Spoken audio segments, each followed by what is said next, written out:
time, gonna make it fade. Your heart is gonna shine and you're gonna make us proud. Send a little light, gonna shine for you. Things will be alright, gonna get you through. Searching for a silver lining on this cloud. Amnesia, you forgot your name. Don't let your spirit fade away. Amnesia, you've been through such pain, but your little heart is growing stronger every day. Hey, don't fade away. Don't fade away. Amnesia, you've got this burden to bear now, hiding away from the world. But deep down behind that disguise that you wear now, I see a lost little girl. So trust a little signs that you be afraid. Just a little time, gonna make it fade. Your heart is gonna shine and you're gonna make us proud. Send a little light, gonna shine for you. Things will be alright, gonna get you through. Searching for a silver lining on this cloud. Amnesia, you forgot your name. Don't let your spirit fade away. Amnesia, you've been through such pain, but your little heart is growing stronger every day. Hey, don't fade away. Don't fade away.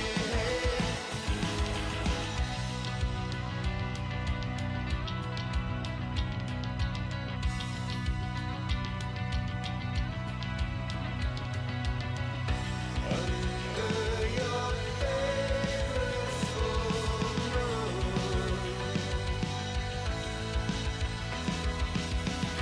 Under your favorite full moon.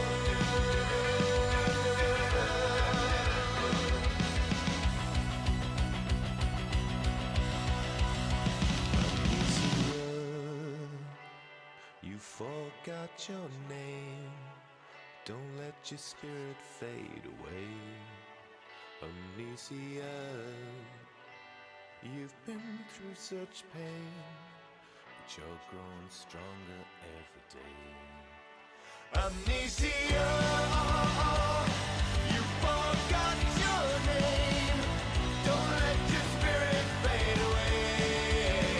Amnesia, you've been through such pain, but your little heart is growing stronger every day. Hey, don't fade away. Don't fade away. Don't fade away.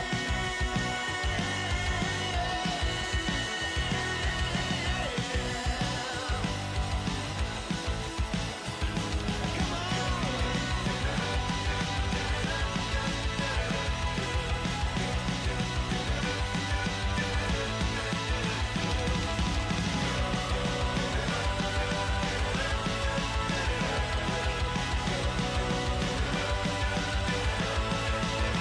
don't fade away.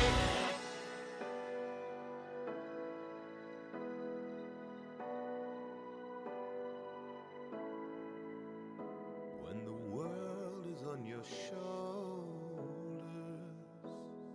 stay. Don't fade away.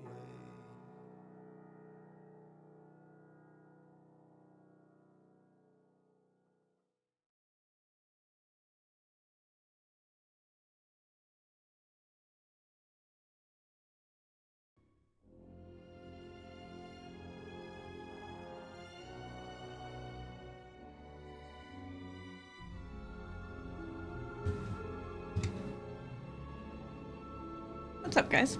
How's it going? Hope everybody had a good week. Whiskey Tom, ready and waiting.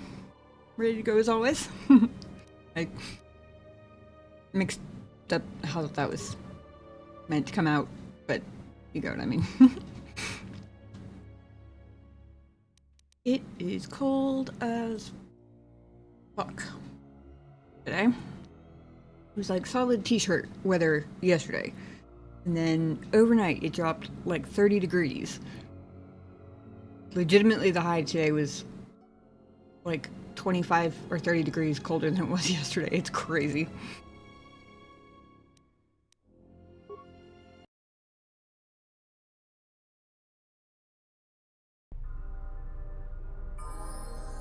Let me know if volume needs adjusting at all. When I test started, hey Beskar, when I test started the start screen music earlier, it looked quieter than normal. So I increased the overall desktop audio. I don't know why audio settings change when I haven't actually changed anything, but it does happen from time to time for mysterious unknown reasons. So let me know if anything needs to be adjusted or if the game is too loud or anything like that.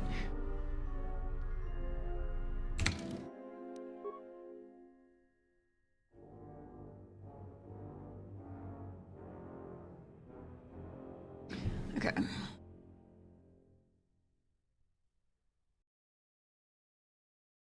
Just getting a refresher on our to-do list here. Sounds fine? Okay, good. If that changes, let me know, but I appreciate it. Getting people to join the militia, at least temporarily.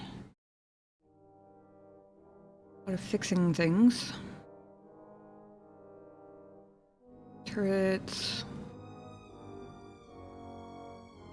Medical droid, presumably. He had some men lay traps around Khoonda, which I saw and disarmed because I thought the mercs did it. And then I put them back again, to be fair, but I put them back where they were, which was not exactly the most optimized place.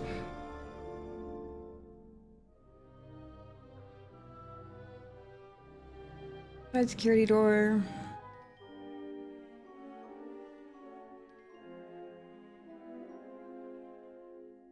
Assault droids.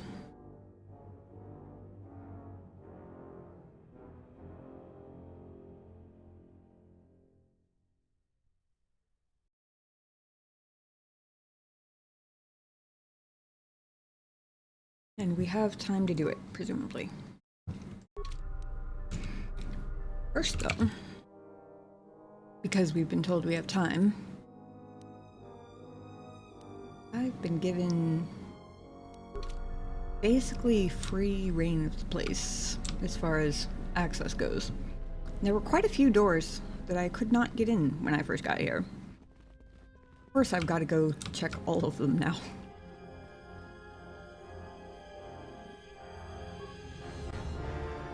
Oh, maybe not that one, though. Okay. Now I'm feeling a little silly. There we go. There's one.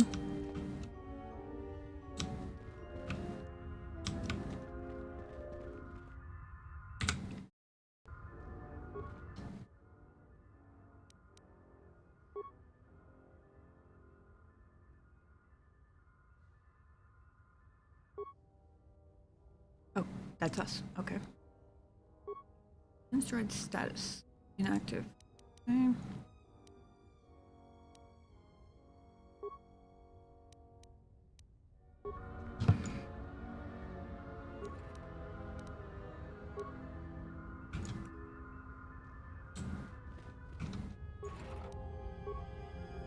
Droid wisdom upgrade. Neat.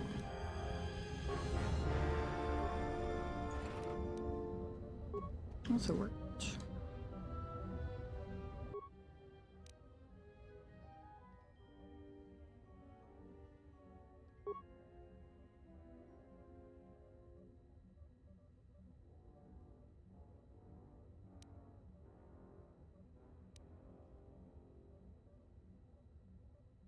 I do have plenty of repair parts.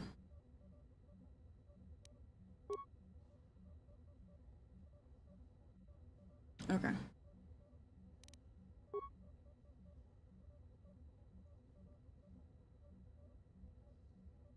Maximum firepower will optimize the targeting. Will optimize the shields. Apparently I can't actually repair it, but that's okay.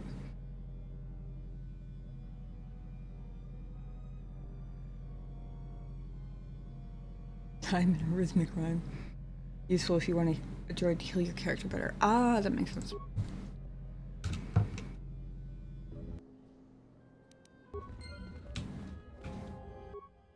Oh, I just realized that it said defense droid, not damage droid. Oh, this is where I got the damage from. Okay, I thought I misread the name completely wrong, but... Ooh. Trying to reactivate this droid, you discovered a Hydra spanner lodged inside of it. The name Akir is printed on the handle of it. Take Akir's Hydra spanner. I'll do the same 3 things for that.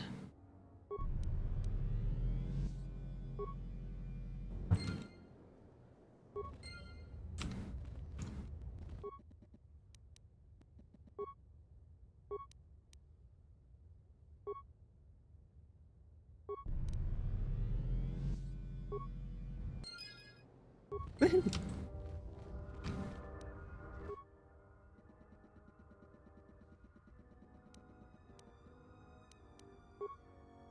Active, set to defend friendlies, pending alert status.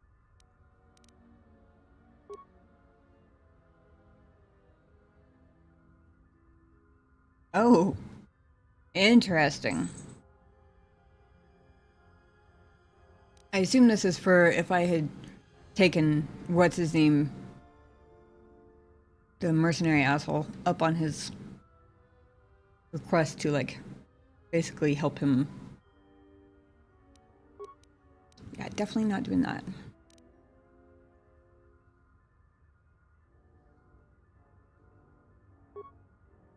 Ooh. The mode will engage automatically when based on alert status. Fair enough.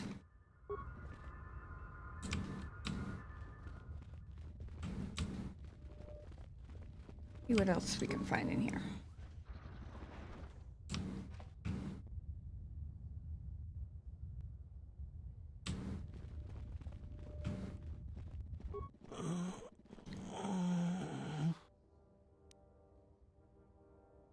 Injury.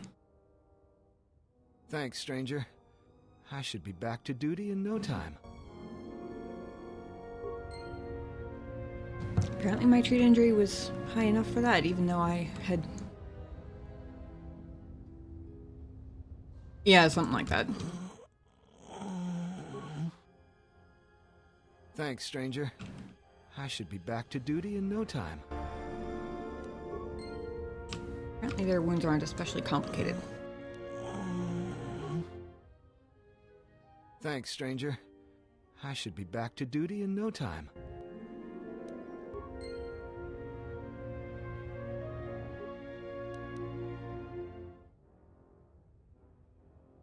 Considerable effort is to repair parts.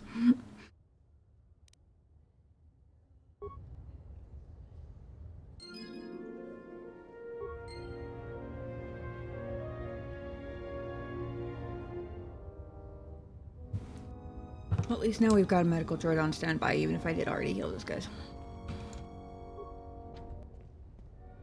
I'm guessing this is the back door.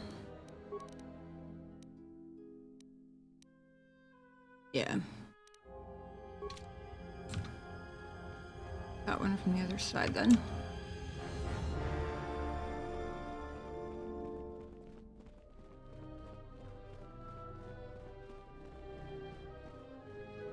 Zeron was right about the mercenaries all along. I guess my ego clouded my judgment as to what's best for Khoonda.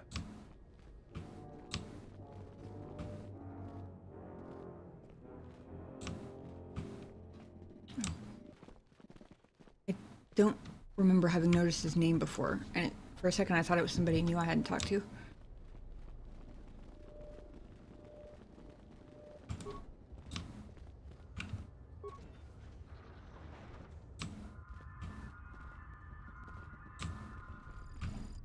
Guessing I'm gonna have to go outside to...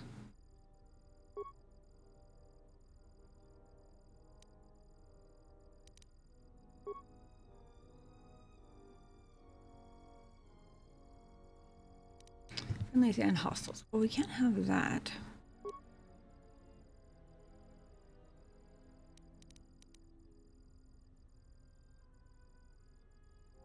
Maybe I don't have to go outside for it.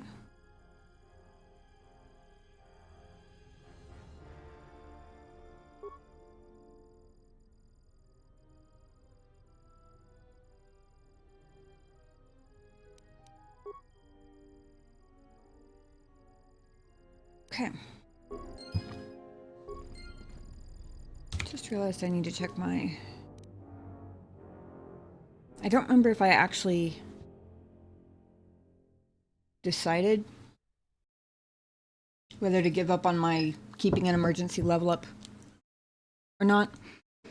I think I had mostly decided to do that, and then I ran into that fight with the mercenaries last time, and they hit really hard, and I think I second-guessed a little bit. If I want to save one for the Defense of Khoonda, 21. I want to save one emergency level up for Defense of Khoonda. I can't level up until 253k.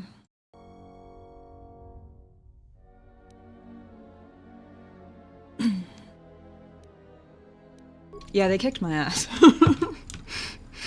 Quite soundly, in fact.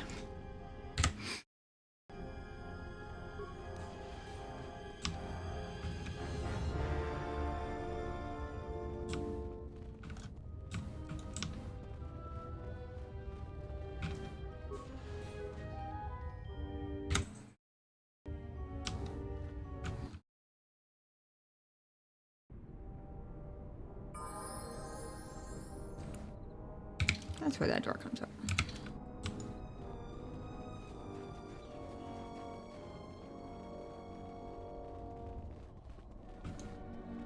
Sorry, this door is blocked off. Security door is malfunctioning. Relatively easy to hack open this door, but you'd never get it to close again. Security of the building would be compromised.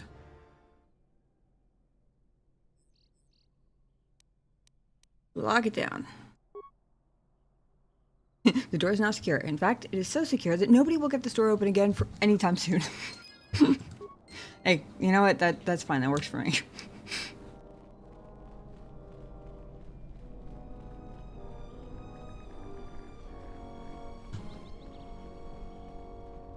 Go talk to Mr. Mechanic Dude. Yay, the back of the building. Oh, okay. I was gonna say, I didn't remember Kier being this guy's name is not, but... Oh, fuck. I'm an idiot.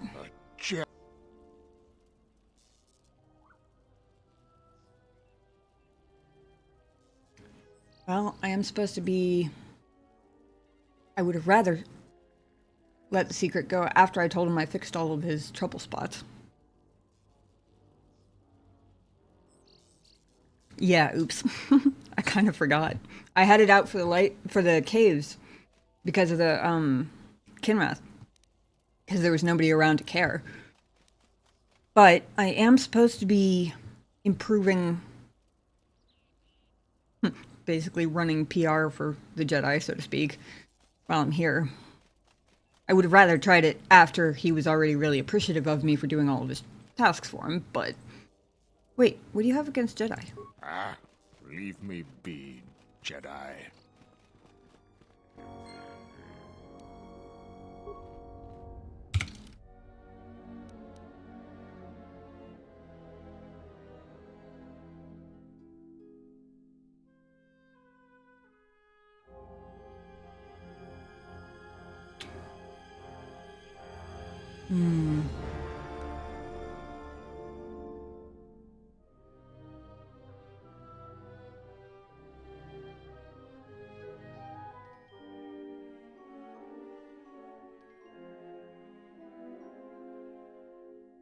I know. That's why I'm supposed to be running PR for them.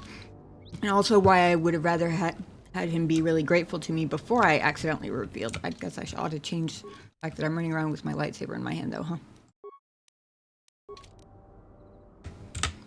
I was debating whether to reload since part of the reason I quick save before conversations is exactly for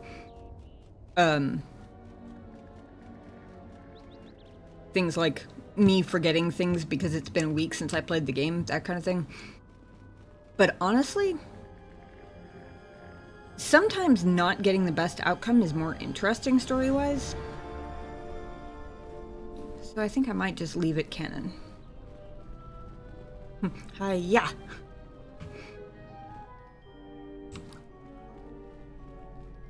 Is it secure? Yeah, okay. You wish to speak again? This is welcome news. I have many things for sale.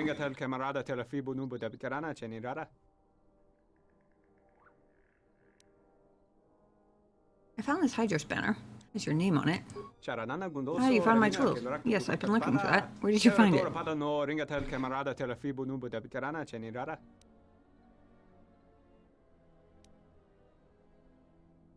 Inside of a broken droid.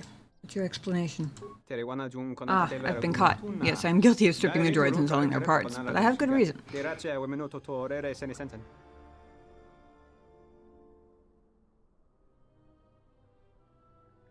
I'm more of a neutral good than a lawful good, so...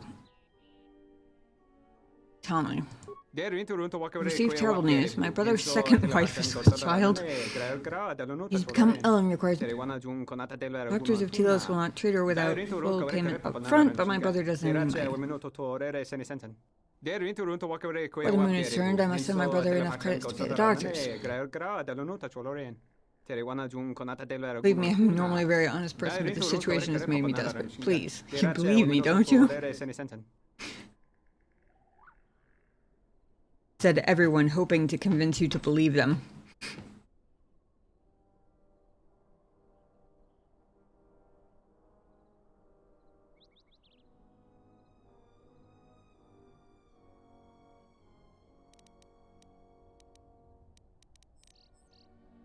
You can repay Khoonda for your crimes by joining the militia. I can hardly refuse since you are keeping a disgraceful secret from me. Report to Zaran after I've sent credits to my brother. Okay. Well, I fixed the defense droids, which is... And we need militia people, so... Seems like a pretty decent trade-off. Since the droids are no longer... are functional again, and... You know...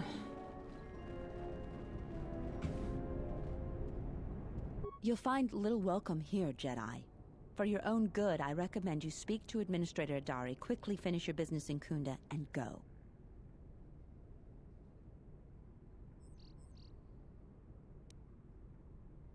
Please answer some of my questions first. I will answer your questions.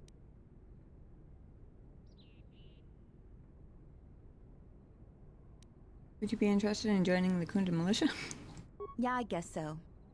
I'm not too fond of my job, but it's better than the job I'd have if the Mercs took over. I'll report to Zaran for militia duty. She doesn't like me, but she can see sense. I can appreciate that.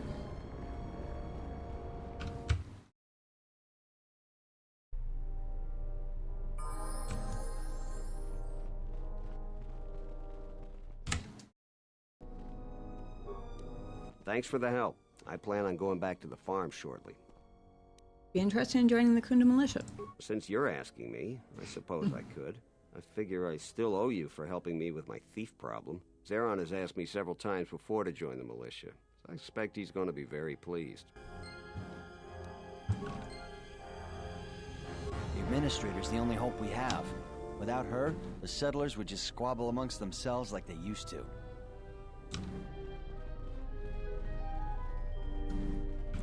Do you require anything else, Jedi?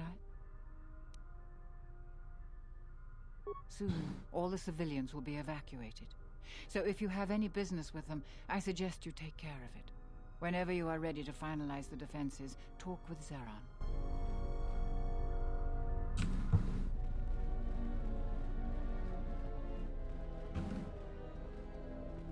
Is Joran dead? Which one's Joran?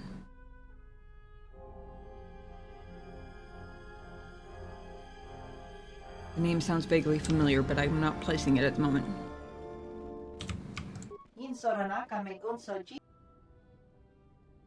Would you be interested in joining the Khoonda militia? I think you have mistaken me for a warrior sergeant. My excellent weapons are perfect for defense, but I have survived many hardships by not seeking out conflicts. I must decline. Yeah, okay, well.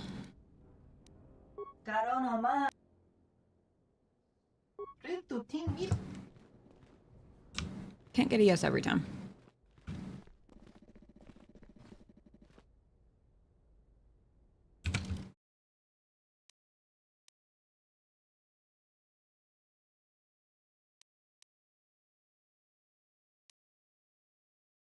Oh. I'm an idiot.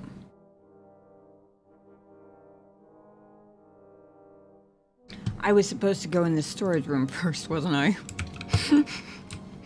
Damn it. And then I went and locked everybody out of apparently the only door to get there.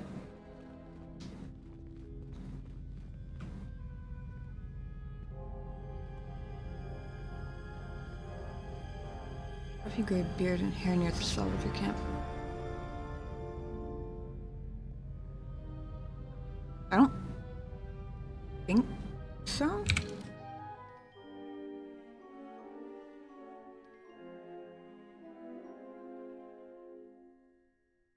I don't think so. That's a good point. Accidentally hit the pause. Promptly confused myself.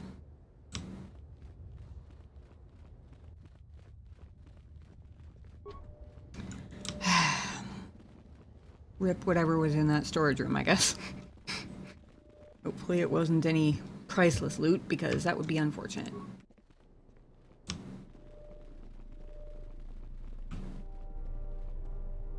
Zeron keeps goading the mercenaries. I think you should let the little things slide. He makes things worse for everyone. Salvagers are just thieves and scavengers. I can't wait until the last of them leaves. Welcome back to Khoonda. How can I help you?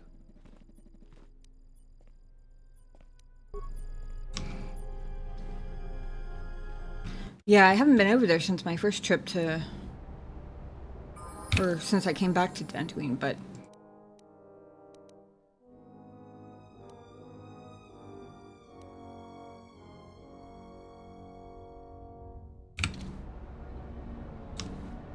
Here's a good idea.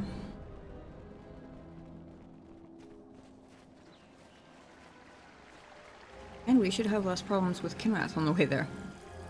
Hopefully.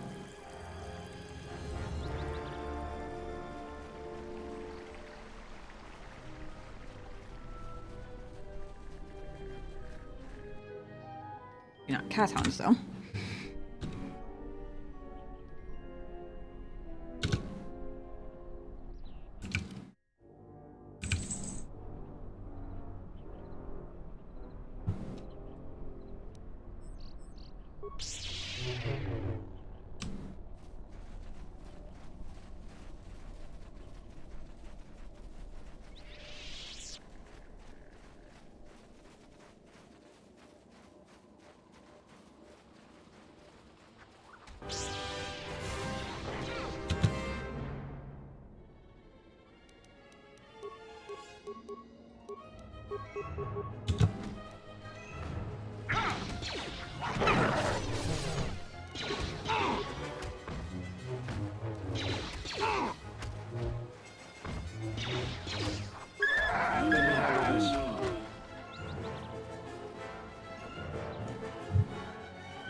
Back again, huh?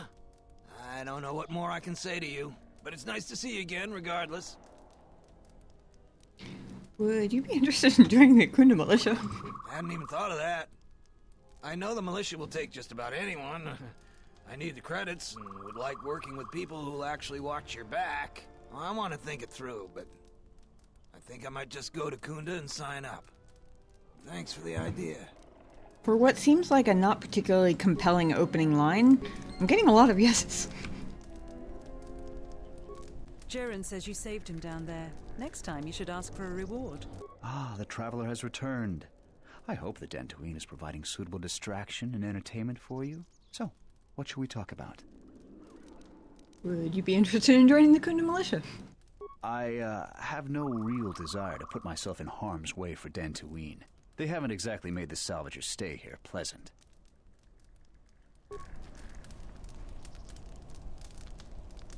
I hear you saved Joran. How many settlers would help us, salvager? I hear you saved Joran. Yeah. How many settlers would help us, salvagers? You're all right by me. She's way the fuck over there. Lady, you know you have like a whole camp thingy over here, right? What? Who is that? Oh, it's you. I heard you turned in the corpses to Zeron. What a waste. You could have been rich, you fool. I don't remember exactly what it was, but I'm pretty sure I got a pretty decent reward out of that, to be honest. Would you be interested in joining the Khoonda militia? You aren't serious, are you? I'll assume it's a joke, because you don't look that dumb. No, I won't join any flaming militia. I didn't think so, but, you know, gotta be thorough and ask everybody, just in case, you know.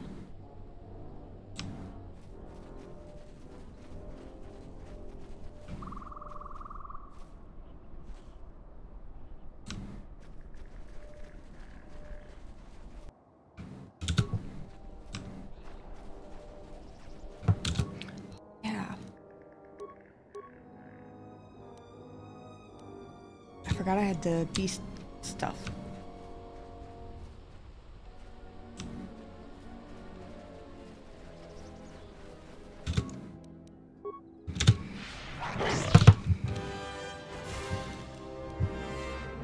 And a little loud, it literally jump scared me.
Just trying to clear a little more of the map here because I realized we hadn't really explored much at all.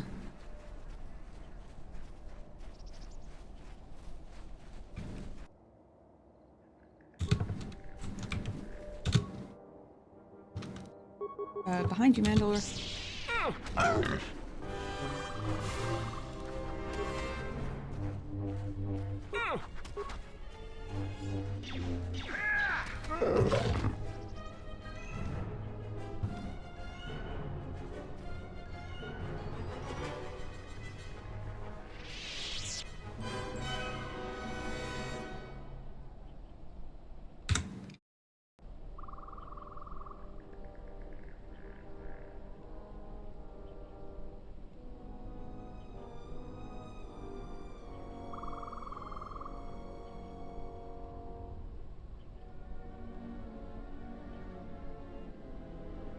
I really want to see what happens if I just walk up to them.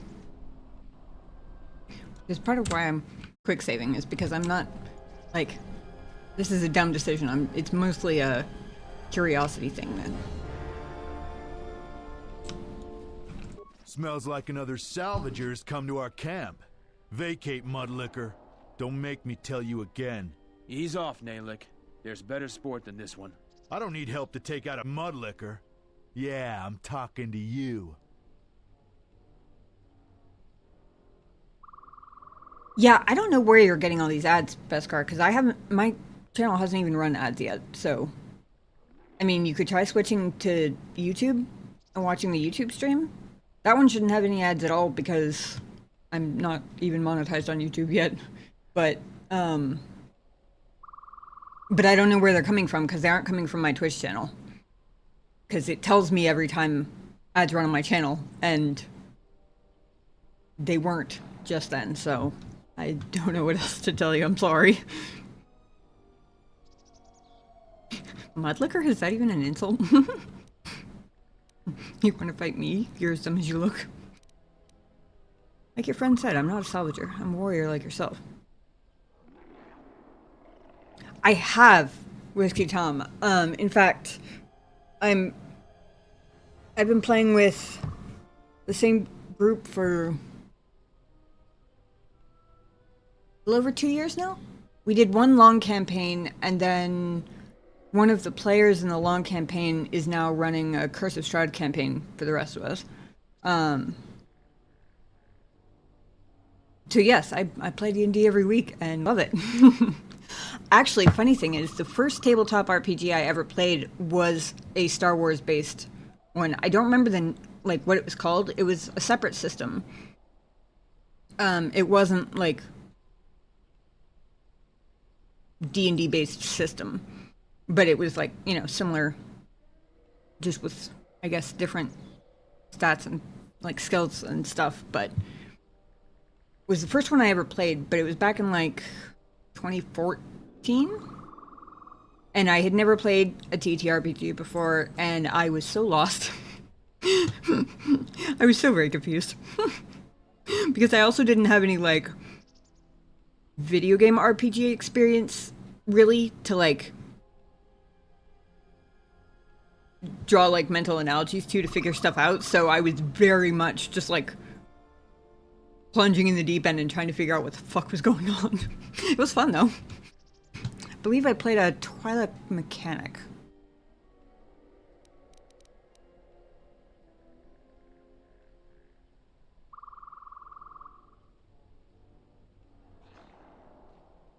Oh. Guess I didn't actually click it. Like your friend said, I'm not a salvager, I'm a warrior like yourself. You fighting any wars? I fought in the Jedi Civil War. I guess you don't look like much of a salvager. Which side were you in the war? Sides don't matter much. We're all soldiers. Most of us mercenaries worked with the Sith. Not too many Republic soldiers survived the war. Why did you want to fight me? I thought you were one of those useless salvagers. Or perhaps an uppity settler. I've had about enough of their attitude. So I figured blasting one of them would have done me some good. It's been a while since we've had work. Guess he doesn't want to join the militia, huh? What are you mercenaries up to? You were a soldier too, so you know I'm not gonna answer you.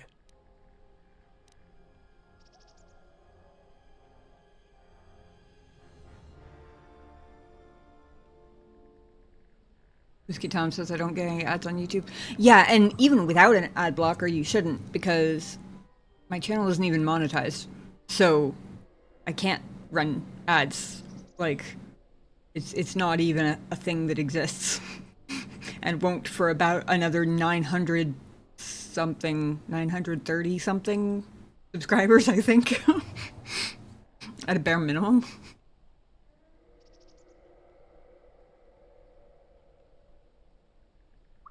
But also, if you do get any just like YouTube ads, they should be far fewer because, like I said, not monetized, and because it's YouTube skippable, which is always nice.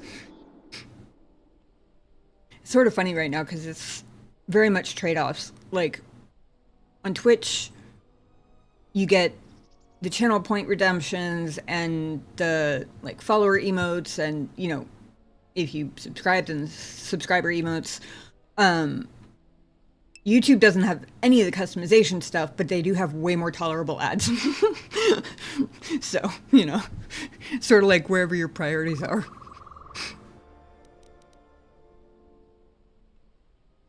I know.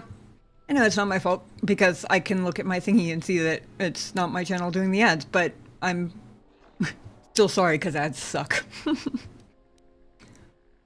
You want to answer my question? I want to answer your question. Oh, my head. I don't know for sure. I hear rumors. I heard we got a secret job working with some powerful organization. No one tells me who. I know we're planning an attack soon, but I don't know against who. They aren't too far, though, because we're expecting to attack soon.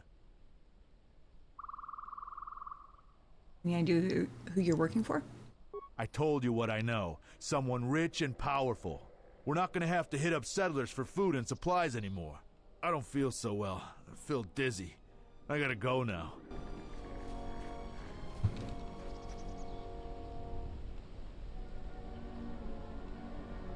I was honestly expecting to walk over here and be attacked on sight.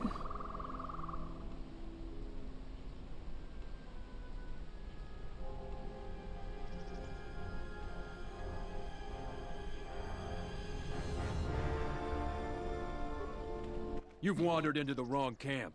You got the look of a warrior, and we got all the blasters we need. I know how this works. A mercenary or two can easily get work during the dry times as a bounty hunter or bodyguard. There's always odd jobs around.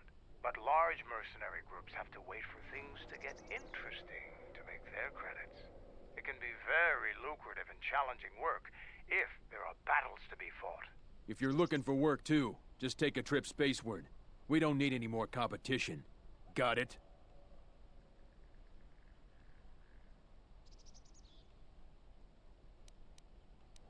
I'm not looking for work. Then maybe we can get along just fine. What do you think about Dantooine? It's just another spaceport to me. We've been here too long for my tastes. And the settlers... What about the settlers? It galls me to think we fought wars to protect Gizka like them. They don't do anything to help themselves, and they don't know how to take responsibility. They're on their own, and either they should start working and stop whining, or else they're in for a tough ride.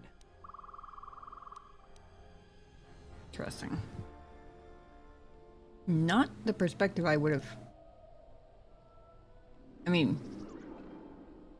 If you mean start working harder so that you can just take shit from them without them whining about it, then good luck with that, I guess. What do you think about the administrator? She's got spirit, but she seems to focus most of her effort on trying to get us off this planet. Terena has to learn that we aren't moving. Why'd you use Dantooine as your base? We have to live somewhere. Something those settlers don't seem to understand.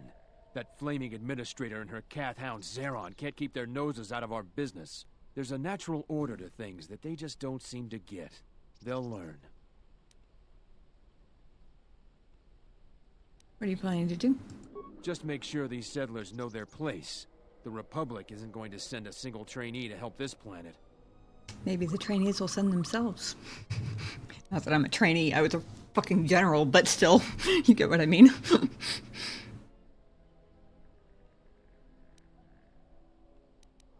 I have time to kill, and talking about Dantooine just irritates me. Tell me about the mercenaries. Most of us are veterans of the Jedi Civil War. Some even fought in the Mandalorian Wars. A lot of soldiers have been looking for a place in the galaxy. The really skilled usually wind up here.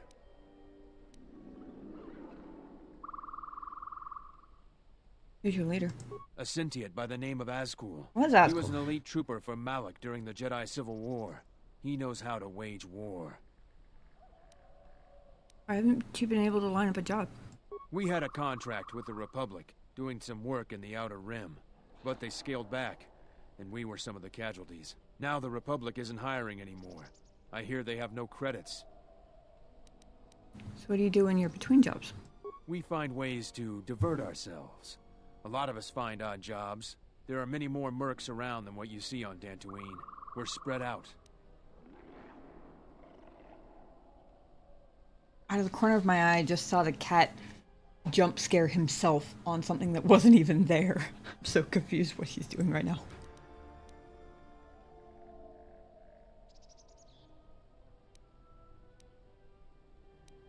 I have time to kill. Heard you've been making trouble for the settlers. What if we do? They're practically begging to be pushed around. You've seen them, right? They're weak.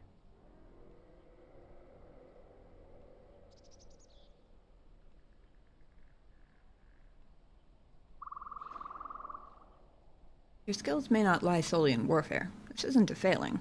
You sound like a flaming Jedi. I didn't just Gee, I mean wonder their why. weapons. I meant their character. They're very quick to blame everyone but themselves for their problems. So the galaxy has dealt them a bad hand. They should ante up and get back in the game. The administrator is different. Whiskey Tom says my cat Smudge will spook himself with his own tail. That's really funny. Ghost wrestles his sometimes. Like, he'll chase it and he'll pin it down and he'll lick it. Like, don't you dare get away from me. Smudge is a cute name.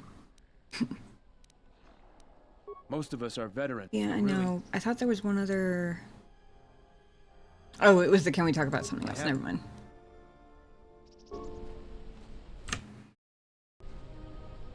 Mandalorian that has a name. Look who's walked into our camp, boys. Mandalore himself has come to visit us. I am the new Mandalore. I have reclaimed Mandalore's helmet, lost after our defeat at Revan's hands. Assemble the rest of your clan. You will return to Duxon. We must come together as we were before and prepare to fight a new war. A war that will return us to glory. And if I take that helmet from you, guess that makes me the new Mandalore.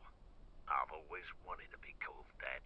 I know all about your exploits, Mandalore. We have fallen far in the past years, but even still, I will not stand idly while a usurper claims to be my leader. It is unfortunate that you feel that way. Perhaps I'll be able to change your mind. Stay out of this. This is my fight.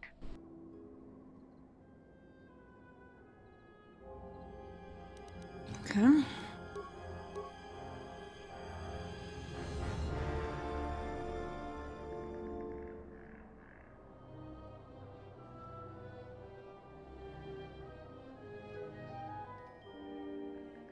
I'll still be around, Beskar.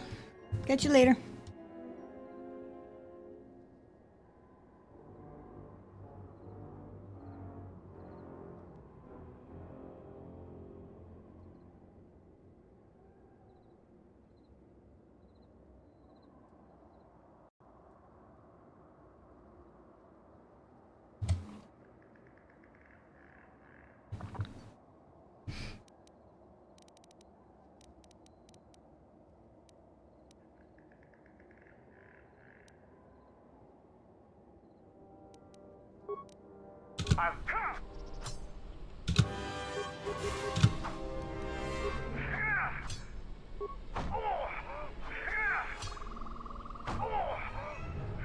Mandalore was more than suited for this combat, it would seem.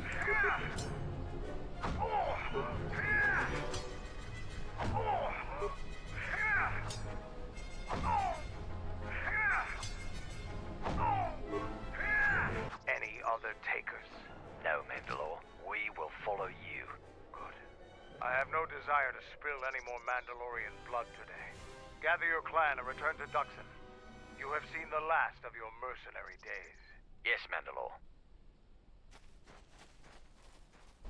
Conveniently, that also removes some mercenaries. Ooh.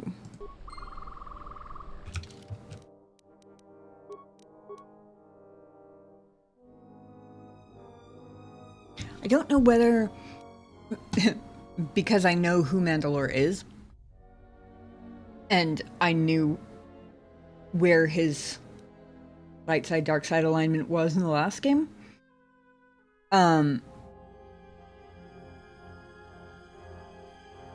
I've been kind of assuming that that's why he started off like here or something. But I guess it also could have been just because, like if it's reflected by his influence with me, or vice versa, I guess, then it would also make sense since, you know, versus the Mandalorians. you know, kind of not exactly starting off on the best foot there. That being said, the way he treated Revan makes me think that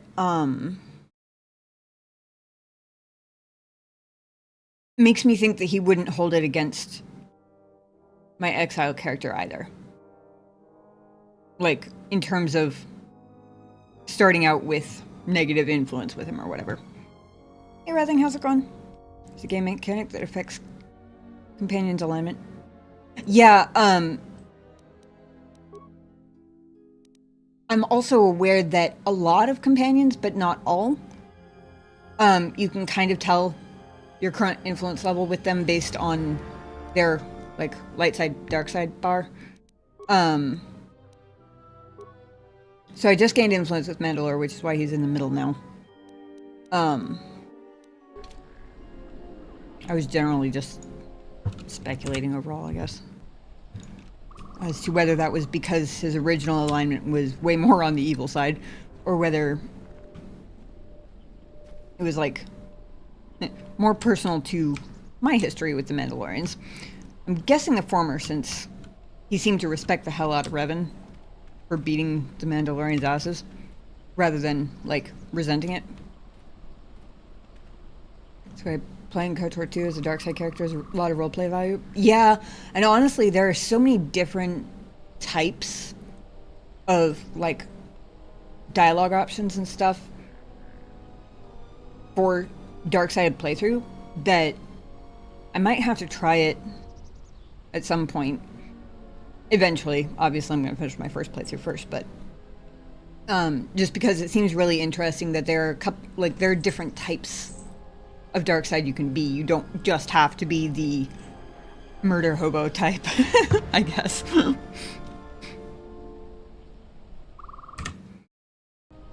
That's 3 less Mandalorians that the town will have to fight, at least.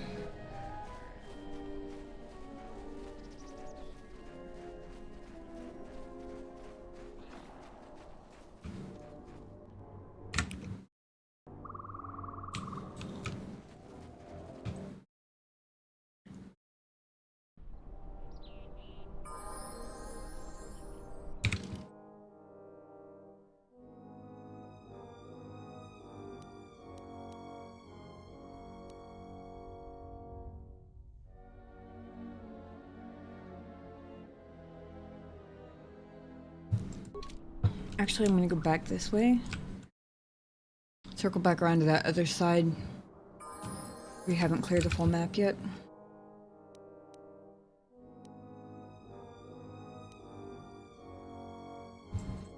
Also up here, although I don't think there was really much of anything up there.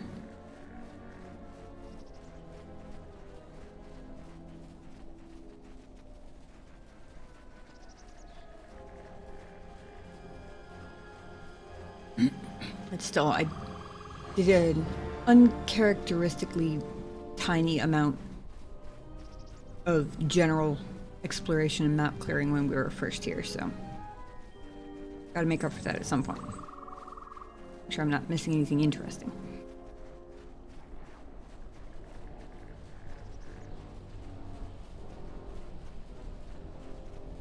Finding enough dark side points to make interesting character choices in both games? Yeah.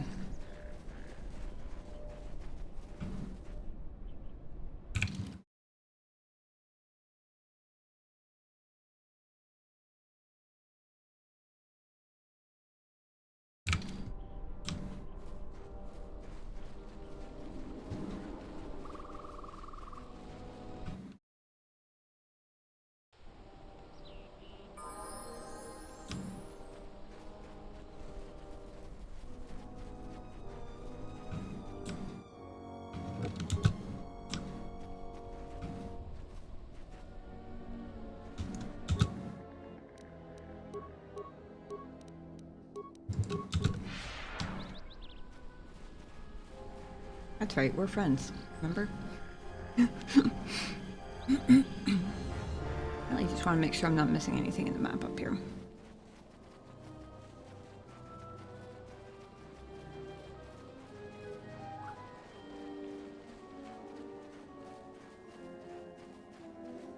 Nope.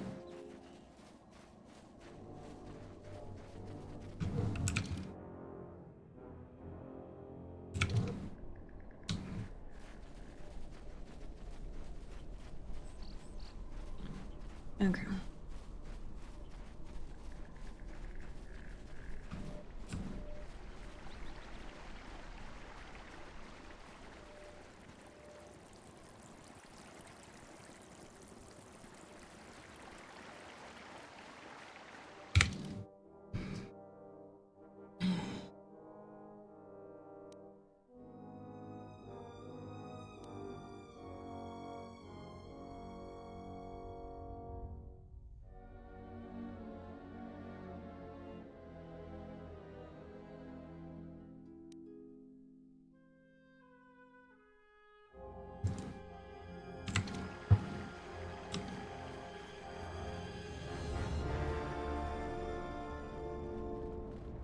Go check in with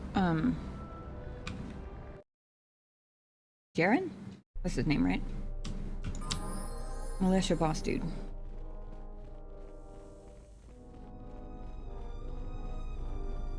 How many of those recruits have actually reported I'm it? right about you. You are trouble, but you might just be the right sort of trouble we need. The mercenaries aren't quick to mobilize, so you have time to do what you need. Or are you ready to finalize the defense plans?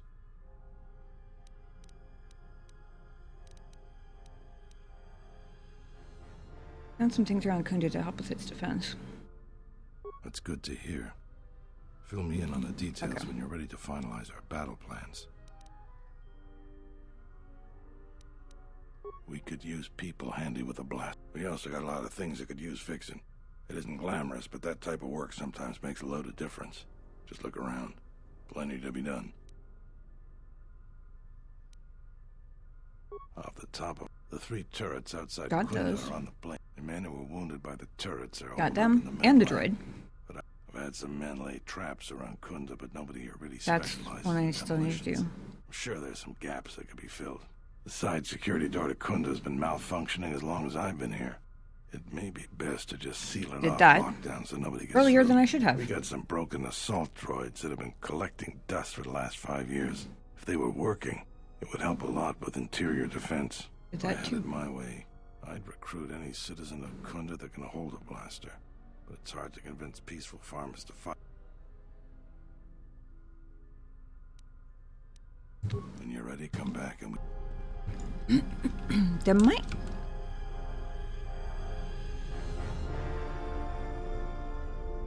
I'm trying to remember if there was another guy up by, oh yeah. Should probably get rid of the lightsaber while I'm running around town, huh?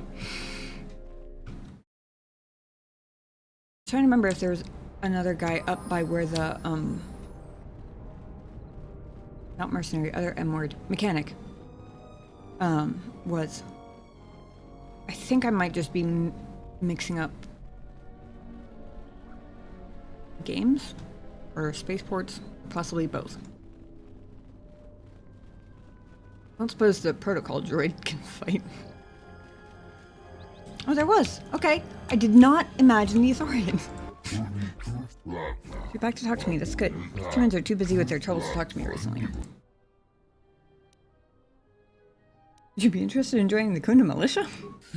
Like many Authorians, I'm a pacifist. Some of the duties of the militia require violence. This is something I cannot do. I wish them well, however.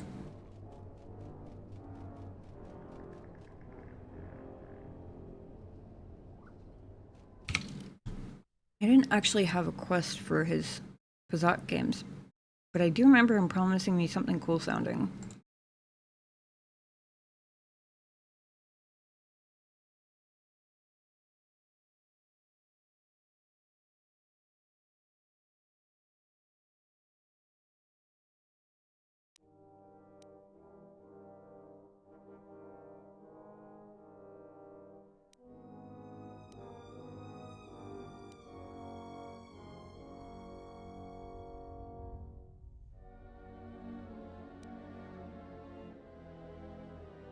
I won't run into this guy again, either.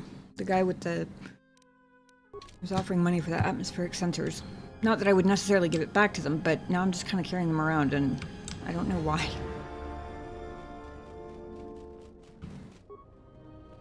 Greetings, Jedi. May I be of any further service to you? If you will excuse me, Really fucked it up by accidentally running up to the mechanic guy with my lightsaber in my hand. That was so dumb.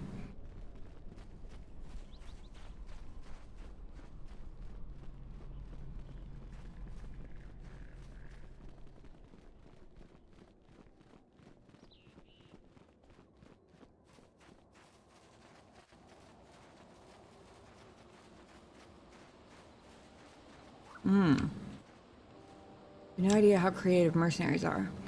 That could also be a gap.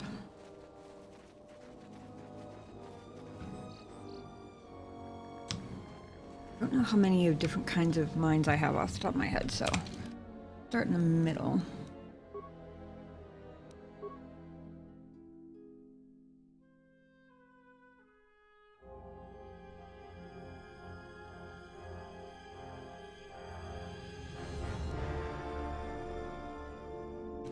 I forgot I had the crystal named after me. Go back to the workbench before we actually finalize our defense plans.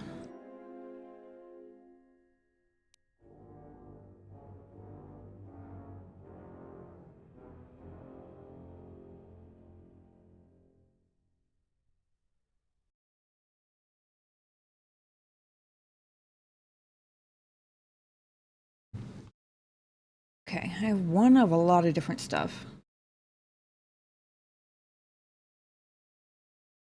And a couple of others.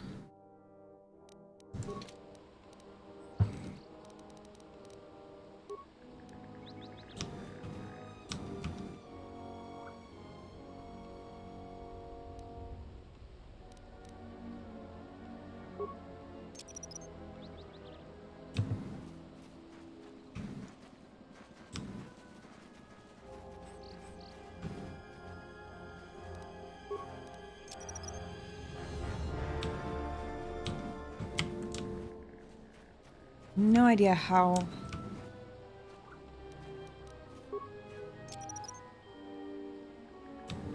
good these mercenaries are supposed to be at going around these gaps, but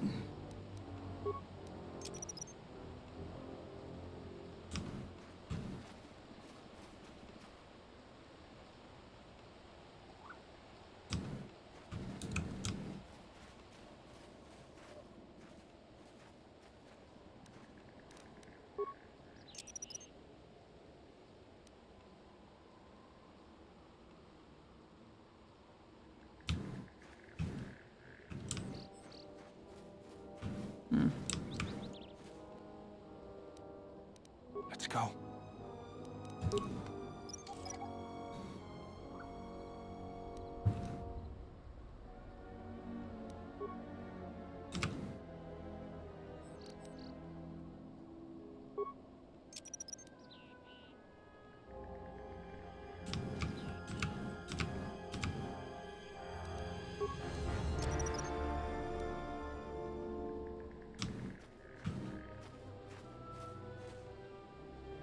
Yeah?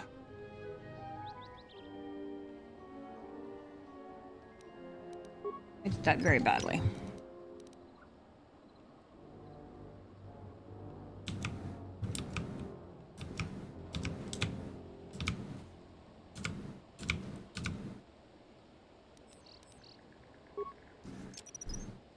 Set and activated.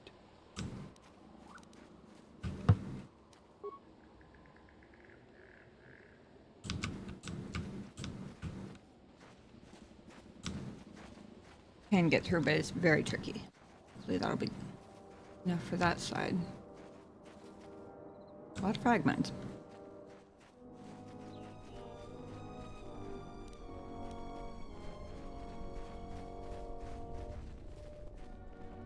Remembered I can go in the back door now, I think. Shorter than going in front, if I remember correctly, where it's going to dump me. Oh, nope, apparently not. That's fine, probably more secure that way anyway.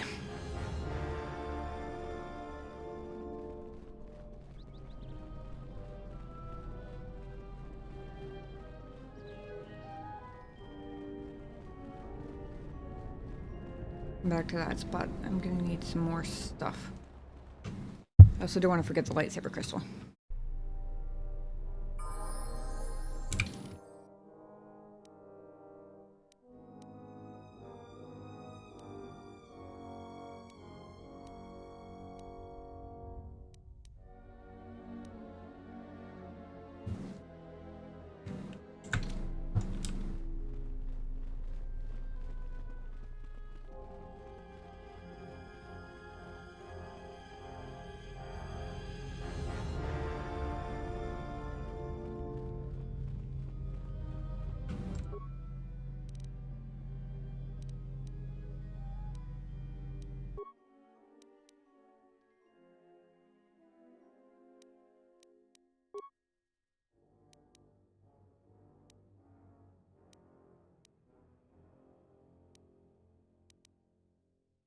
Hmm.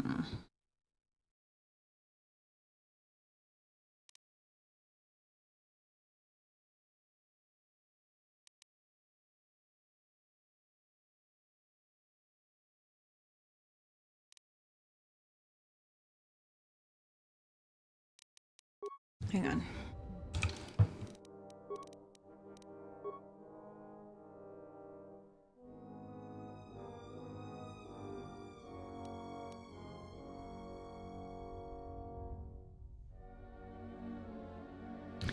One of my, I think it's one of my Jedi stances.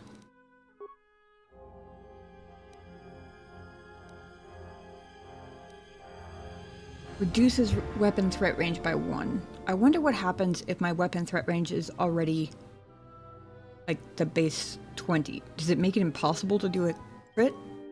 Or does it just keep it at 20?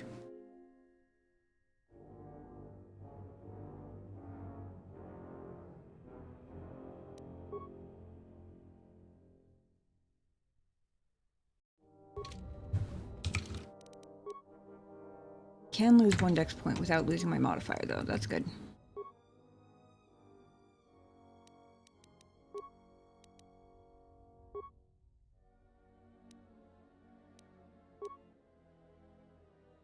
Ooh, holy shit.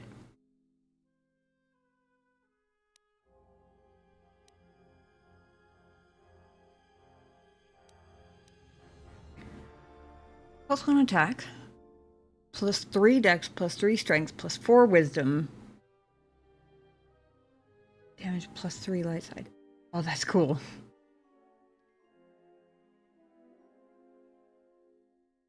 Ah, +6 versus dark side, +3 versus light side. Interesting. That is so cool.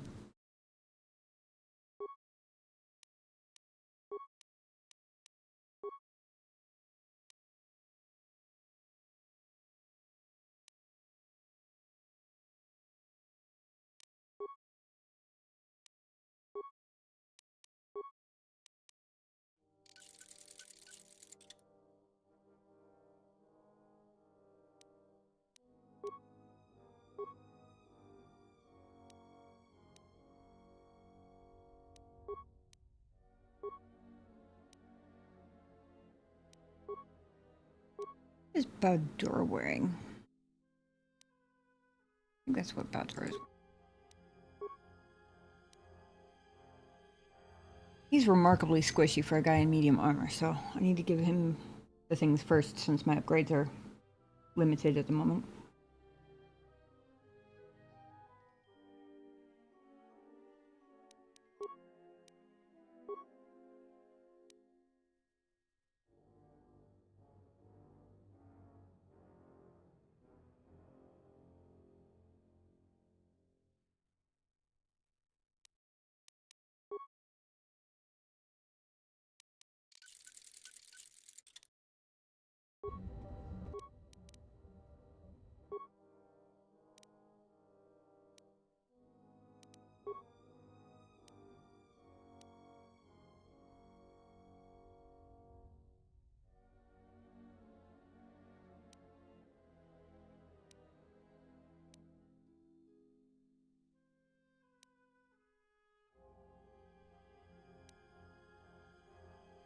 Hang on, what is his... Nope, not that one.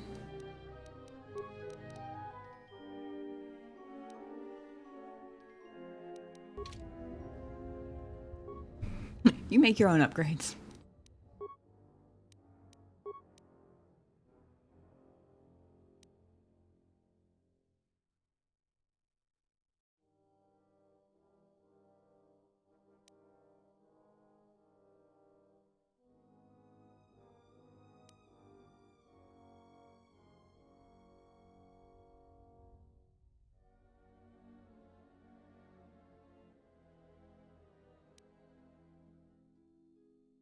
I wonder how defense bonus translates into, like, how it compares to, for example, immunity types, like a +3 defense bonus.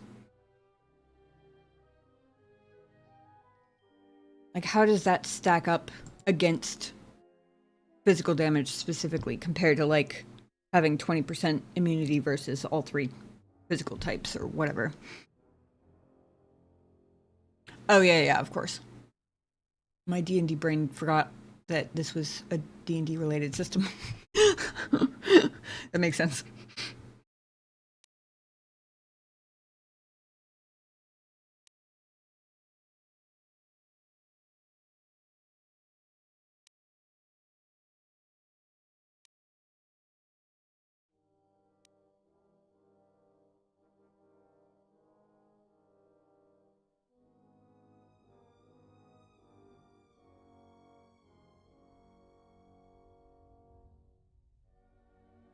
Interesting.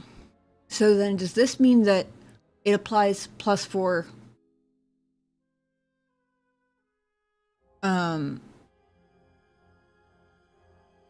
to your AC, but only versus those damage types?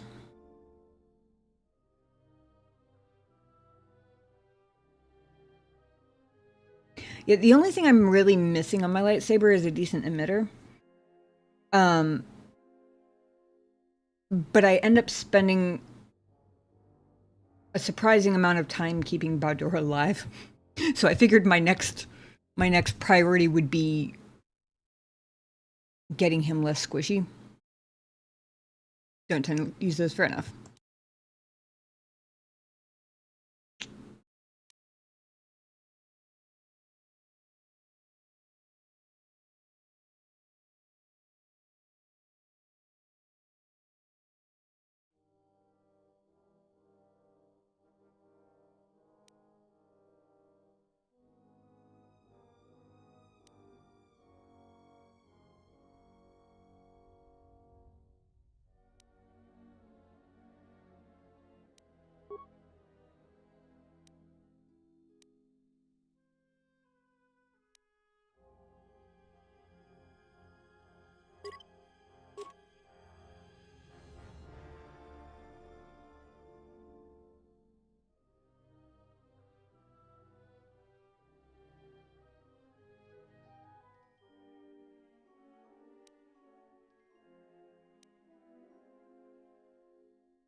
Fire restore. Oh, that does sound good.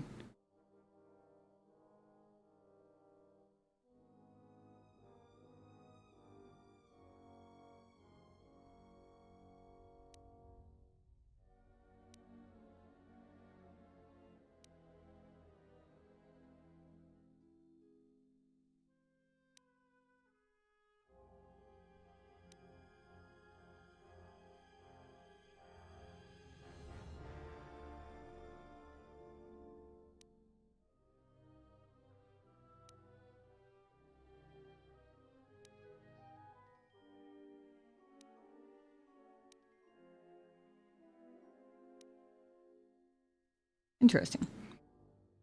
These two both do the exact same thing in terms of stats, but you get 10 additional components for the Dark Jedi one. Yeah, this is Bowdor because I realized that he had a way higher demolitions than me. I wasn't sure whether it would count it with him just in the party, but since it obviously wasn't, I'm just going to use him to do the things now.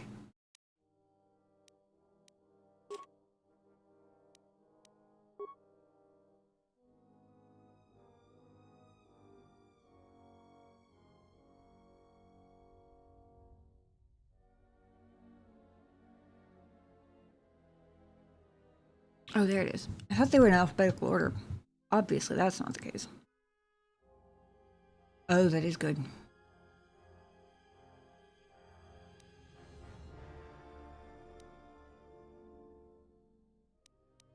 And surprisingly cheap. Wait a second. No, I need somebody different for that one. Because I can actually create a higher level one, just not with him.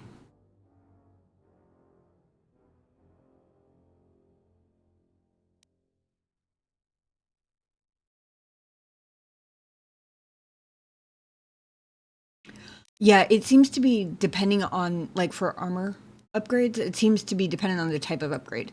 Like, the Durasteel ones require awareness. The strengthening and biorestorative or treat injury, but then, like, the bonded are repair, the ballistic is demolitions, repair, higher repair, more repair, all the repair. What was I looking at that made me go, oh, that's... I think it was this one that made me switch to him to begin with.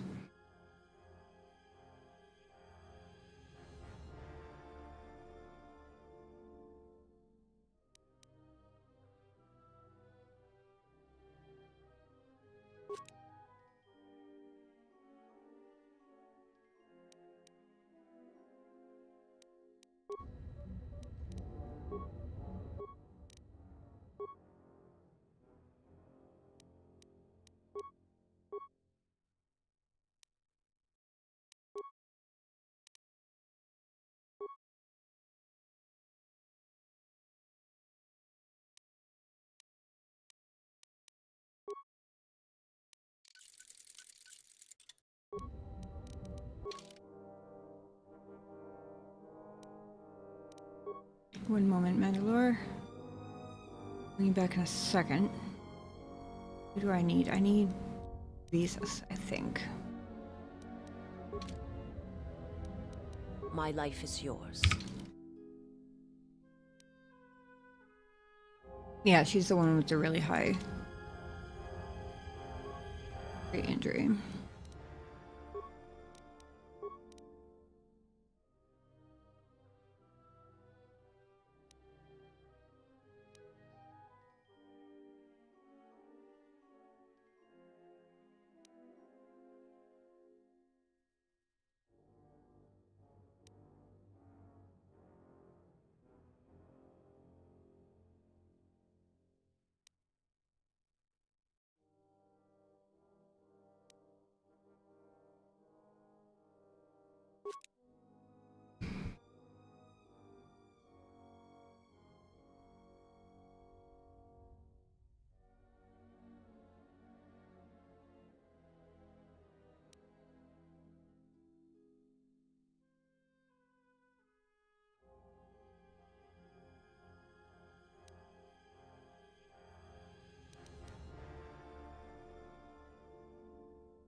Thank you, visas.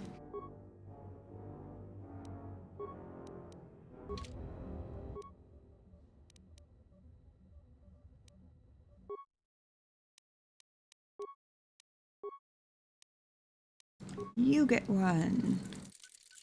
And You get one.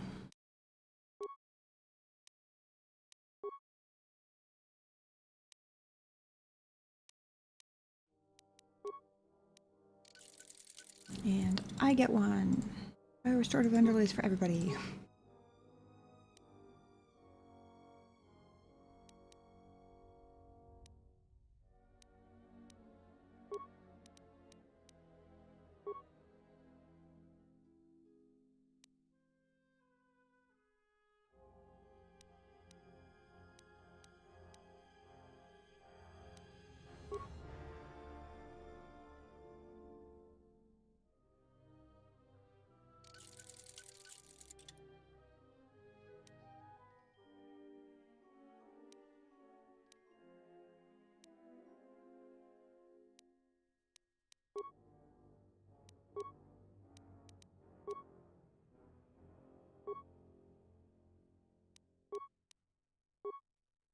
This is why I haven't sold any of these vibro blades or vibro swords yet, because I couldn't remember which ones had upgrades on them.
Oh shoot, I forgot they both had Rick blades, or Reich blades, or whatever they are.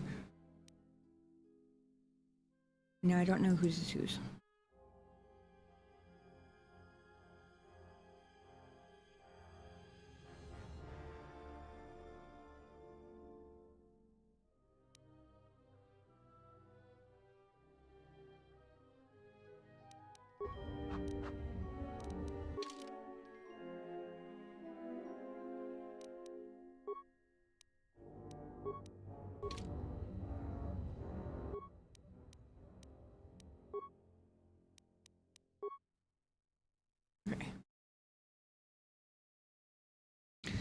Oh, this one is Mandalores.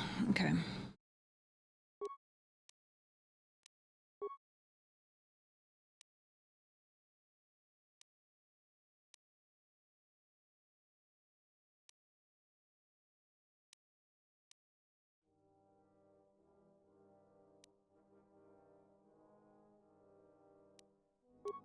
I guess that's why I had that one on him. That makes way more sense for him, to be honest.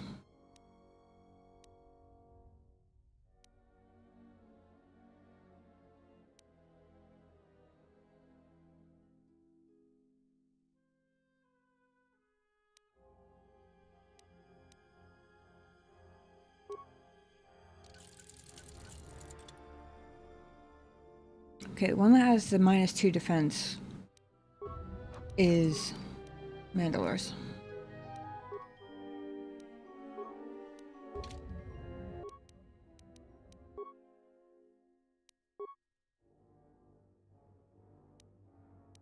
This one is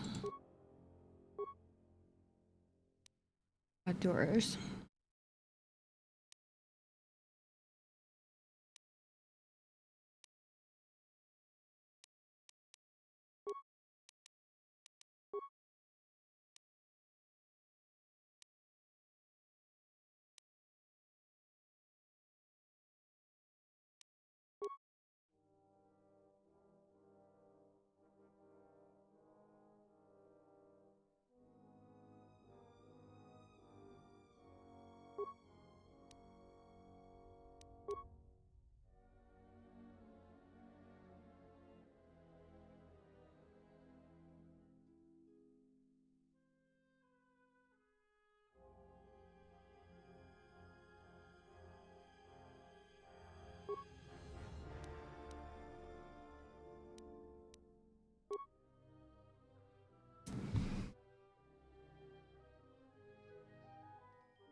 Okay, and then was there?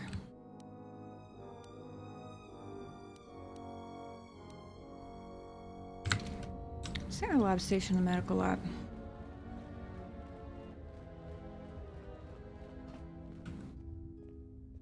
Aha.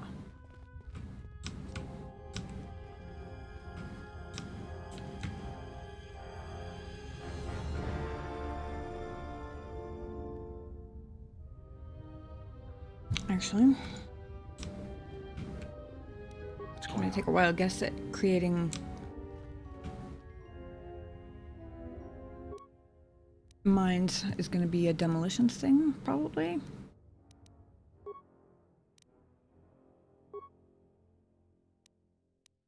Definitely.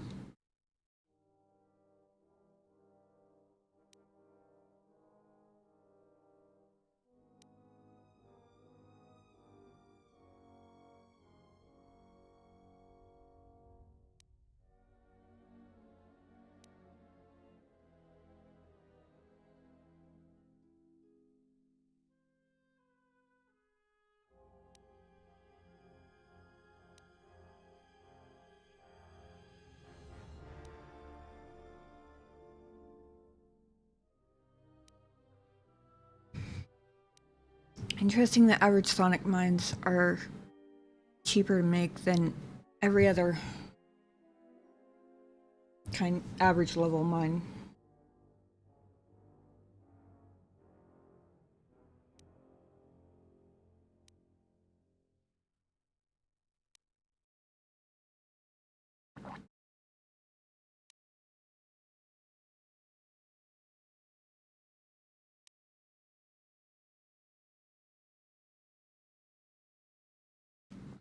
Four points every 3 seconds, 30 seconds. A little 40 points.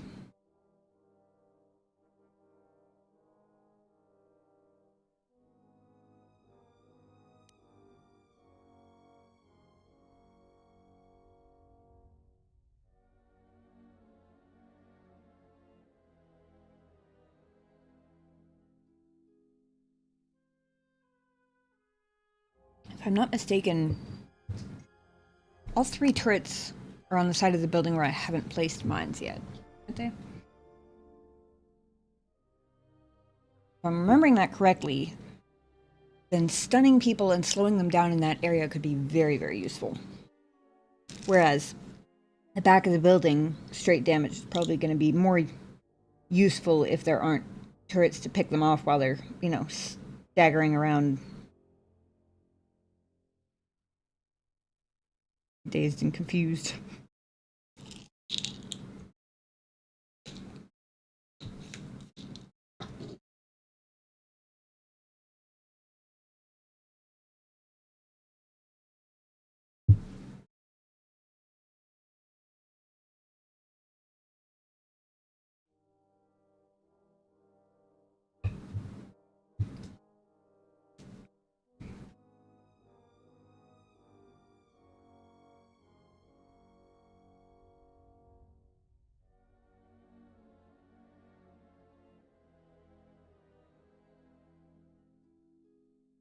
Although,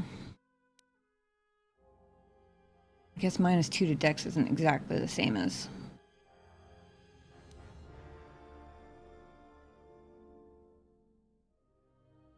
What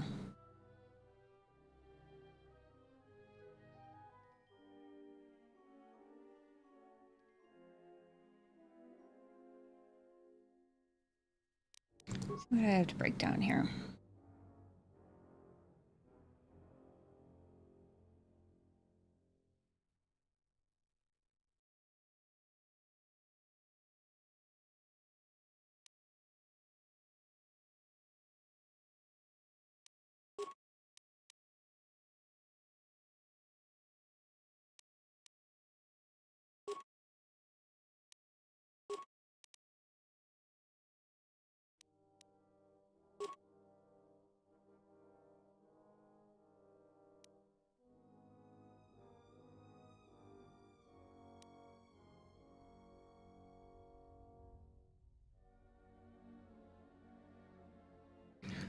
I break down one of these just because the people who are using ranged weapons pretty much already have these, and even if there's someone who isn't,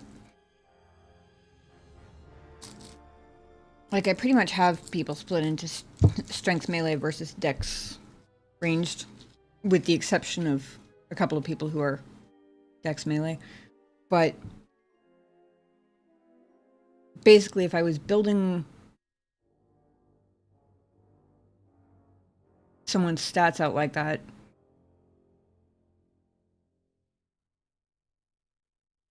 for ranged, then they already have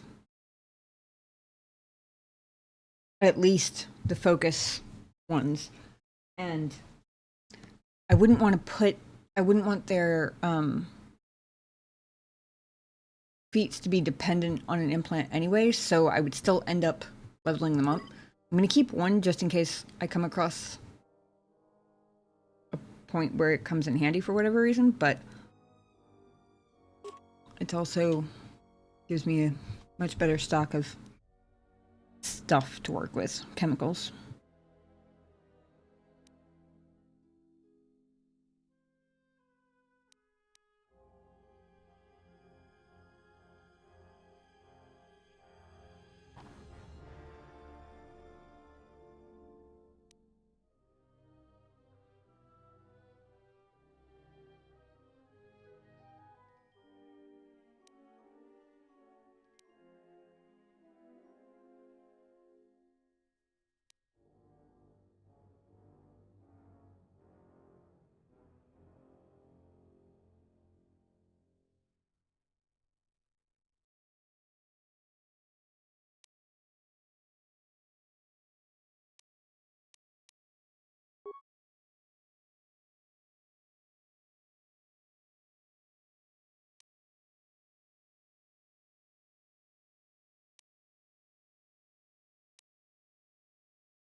Finding out basically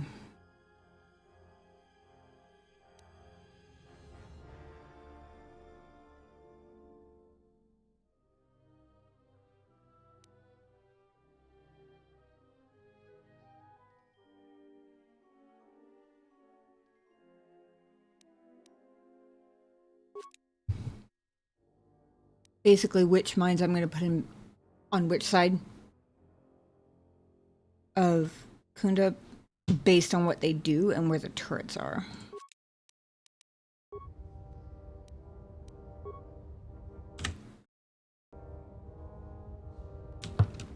We just gotta go verify if I'm even remembering the turrets correctly. Oops, that's the wrong way. I knew that.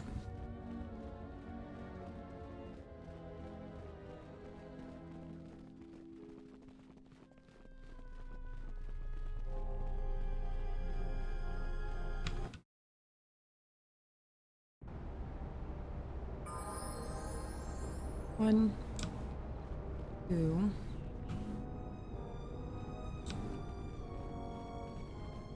Is there one around the other side?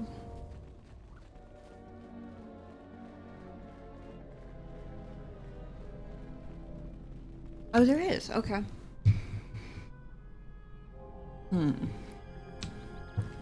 Also a narrower choke point.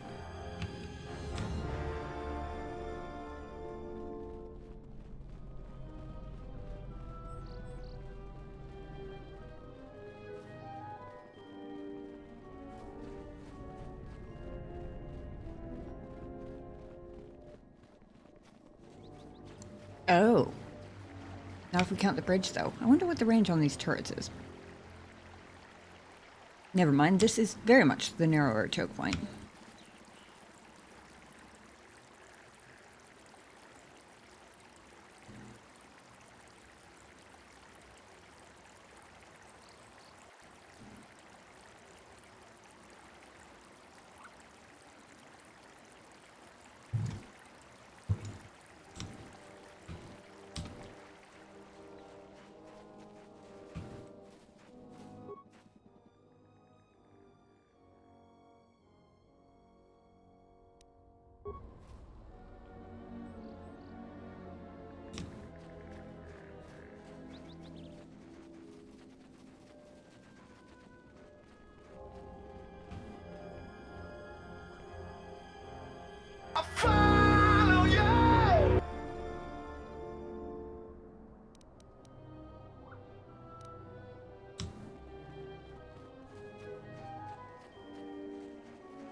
I'll put a flash mine here.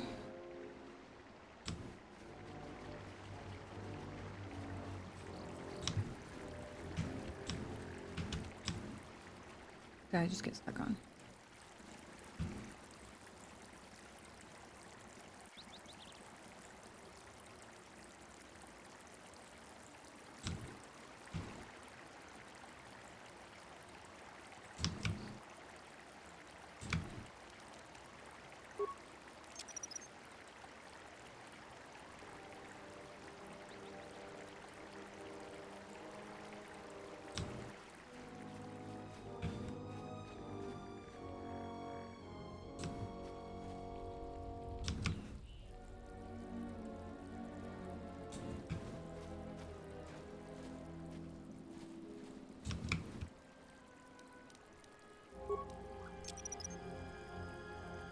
There's mine here. Hopefully those will be well placed to stun people and hold them in place long enough for the turrets to get them.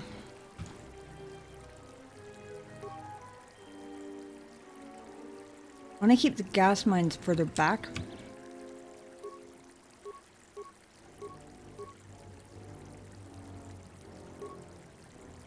Because I don't want the militia running into them.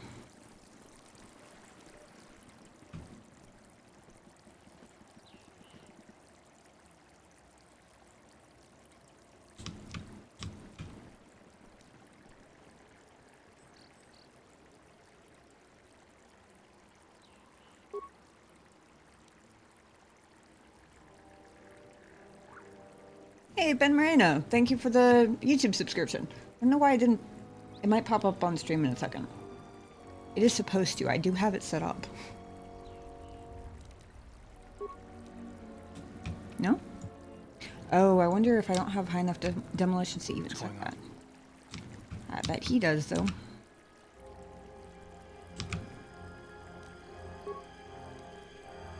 No?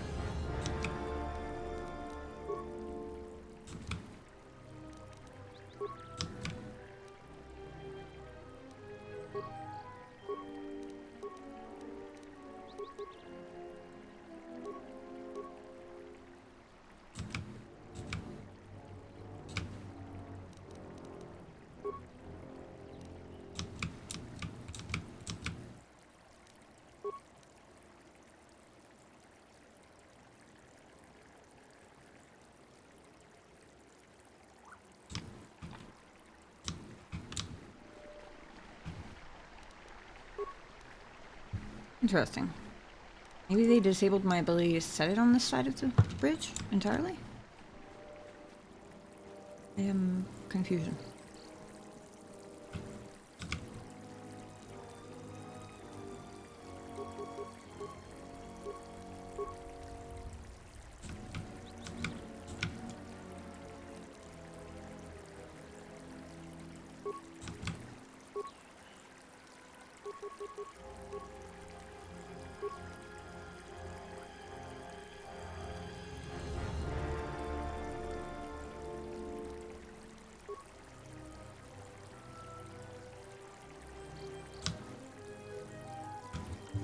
Genuinely super confused.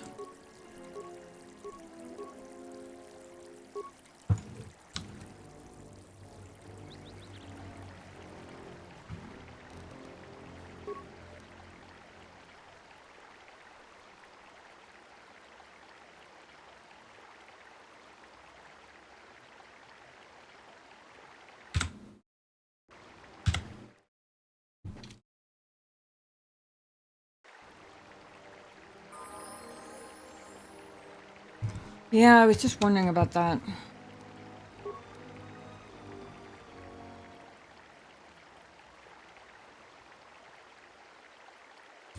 Sure, I didn't help myself out at all with the frag mine spam on the other side of the building.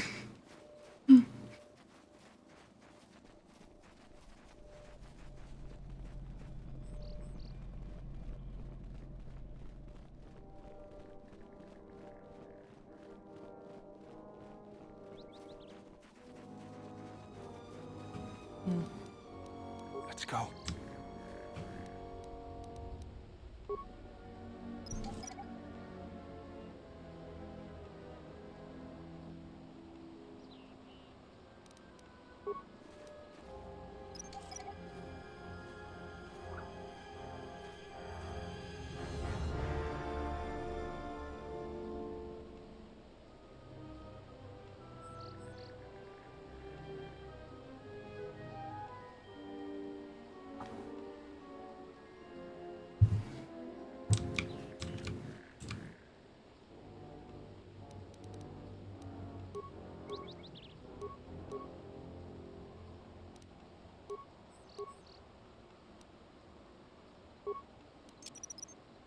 Set and activated.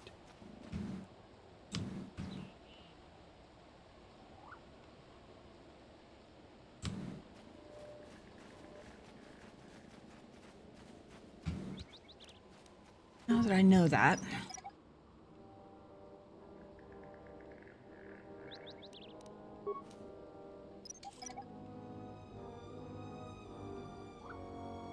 Maybe I'll be a little less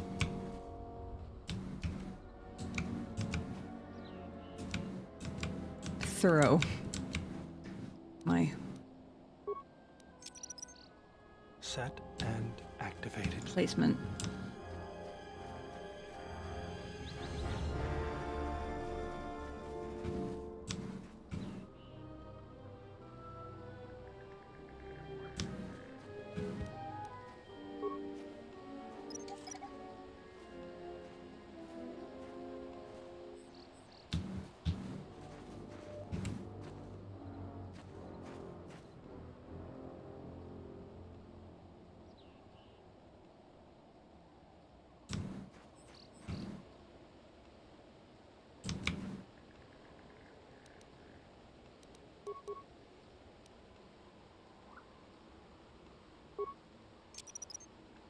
Set and activated.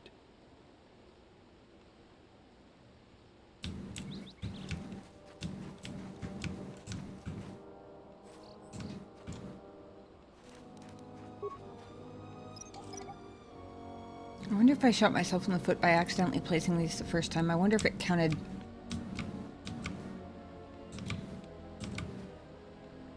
Against me.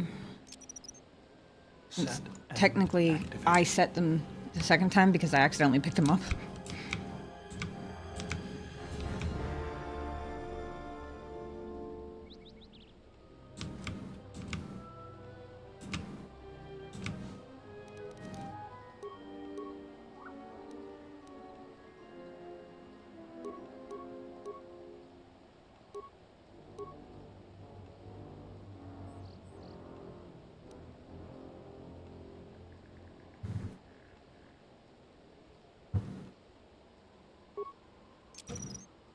Set and activated.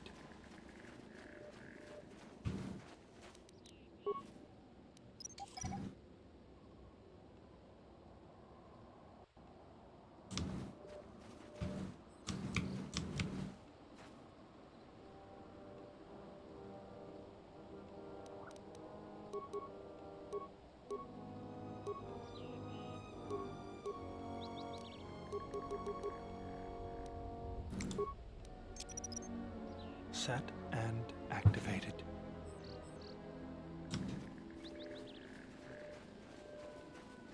We gotta do the trick.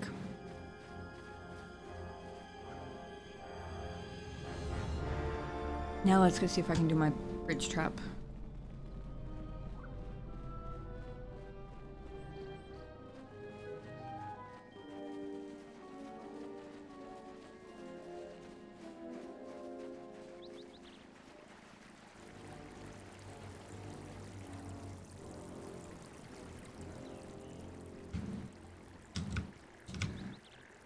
Really is a beautiful choke point right here. Yeah. Set and activated.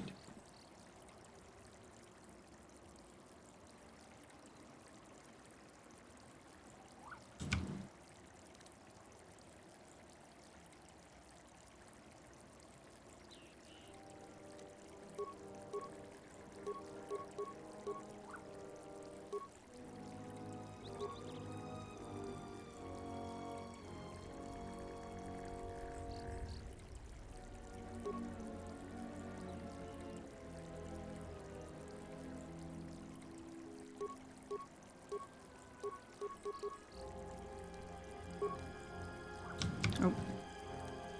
Nope. Seems I hit my limit again. Hey, Formation! How's it going? Good to see you. Hope you had a good week.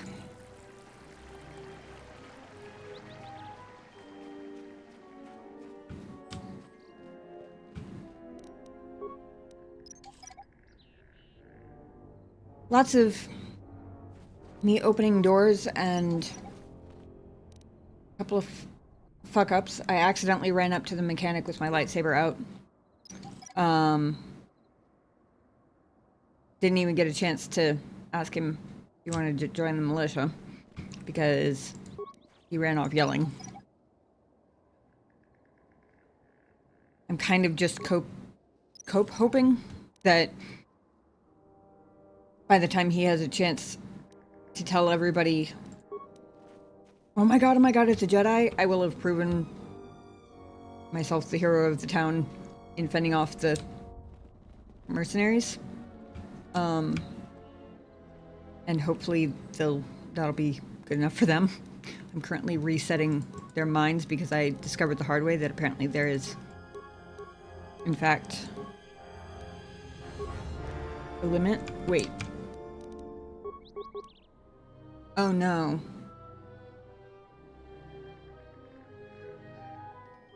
Fuck. Apparently picking up their minds doesn't count as...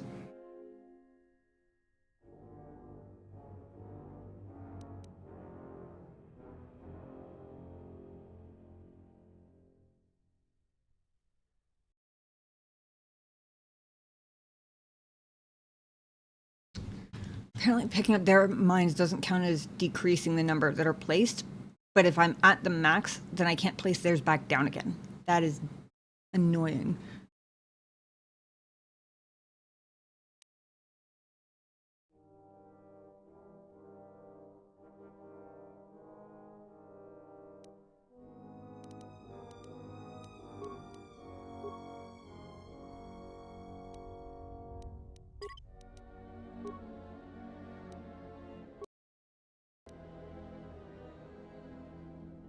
Hey, Sweet Milk.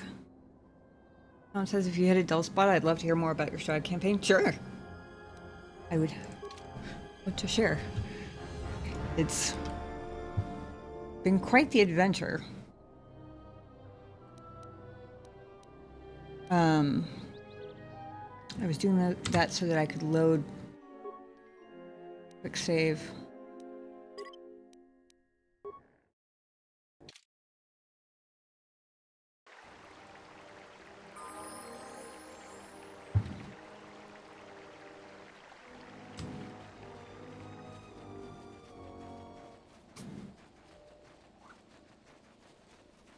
Information says he probably wishes he was from Boreon's planet instead of shithole like Tatooine. Yeah, probably.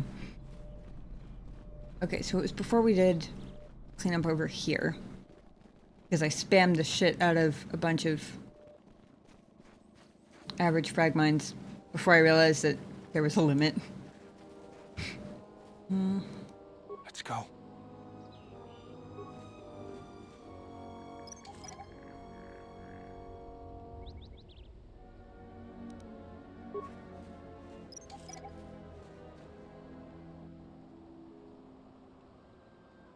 I don't know if I actually need... He mentioned filling gaps. And I was like, well, you can run through here, so I guess this would count as a gap. But I also have no idea how creative they're going to be. Like, I moved some up on the sides of the hill over there because can technically run around that way.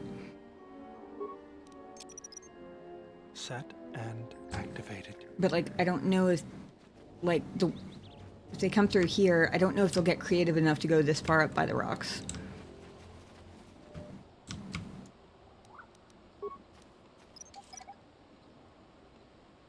Or, like, that far up.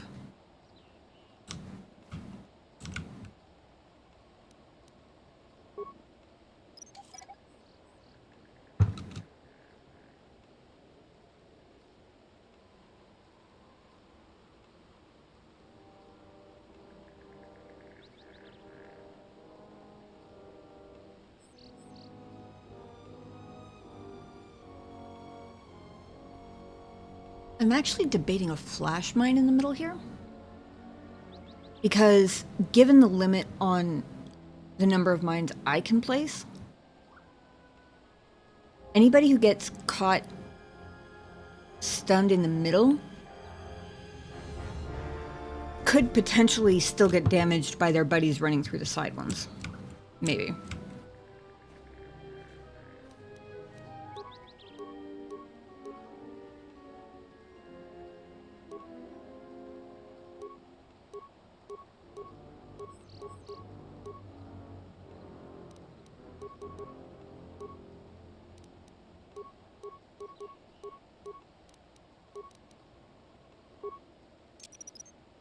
Set and activated.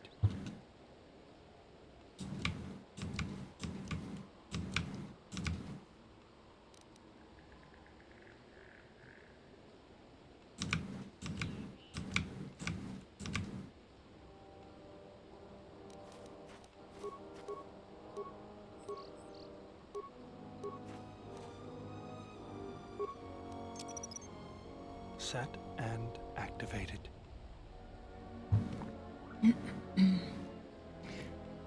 So we ended up with a really funny assortment of characters for our Curse of Strahd campaign.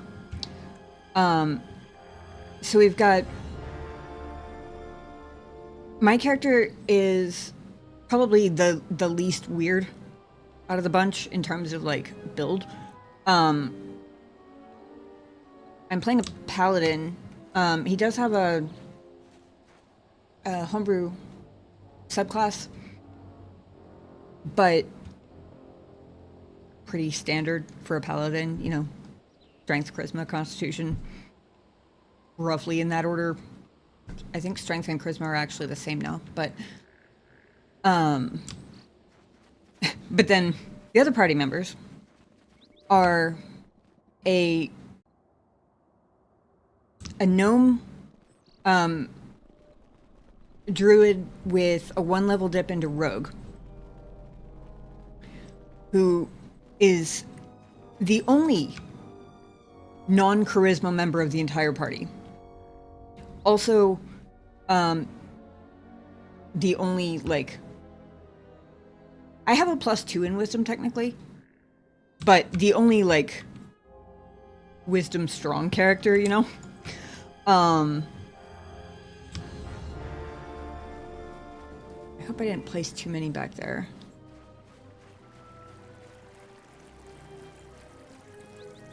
And then the other two characters, there are four of us in the party. The other two are, get this, a College of Glamour bard and an illusionist wizard with higher charisma than her intelligence.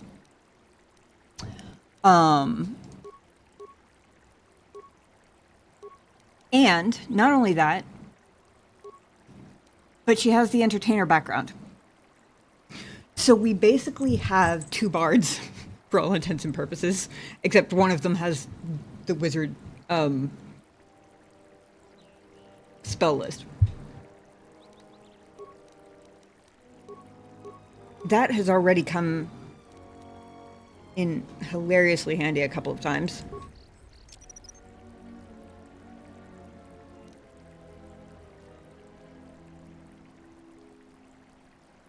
Like, for example, we're still in Vallaki. We're only 4 in-game days into the campaign, but we're on, like, session 15, I think was yesterday. If that tells you anything about anything. But on our way to... I don't know how familiar you are with Curse of Strahd. Are you familiar with the module at all? If I say the windmill, do you know what I mean?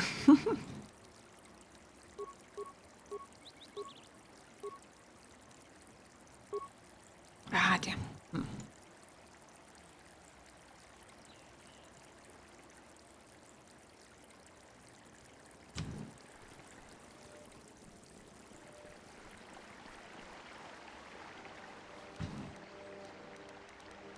Yeah?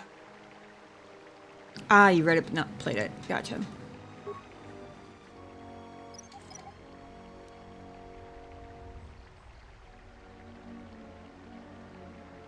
Any idea what the range on these turrets is? Basically...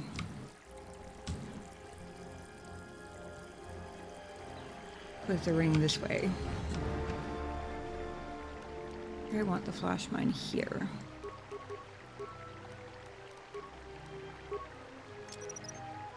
Set and activated.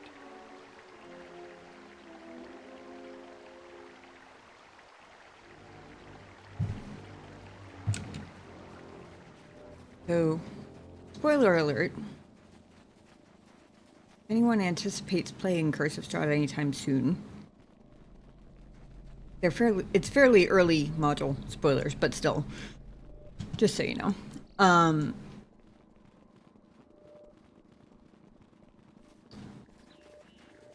So on our way to Vallaki, we ran into the windmill, right? And I keep telling the group that they asked for it because I put up a poll in our Discord before we even started playing, and I was like, okay, so there's a character who I mostly use for one-shots that I would be, you know, happy to use for this. But she's a total chaos gremlin.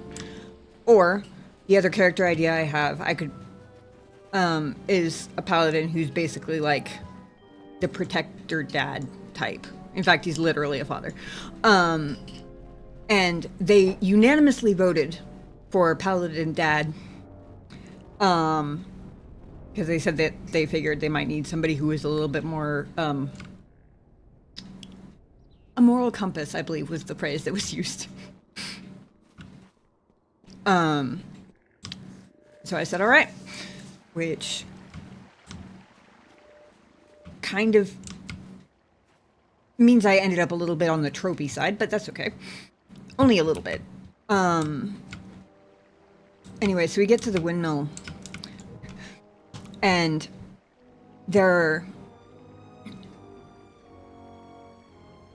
TLDR is that you find out that the 3 women who live there and sell pastries in the nearby villages are actually hags, and the pastries are made with the bones of children that they basically kidnap or buy from their parents or steal, or however they can get them, basically.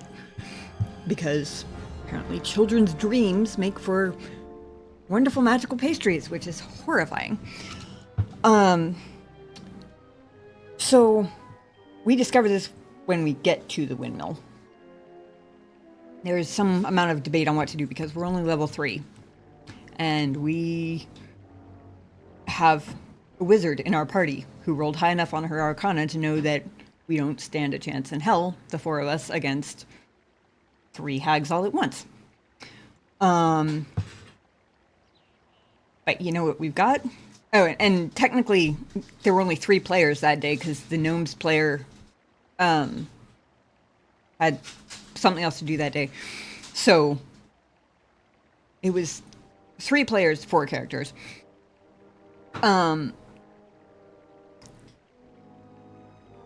So we did the most natural possible thing for a party that is 3/4 high charisma characters, despite one of them being a wizard, to do.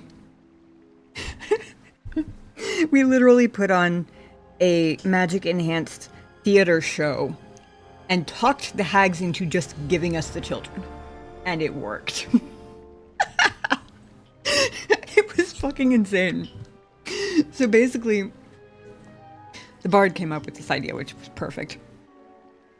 That, you know, if the whole argument is that, you know, children are more innocent and haven't been, like, jaded by life in Barovia yet, if that's the whole argument for using them to make the pastries, well, how much better could the pastries be if they were told all sorts of, like, glorious, exciting stories of lands outside of Barovia? We're all outsiders. We can tell them all sorts of cool stories. And then he proceeded to demonstrate with... So the illusionist wizard has the entertainer background. So she pulled out a bunch of costumes, dressed us all up, and then used, like, minor illusion to base... and her instrument proficiency, which she has from her entertainer background, to supplement the bard's made up on the spot. The player did a phenomenal job. It was amazing.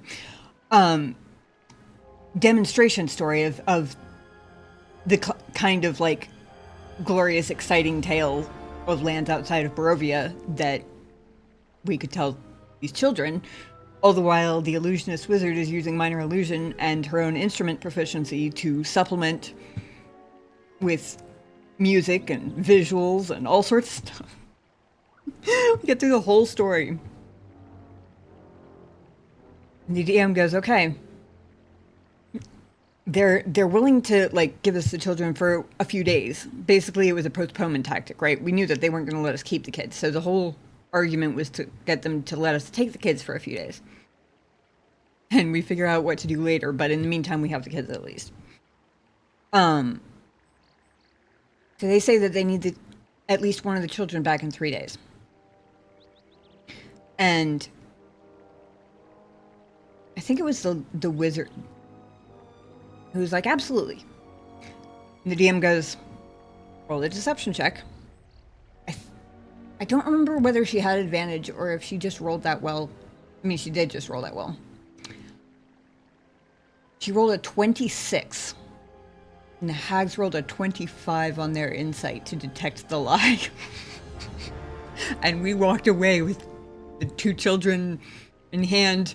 No running, no sneaking, no battle. Just, sure, here you go. Have some kids. See you in a few days.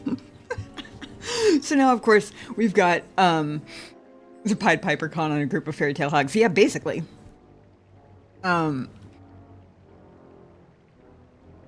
It befuddled the shit out of our DM, which was a lot of fun.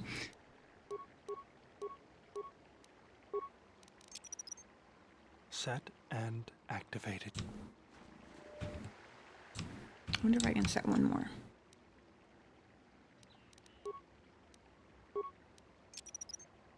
Shiny. Must be bad guys. Hey, Tosta, how's it going? I didn't even realize, for some reason, your name showed up in my chat, or in my combined chat. The same color as Tom's for a second. So I didn't even register. How's it going? Good to see you. Never heard of a group beating a hag by trafficking children. Most impressive. Yeah. Well, ask me again next week, because now we have to figure out how to take them out, because tomorrow they're going to be really fucking pissed at us when we don't give them the kids back. Because of course we were never planning on doing that. So that should be interesting. Set and activated.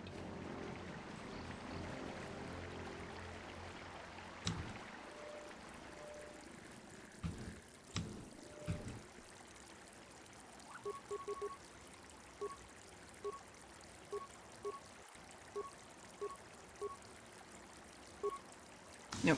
Okay.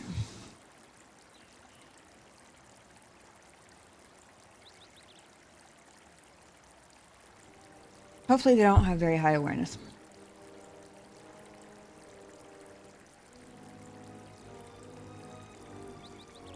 But yeah, so we have a whole plan for the hags tomorrow. In-game tomorrow, obviously. Our plan is basically to... So our wizard is a changeling. Yeah. A changeling with proficiency in deception. And she's an illusionist wizard, so she can do things like cast illusion spells without verbal components. We get to turn them into mice for easier logistics. No, that's a funny idea. Our plan is basically... There's this big festival going on in Vallaki. And we managed to convince the hag who usually sells pastries in Vallaki to just let us return one of the kids to her tomorrow during the festival, rather than having to go all the way back to the windmill. And our plan... So we met Van Richten. Our wizard is going to use her changeling ability to shapeshift into one of the children. So it's not an illusion. Doesn't matter if they see through it, because there's nothing to see through. She is just one of the children, basically. And we've already set it up where they're not expecting her to be with us, because there was this whole story about how she got roped into helping with the festival because of her illusion abilities, right? Which they've seen before because she used them for the storytelling, so they know that she can do that. So meanwhile, she's going to actually be shapeshifted into one of the children and using non-verbal illusion spells to basically heighten the amount of noise and chaos going on in that particular area, while Van Richten, under cover of her illusions, casts a magic circle to hold the hag so she can't just, like, because, oh yeah, did I mention they're night hags? Or at least one of them is, and we suspect the others probably are too. So they can't just, like, disappear into the ethereal plane and get away, or, you know, strike from anywhere or whatever. Basically hold her still so we can hopefully take her out. And we're hoping that that breaks the coven. So we're basically going to take her out, take a short rest, and then beeline it straight to the windmill to take out the other two before they can replace her. That's the idea. We'll see how well it goes. We are level 5 now, to be fair, which helps. The first time we ran into them, we were level 3 and very squishy. And feeling every second of the squishiness. I hope this is enough for the mines, because I don't know how much else I can spread them out, given that I apparently can't move their mines. It didn't occur to me to try moving their mines around before I maxed out my placement, but I assume that wouldn't work either. There we go.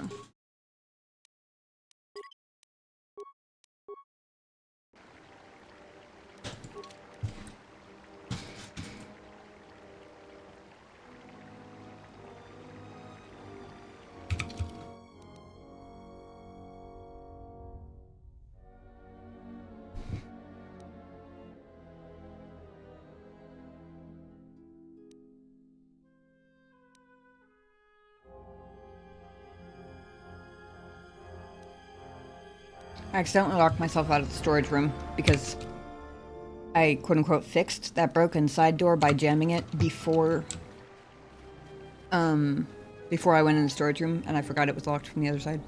Oops. Hopefully there was no, like, insanely good loot in there because... Oops.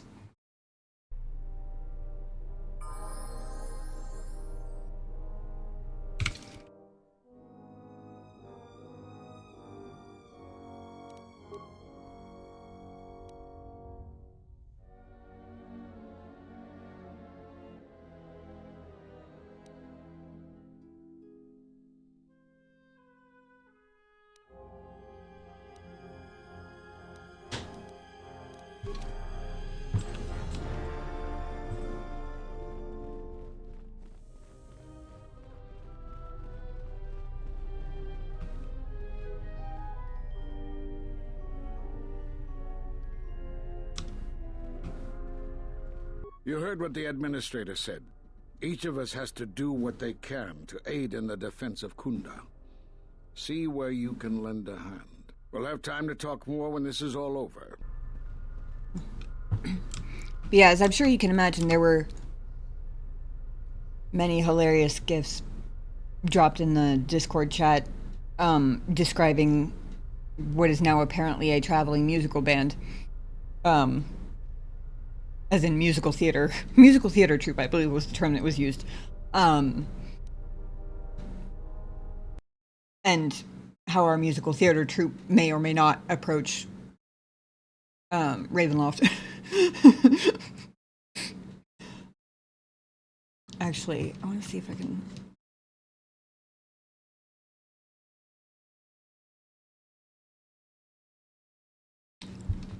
One in particular...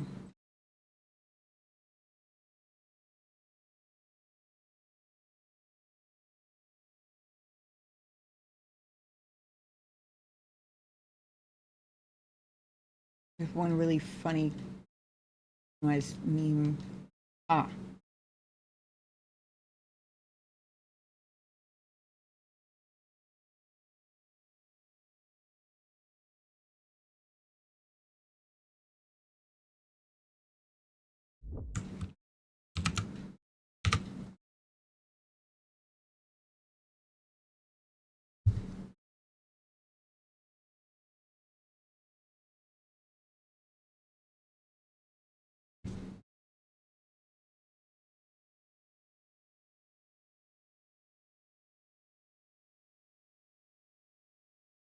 Yep. This was the meme that our DM dropped in the chat after that session.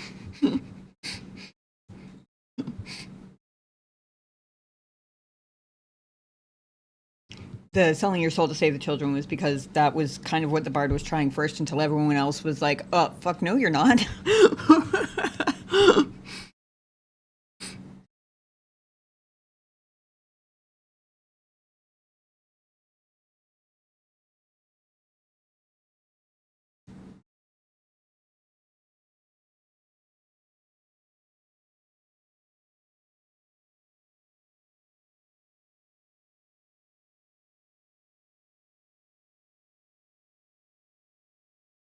Maybe you could put on a musical to convince Ascol not to attack Khoonda. I mean, maybe, but to be fair...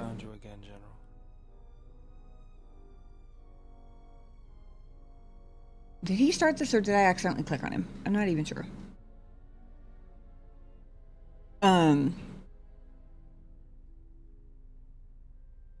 Yeah, the worst part was that that was his idea too.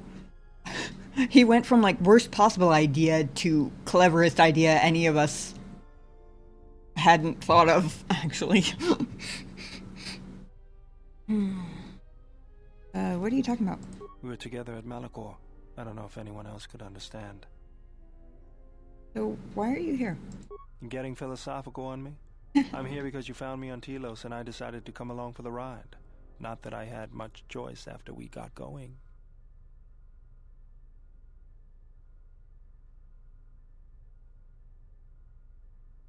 I mean, why are you still here? Tired of me already? I was frustrated. Watching the Ithorians getting pushed around by Zerka, I thought I could make a difference, but it was taken away from me. Guess if one planet was good enough for me, why not the galaxy?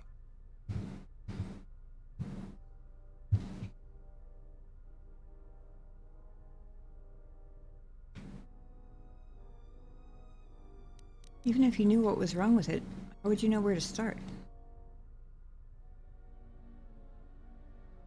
You just have to know what the circuits look like.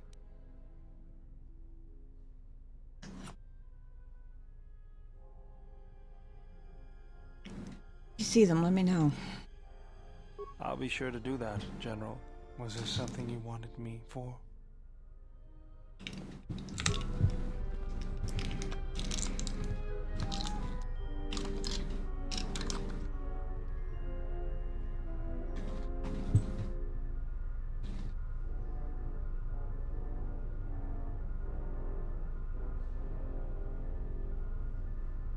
I mean, just a second. I'm gonna feed the kitty cat real quick.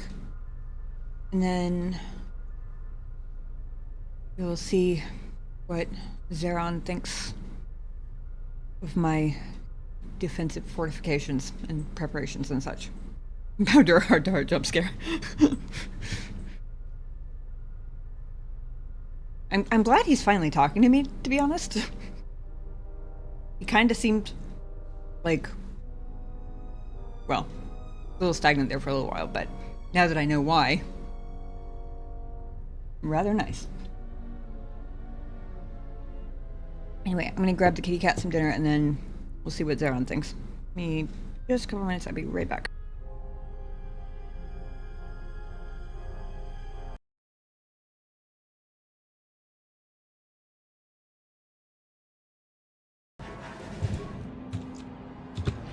I am Revan. Jeremy's been you. That didn't make any sense.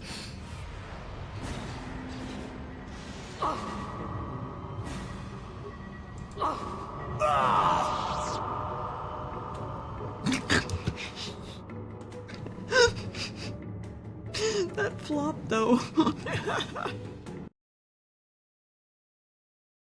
And then we shall see if Revan can stand against the full fury of the Starforge.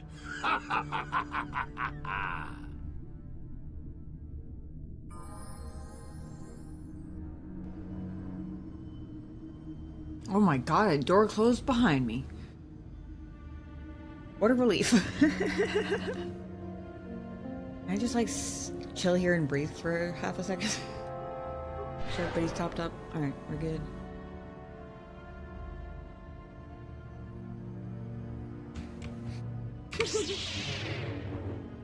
Have a couple of fun twirlies instead of desperate not to die twirlies.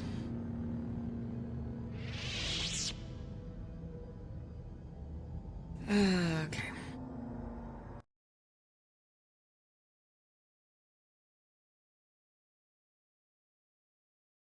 Hey, Tosta! I come back to the stream and immediately you somehow lost your pants again. I know, right? Something about this game, I just don't seem to be able to hang on to them.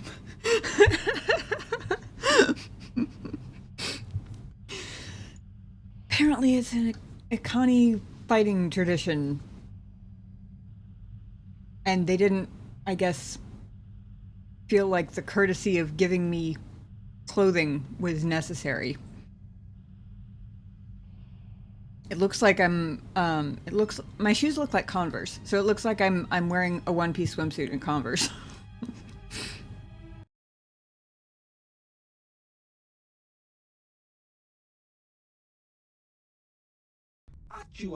Don't see many of your kind out here at all anymore. Not since the war, at any rate. What brings you here?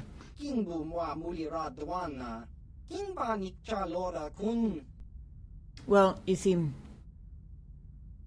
I'm actually a person in an alternate universe who's currently streaming gameplay of this lifetime, and chat told me to come here. I mean, that's the truth. For winning. Big freaking heroes, Inquisitor. All of us. Ain't we just?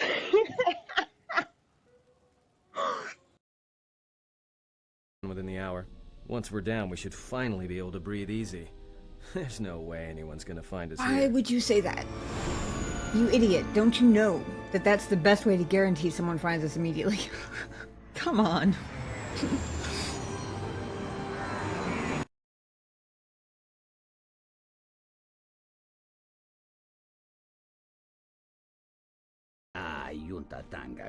Master, I found for you an exquisite girl. Her skill and beauty will surely prove to be pleasing to your eminence. Send her in. I would much rather see her dance than listen to your tired recitations.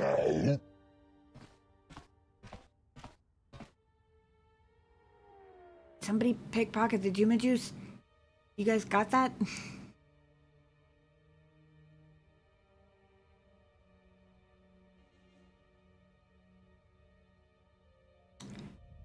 I'll say it's more flattering than my last pantsless outfit. But I don't really dance any better than Shepard. I thought it was just because I was being trained as an adult, so they couldn't, like, program the Jedi morality into me from, like, childhood or something. Nope, that makes all sorts of sense now. And I hope I get a chance. It won't surprise me if I don't, but I hope I get a chance to tell Bastila that I don't find her nearly as annoying with this context. It was way more annoying having her question my dark side, light side scale when I didn't know. Now that I know, it makes a lot more sense. It seems a lot more reasonable and a lot less nitpicky.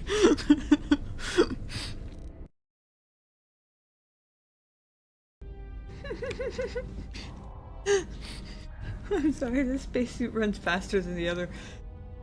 Than it did in the other game, and it's really funny looking. So this is just as cool of you. Or what the fuck is this movement, dude?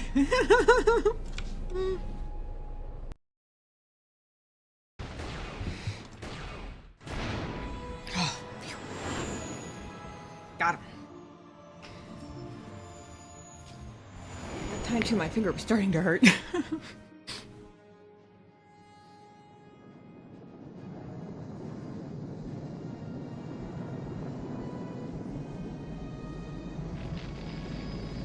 Both the advantage and disadvantage of being so planet efficient. The advantage is that I haven't run into too many of those until now. The disadvantage is that I haven't run into enough for me to get good at it yet.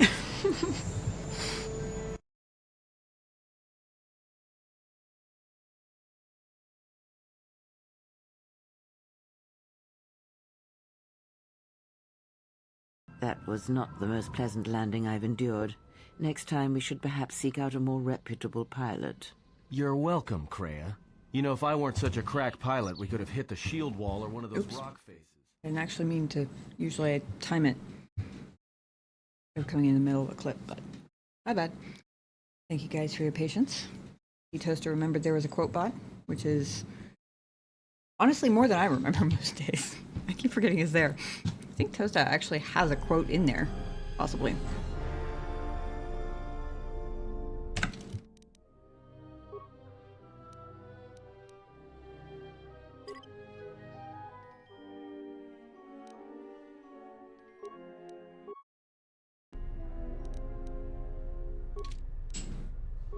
I was right about you. You are trouble. But you might just be the right sort of trouble we need. The mercenaries aren't quick to mobilize, so you have time to do what you need. Or are you ready to finalize the defense plans? Involved with finalizing defenses. Inspecting the perimeter, talking to the troops, and coming up with a battle plan. I fought in a war or two, but I'm no general. In my experience, people like you are better at strategy. You want a hand in making the plan, you got it. Alright. Finalize the battle plans, I think. You sure? Once we're done with that, there may not be any time left before the mercenaries attack.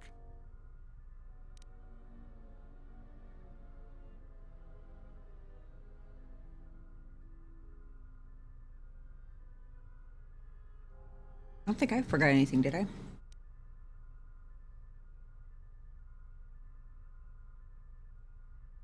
Everybody I know of who would let me talk to them, including the mercenaries.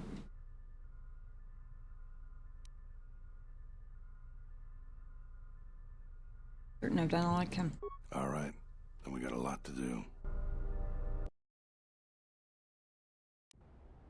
Since you are here to bolster Khoonda's defense, I will hurry to the mercenary camp and delay their assault however I can. I imagine that the mercenaries have got two goals in this whole thing. Kill me and kill the administrator. The rest of the settlers won't have courage to resist if they succeed.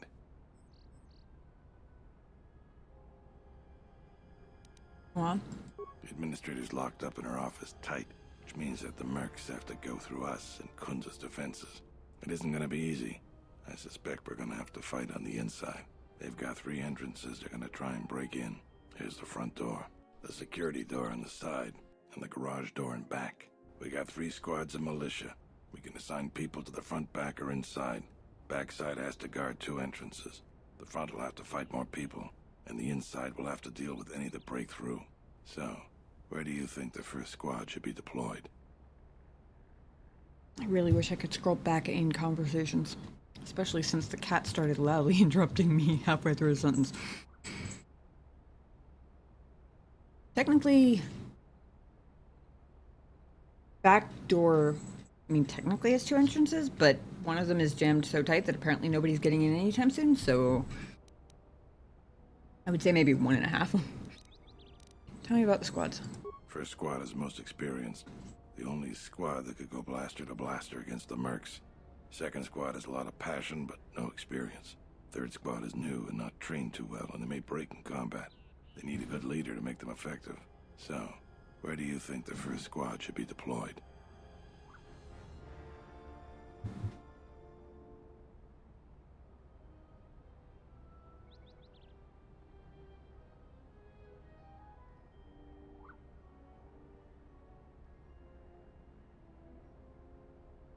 I really wish I could get him to summarize the locations again. It was... I got hung up on him saying that the back door would have 2 places to defend, and I missed what he said about the front door.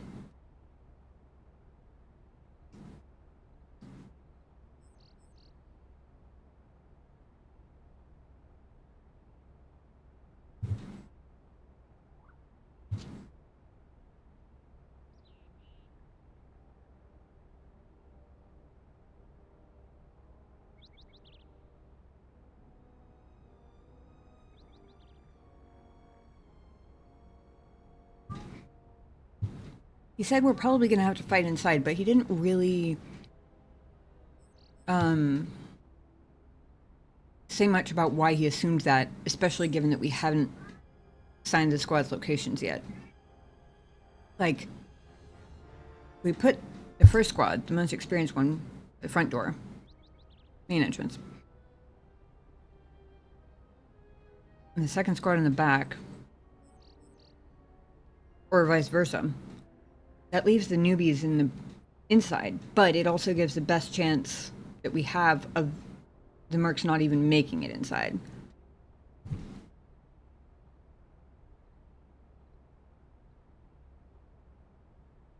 It also thins the mercs' ranks and makes it easier to handle anybody who does get through, I think.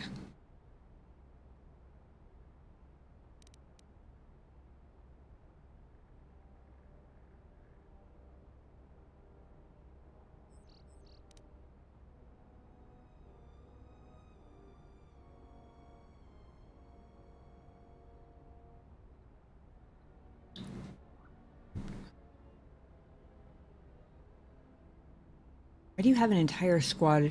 Why do you have all your experienced people in one squad and all of your newbies in a different squad? That's what I want to do. That alone does not seem especially strategically sound, but maybe that's just me.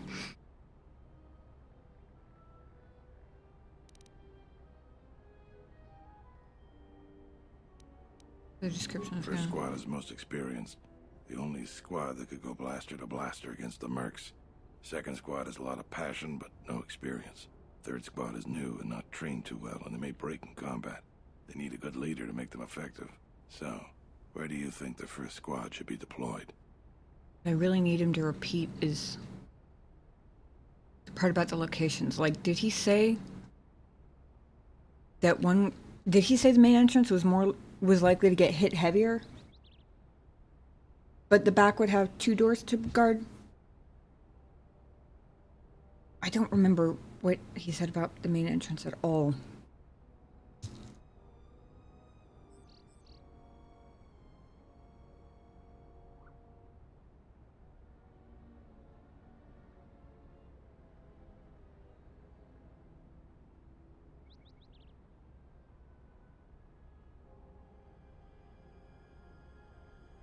If anybody, sorry, I realized I was saying that while we were on an ad break, and that probably doesn't help. If anybody happens to remember what he said about the main entrance as a task, like he said that the squad stationed in the back would have 2 doors to protect, although one of them is quite thoroughly jammed apparently, thanks to me. And then the inside,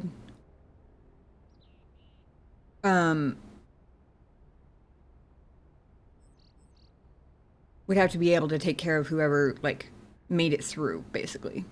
But I completely missed whatever he said about what the squad at the main entrance would have to deal with.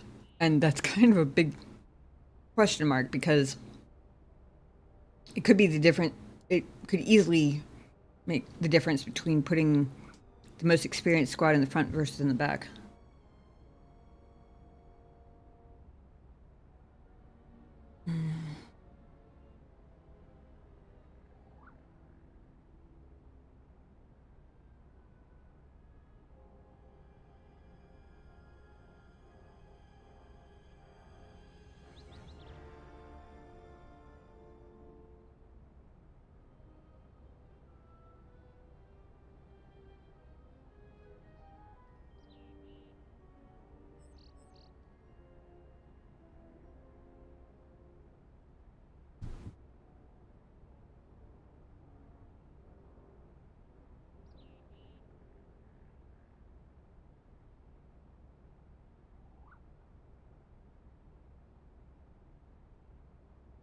Hmm. I'm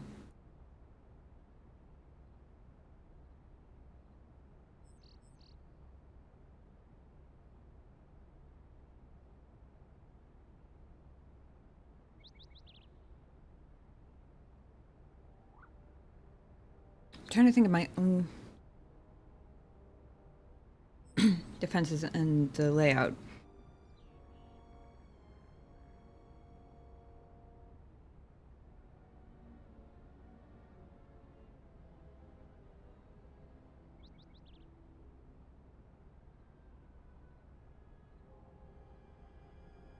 There are 2 turrets in the front and only 1 in the back. There's also more space in the front. And there's that bridge that in order to even cross it, they have to go straight through a deadly gas mine. So that's a thing.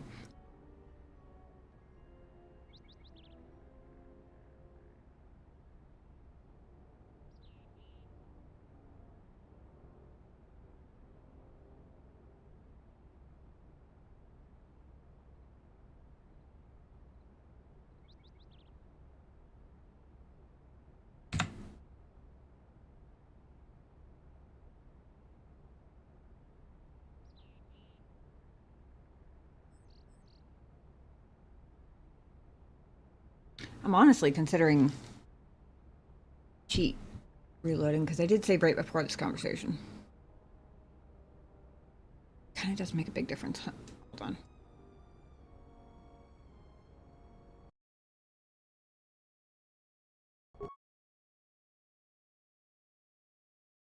It won't let me roll back a save in the middle of a dialogue, so we're just gonna make it.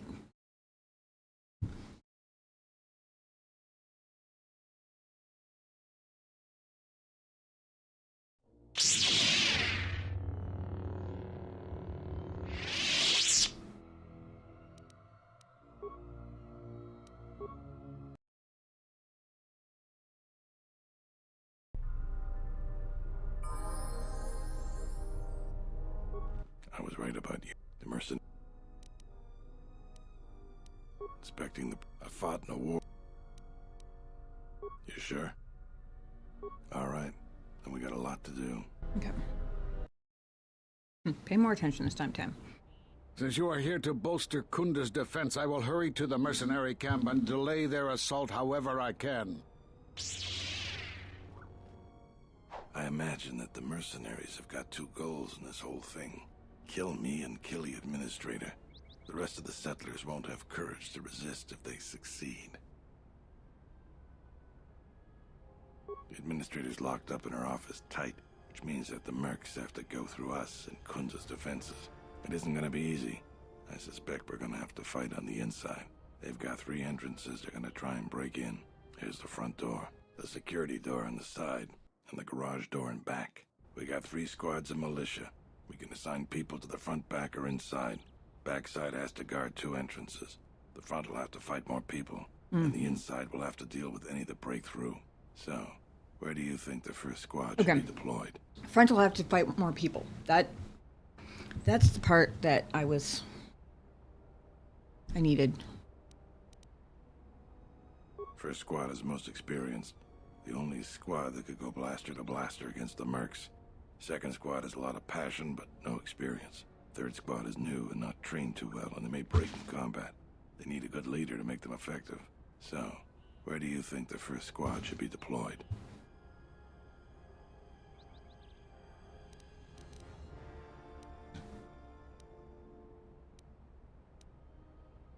I wonder if the good leader to be effective thing is a hint that I'm going to end up wherever I put the third squad.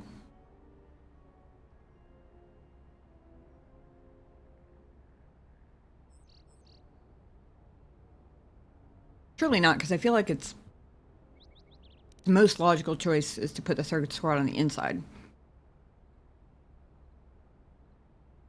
So that they have the fewest number of mercs to deal with. Because they're being thinned out by the 2 more experienced squads, right?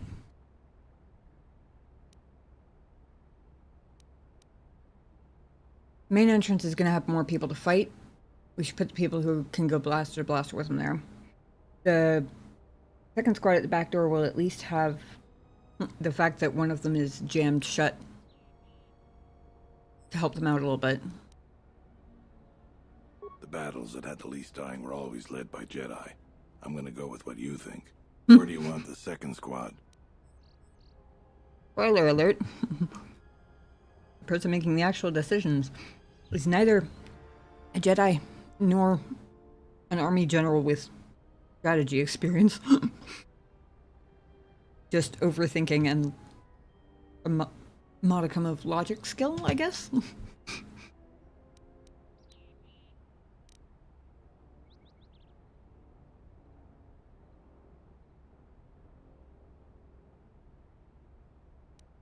Back by the garage. All right. Where do you want the third squad, the new recruits? Inside. Fine by me. The last question is, where do you want to go? Either the front or the back. I'll take whichever one you don't. That way both sides have leadership.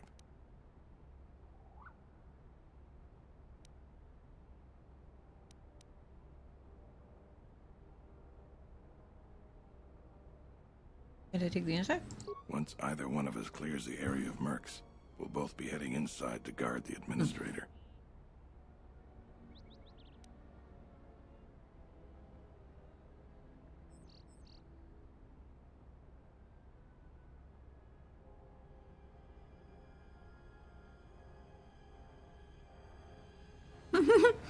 Jedi aren't always great at logic. True. And to be fair, even if he's correct about battles with Jedi, or led by Jedi having the least casualties, it probably had more to do with force healing than it did with actual strategy. But also, I am a general and apparently did quite well at being one. It's just that the person in the driver's seat making the decisions right here has no military experience whatsoever. Just kind of going on overthinking and what seems to make sense. Speaking of seems to make sense.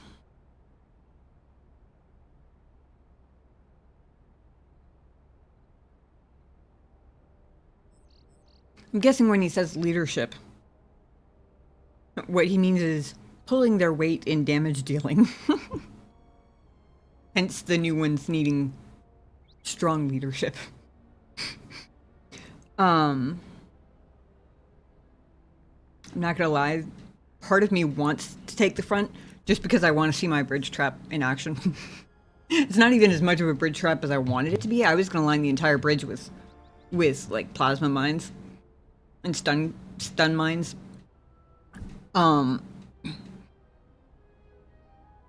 But they understandably but unfortunately capped the number of mines I could use, and you know, still, if the first squad is at the front door and is stronger on their own than the second squad,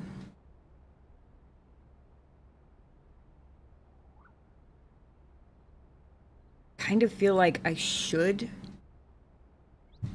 like, strength level, right? Squads, first squad, second squad. I'm kind of imagining it as, like, as far as individual combat skills, me, Sarah. So I feel like we should swap the leaders, like put the NPC leader with the better squad, basically, so that the player-controlled characters can make up for whatever the second squad is lacking.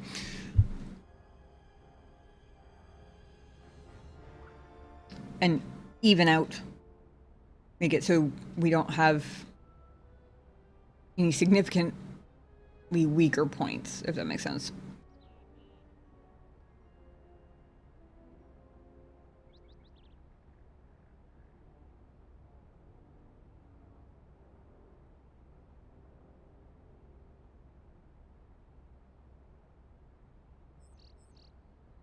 I'm mostly torn because I do want to be out front to see if, like, not just them all getting poisoned running across the bridge, which will be really funny, but also if, like, my flash mine placement, because I had to completely guess at the turret's range, and I tried to place a flash mine so that they would get stunned within perfect range of the turrets, and I really want to see if I did it right or effectively.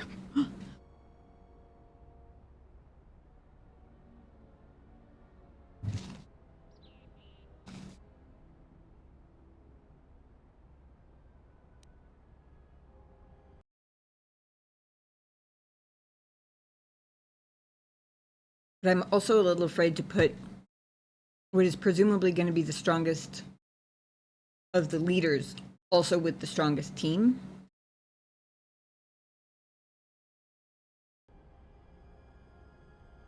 Because that seems like it opens up the back to be problematic.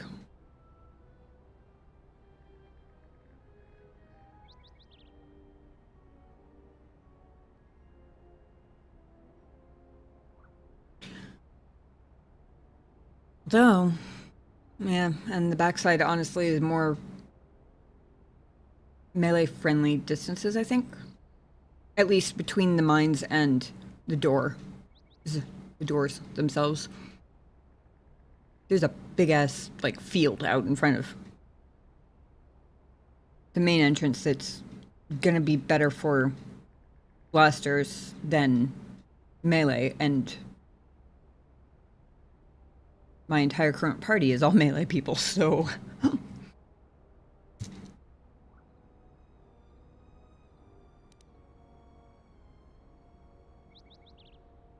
maybe I'll get a cutscene It'll show me whether my strategic mind placement worked. I'll try covering the 2 back entrances. The back? I suppose that there is more ground to cover with the 2 entrances. All right, I'll take the front. Once the fighting starts, you gotta stay in your area. We both have to guard our half of the battlefield. Come over to me and the mercs will just charge straight into Khoonda. Thanks to you, they're gonna have a tougher job. That's about it. Now we just need to dig in and wait for the mercs to come. Have you talked with the men? Well, I'll tell them what's there to do. I'm not much for words. I noticed. I think they could use some encouragement. Maybe I could speak to them. All right, I'll assemble the men. I hope you can speak good. Me too.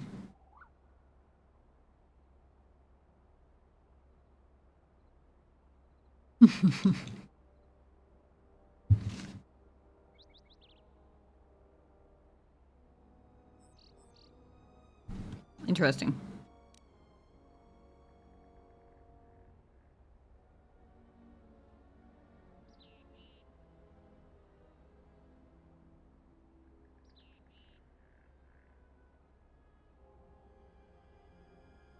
Okay, so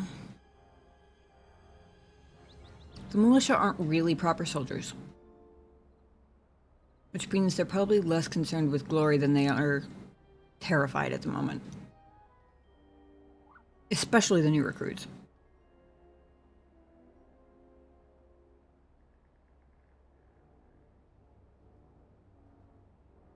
Somebody who signed up as a soldier voluntarily might be persuaded by the chance to make history thing. But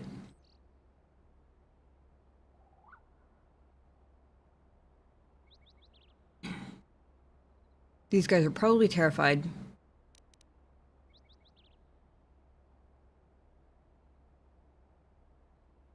Just desperately hoping they manage to protect their home. I like how warn them not to get killed is a persuasion option. Like if I'm persuasive enough, then they'll just not get killed. Pretty sure that's not how battle works, but okay.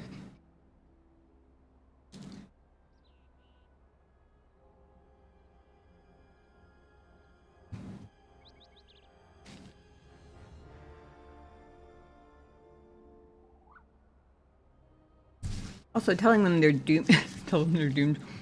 I was about to say, I feel like they might be feeling that way already.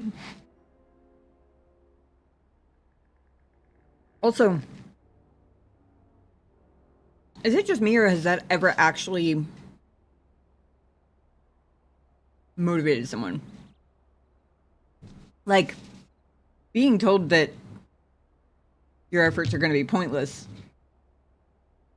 seems like surely that would be one of those things that would kind of universally drain the motivation out of people, right? I guess with the intimidate, it could be like a you better fight harder, you're doomed type of thing. Have you tried dying less?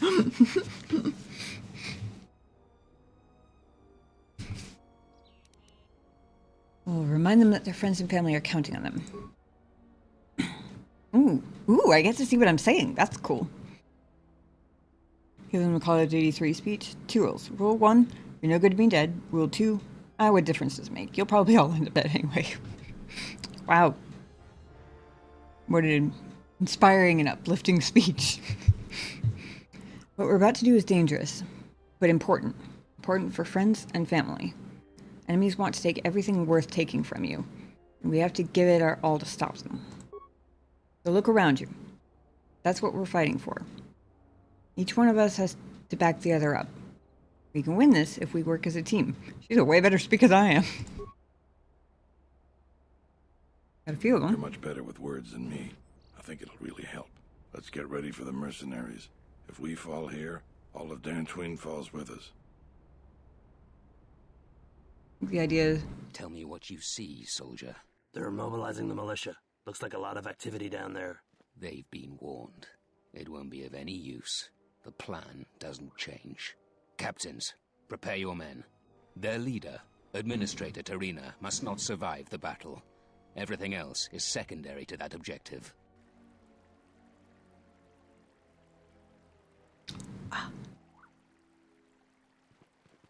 What do you mean they didn't set off my mine? Just has run straight through it.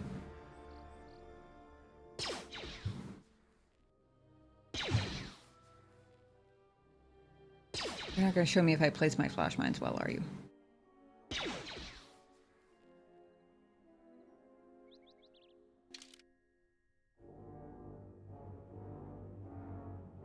I think the idea there is that the only way to survive is to fight. Yeah, that actually makes sense, honestly. When you put it that way, I can kind of get it. Like, get that survival desperation, that sort of like base animal instincts to stay alive no matter what going. That makes sense.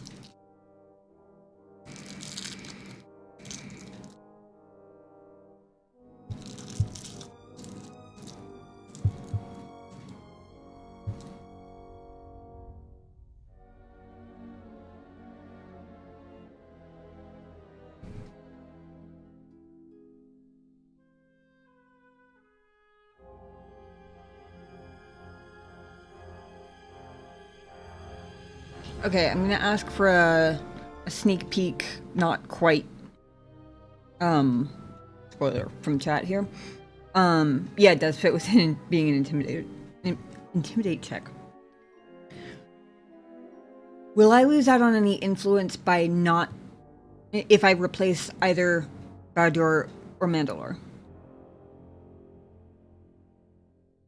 I hadn't even thought about which one yet. But I want to make sure I'm not going to miss out on an influence opportunity. But I am considering swapping one of them out with either Visas or Kreia because AoEs. and better force healing than I have. Oh. The mine thing is weird. In vanilla, the entire Khoonda fight is a cutscene. You defused all the mines, you would get an extra cutscene that shows the mercenaries cross with no mines. Huh. We'll get influence from either one here. Okay.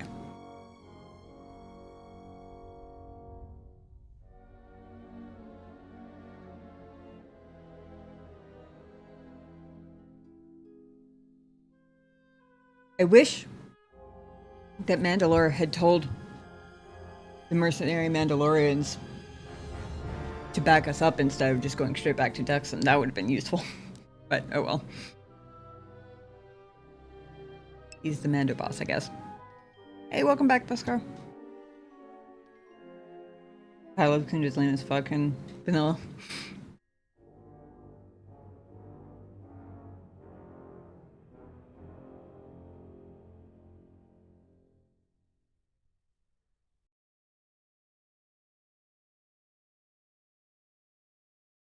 Part of me likes especially given the spontaneous I'm glad I found you general conversation with Baldur. Part of me thinks it's kind of beautifully poetic to be fighting alongside him again. Especially right after he said that. The gamer part of me is like, I'm probably gonna have to worry less about Mandalore's health bar. But I did just upgrade Baldur's armor, so also maybe not. I don't know.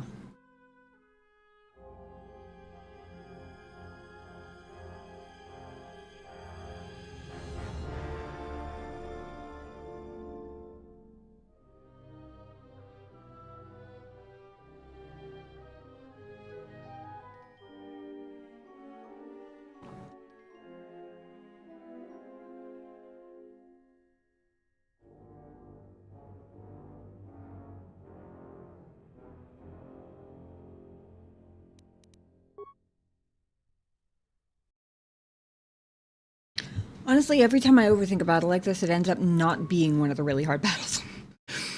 So maybe I'll try it with the two of them first, and then if we all die embarrassingly quickly, maybe I'll swap it out for somebody with AoE and better healing than I have.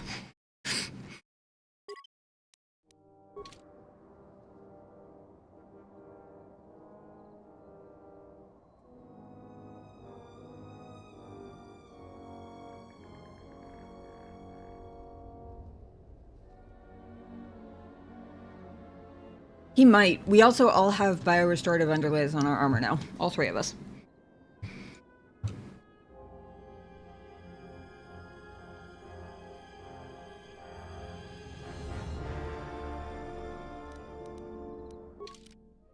Wonder.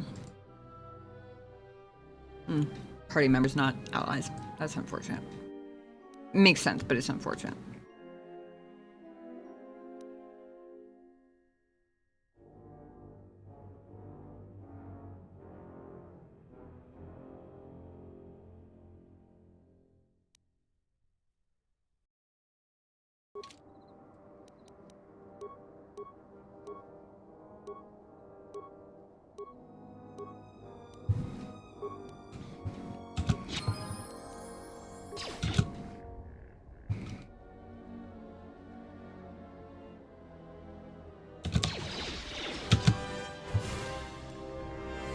Where are you looking? Also, what is this position? Like I'm in a Nutcracker ballet or something.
Yeah. Reeling from the viper blade through the neck.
Well, that didn't go so great.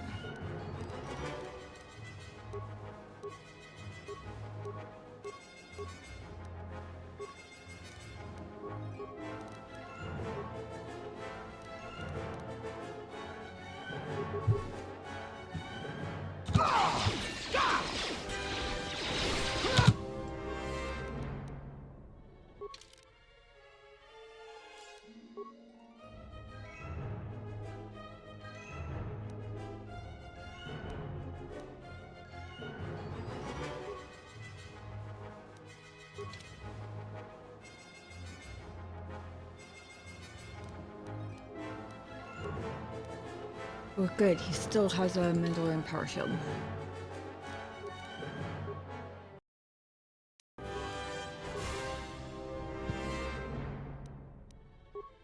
The only one I found so far that does both, that protects against both physical and blaster bolts.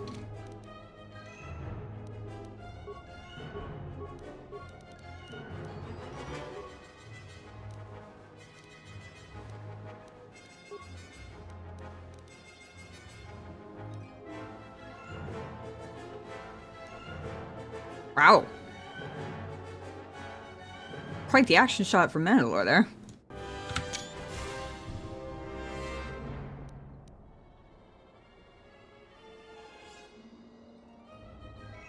What are you guys doing? Can you start shooting somebody? Oh, I guess maybe they're shooting at those guys. Also, did none of the mines go off? I'm so annoyed about that.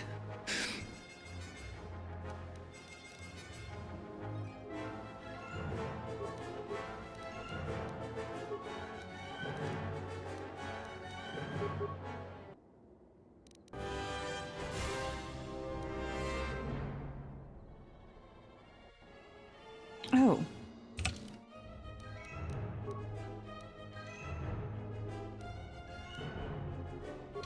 What is his...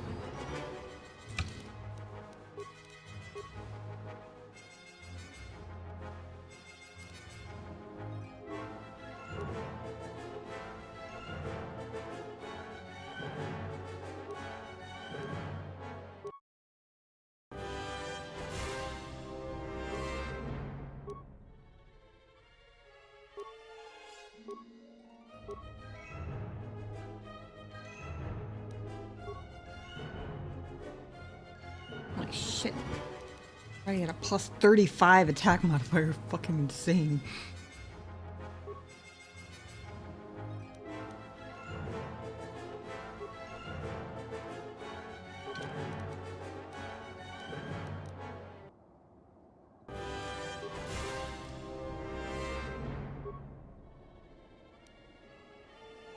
Is there... Does it have, like, limited uses or something?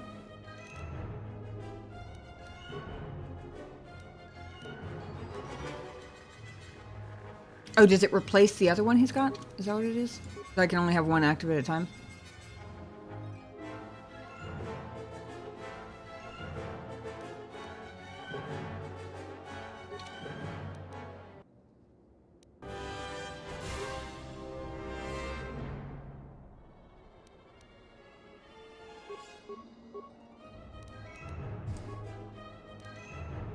No? Doesn't replace the other one? Oh, well, that's good.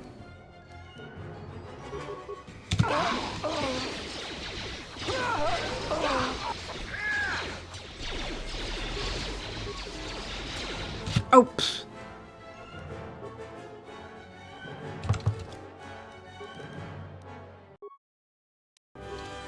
I'm an idiot.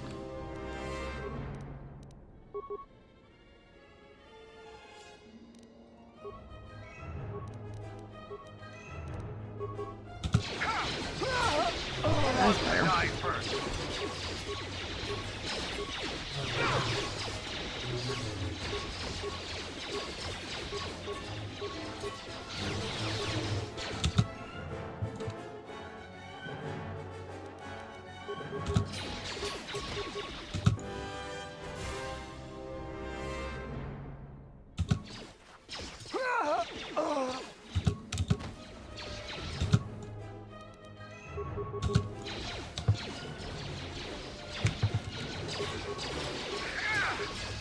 No one crosses me and lives.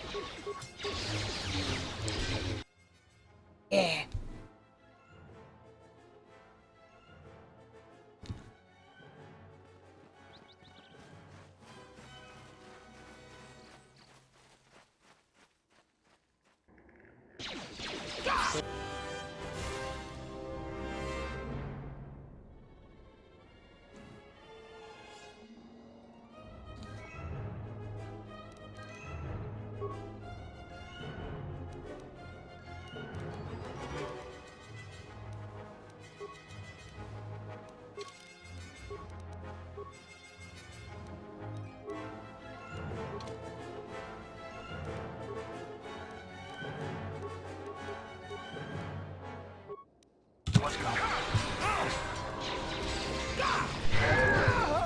Time to die.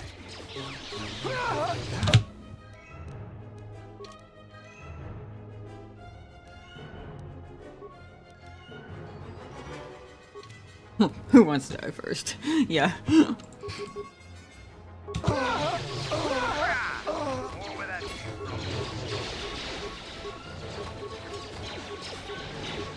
Time to die. Time to die.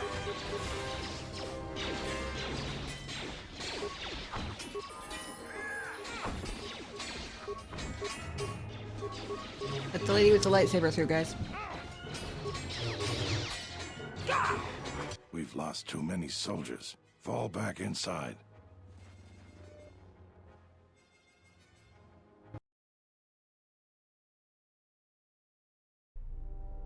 So you're the Jedi. I take it you are responsible for the surprises we've had during this battle. Stand aside. Our quarrel is with a distinguished administrator. This isn't your problem.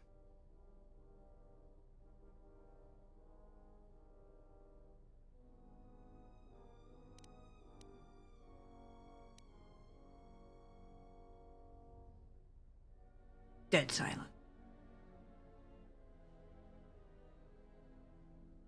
And a yawn from the sky.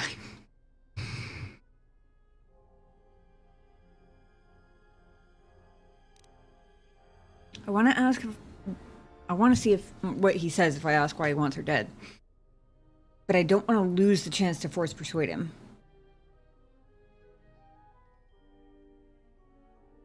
If I ask the question, will it... Does anybody know? Will it still let me come back to the force persuasion after that? Or is it a choose one and then the situation proceeds?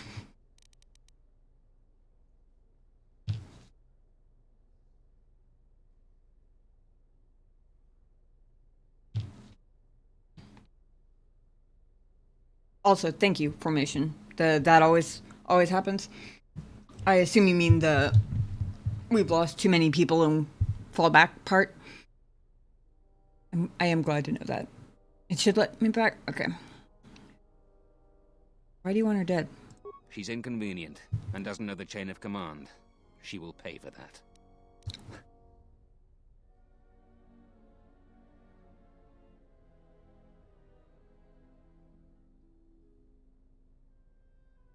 You know what the chain of command is? The chain I go and get and beat you with so you understand who's in right in command here. Firefly, Serenity, anybody?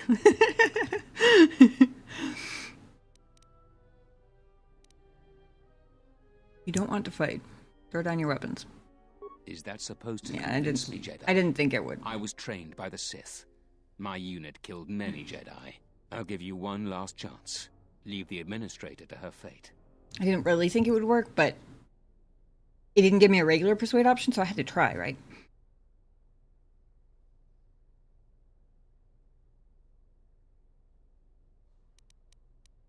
Won't let you kill her. Then you've allied with these flaming settlers. Obviously. The galaxy doesn't tolerate weakness. I was trained at Malak's academy. Your tricks won't work on me. You're just another dead Jedi to me. Sorry I was held up, but it looks like I've arrived in time to pull you out of your predicament. Kill them all.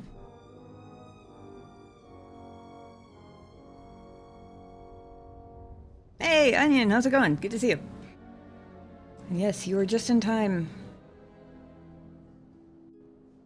The only thing you missed was a lot of and who wants to die next? Or first, and who's next to die, and a whole lot of chaos and a whole lot of me grumbling about how they just ran through all my minds, my very strategically, and like, I spent so long overthinking the placement of those stupid mines. Yes, I am a little salty about the fact that none of them went off.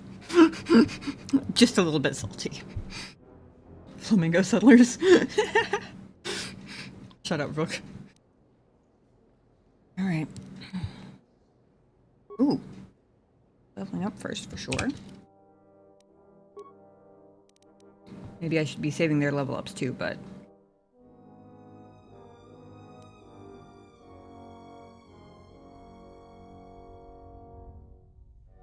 Actually, should I?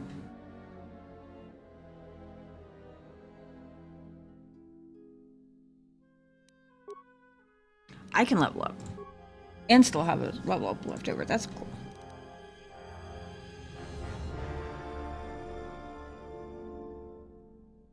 $15 for compare and reputer use.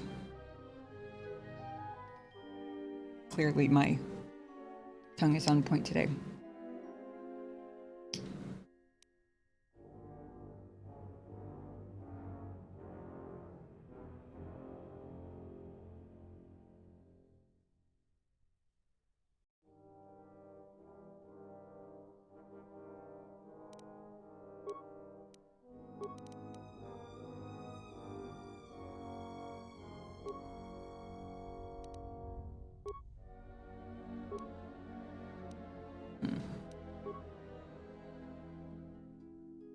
Okay, let's see. What am I doing for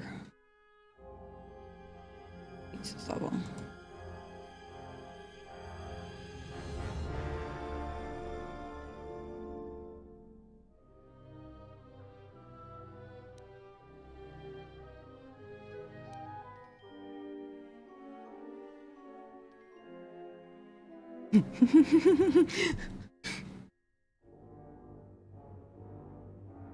Ever get Master Heal. I might have to do this level, honestly, because I decided to give it a shot with Baldur and Mandalore. Because Baldur said something earlier. I don't know whether I accidentally clicked on him or whether he started a very brief conversation. It was like, I'm glad I found you again, General, or something like that. And it seemed too beautiful and poetic for us to immediately be fighting side by side again, like right after that happened. And Mandalore because he is super tough. But I did consider swapping one of them out for either Kreia or Visas, since they both have my better heals and the AoE force abilities, or the better AoE. I mean, I have the Master Scream, but Visas has Force Lightning, or whatever I think she has, it's either Force Lightning or it's the level 3 version. I don't know if she's at level 3 of it yet. And Insanity. And Kreia also has Insanity. And possibly Force Wave. I don't remember for sure which one's which, but they both have better heals.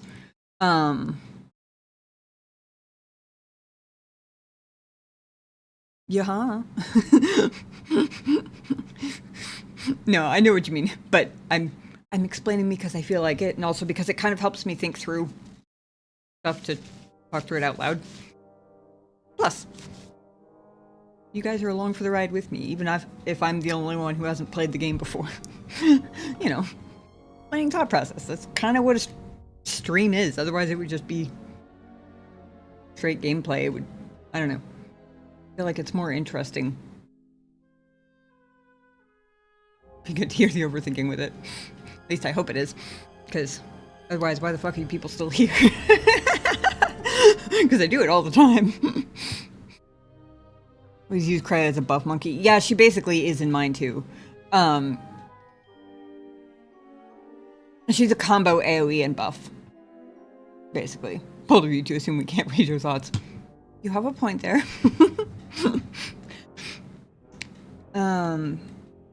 But yes, I might have to get Master Heal this time, specifically because I chose to go into this without a better healer than me.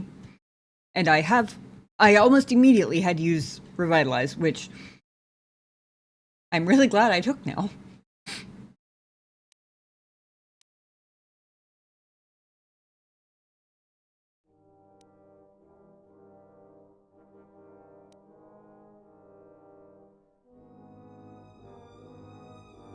Master Flurry is just so good. And I think it's the only one of the melee, like, special attacks that actually gets rid of all of the, like, debuffs and penalties when you get to the top level. Like, this one still docks 3 points to hit. I mean, don't get me wrong, it's still really good, but when you already have Master Flurry, it's kind of like... But do I really need anything else? I might just max out my lightsaber specialization for this one.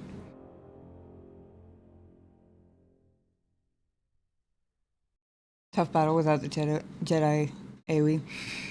It was better once I got my companion's shields activated. But yeah, Baldur went down in like before I got my second action all the way off, I think. Maybe third. He was already all the way down. Which, you know, gave me a taste of how careful to be going forward, and we survived the rest of it so far. But yeah.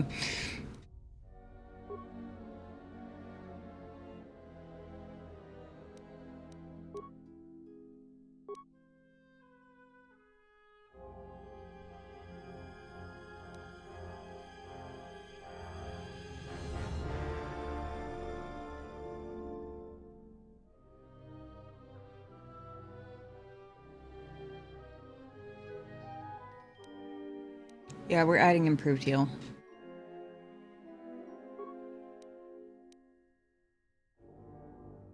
Because it's kind of silly that I still have the level 1 version this late in the game, honestly. Powder just does that. He falls over. I have noticed he has a tendency to do that rather a lot.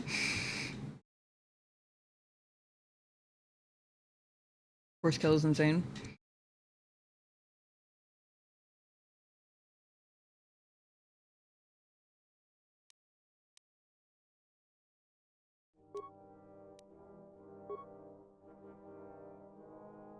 That said, I don't know how tough this is going to be, so I think I am actually going to save their levels in case this ends up being tougher than the last battle, and I need...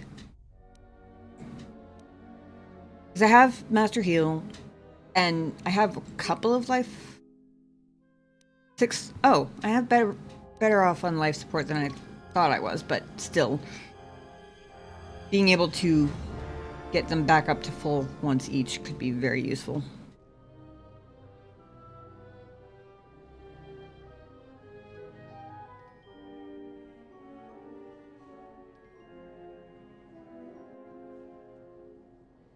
Okay, so that's the door we're guarding. Got it. Aw. Through. Here. There's Joran. Dylan. Nice. Also, these guys should be on our side.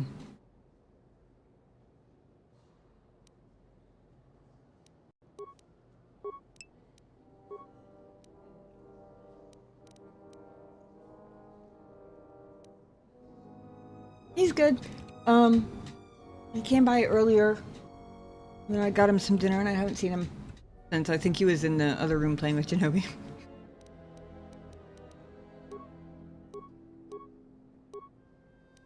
We recently discovered that apparently he is into cat TV. He's just a screen snob. It has to be on a big screen. So we don't have a TV. We have a projector that connects to various streaming apps on phones that projects on the wall in the bedroom. So Shinobi got a Bluetooth speaker so that he could put the speaker right under the screen so that it sounds like it's coming from the same direction. And he's been playing like 12-hour looping like cat TV footage, like birds and squirrels and stuff, just like coming to bird feeders and like little piles of seeds and stuff for like hours, and Ghost will just sit there and watch in absolute fascination. So he might be doing that now, honestly.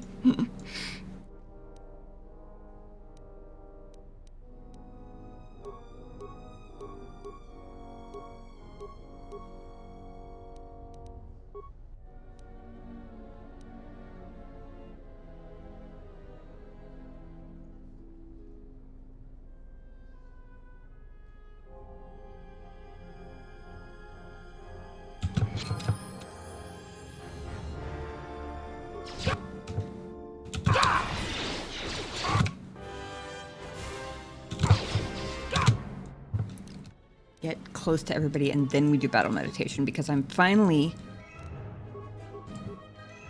Whoa, that was weird. I'm finally remembering that battle meditation has an AoE debuff effect.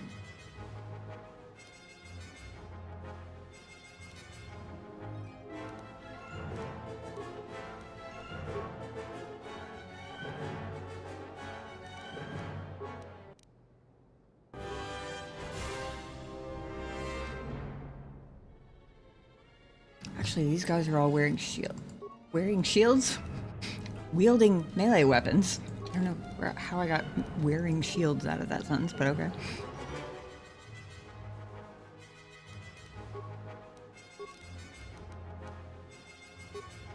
Nope, wait, hold on.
Getting down already? Damn. Way to go, guys. Cross brain circuits, yes. That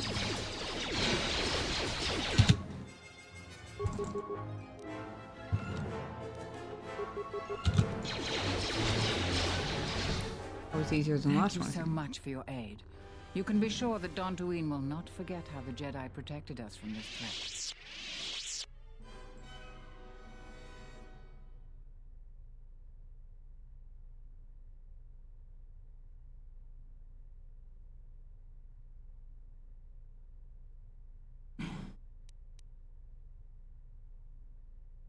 Wine is an interesting option, considering that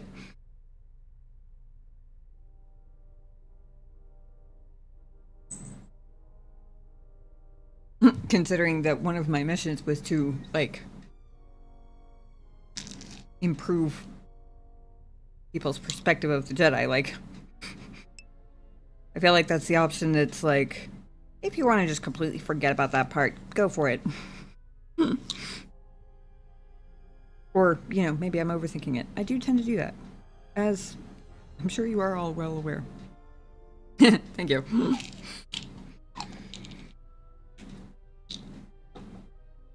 I feel like it's probably better if she attributes my actions to the Jedi as a whole, actually. Better for everyone in the long run, certainly.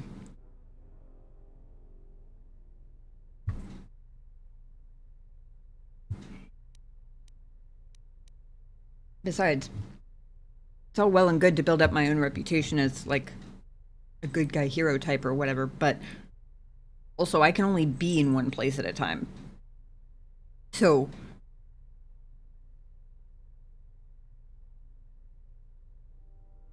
if I like get nitpicky, I guess, about it being me specifically and not the Jedi as a whole, then there's bound to be a time when I fail to be somewhere where people need me at some point, and, well, then there goes my reputation there, right? Can't be everything to everybody.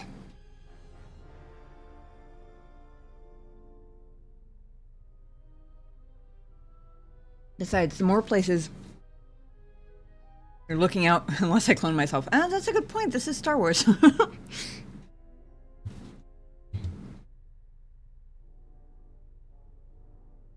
I set up spare desk chair because I thought Ghost might show an interest in it. And he had completely ignored it until just now. I just realized I forgot to turn the cat cam on, so it'll be a second, but I'm happy to help. Uh-oh. God, I hope that auto-saved because the game just crashed.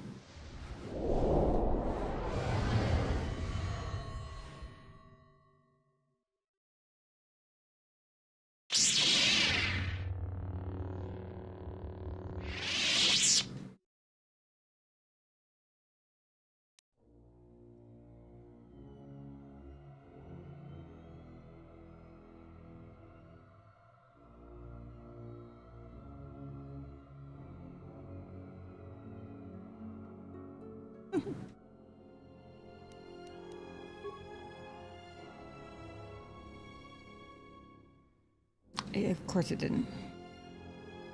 Why would you not autosave at the end of a battle? I mean, maybe it would have if I'd gotten through the dialogue, but...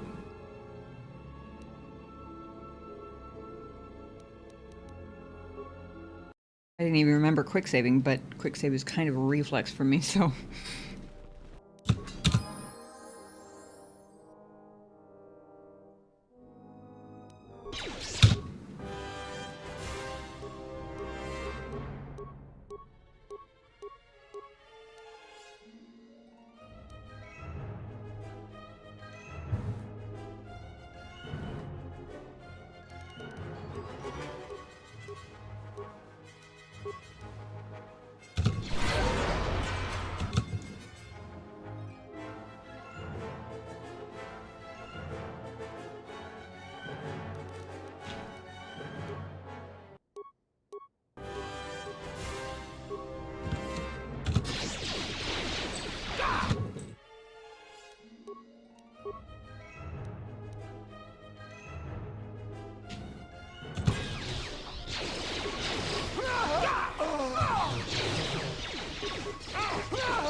I got the satisfaction of taking them out myself this time, at least.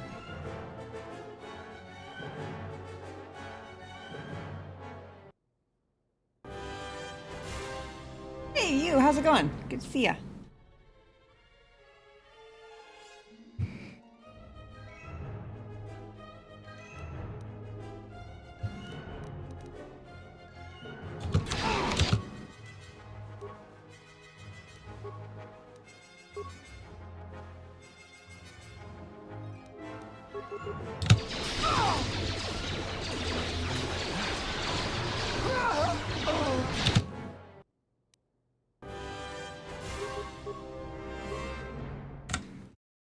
Good thinking.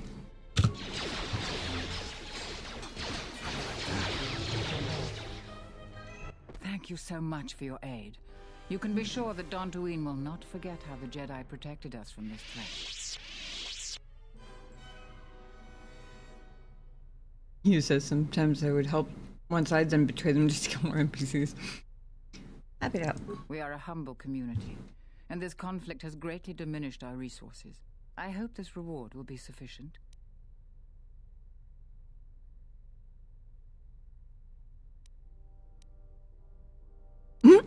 If it weren't for me, you would be missing your head, dear administrator. Yikes.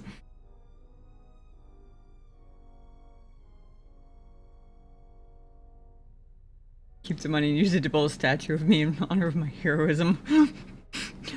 Oof.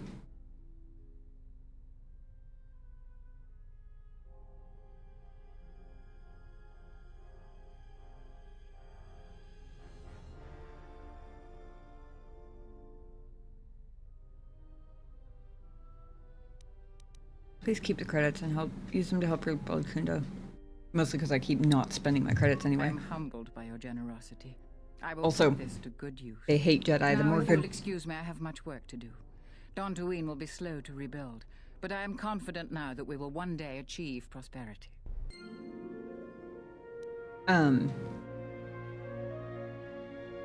was I about to say? Oh yeah, that, and when I showed up, I had to hide my lightsaber because they hated Jedi so much. So I feel like all the goodwill points I can possibly get, the better.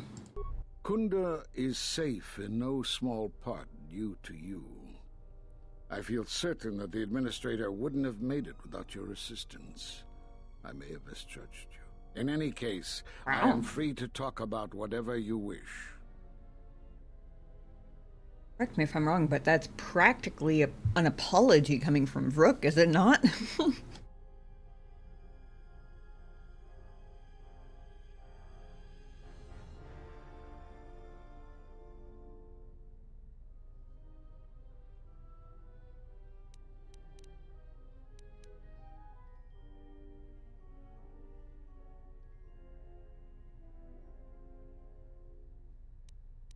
Where are all the Jedi? There are a few of us left, but I do not even know if the others still live. We may be the last. We've been forced to divide our forces and retreat to places which will be difficult for our enemies to detect and attack. Where are these other Jedi?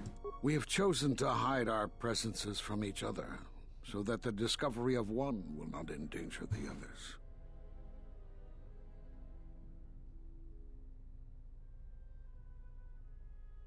How can you contact each other? We cannot. And we have resolved not to until we have found where the Sith are striking from. But even as our numbers thin, there is still no trace of them. We had hoped to outmaneuver them. By letting them believe themselves victorious, we thought they would become bold and step from the shadows. Rook apologize? That's a first. I mean, to be fair, he didn't actually apologize, but I feel like, I feel like I may have misjudged you is basically the same thing coming from him, or at least the closest anybody will ever get.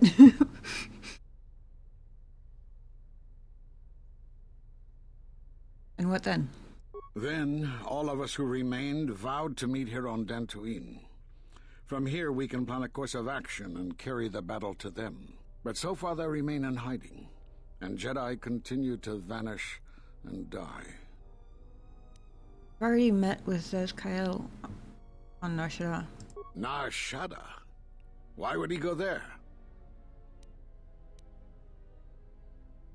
He believes the life on Nar Shaddaa could conceal him. I mean,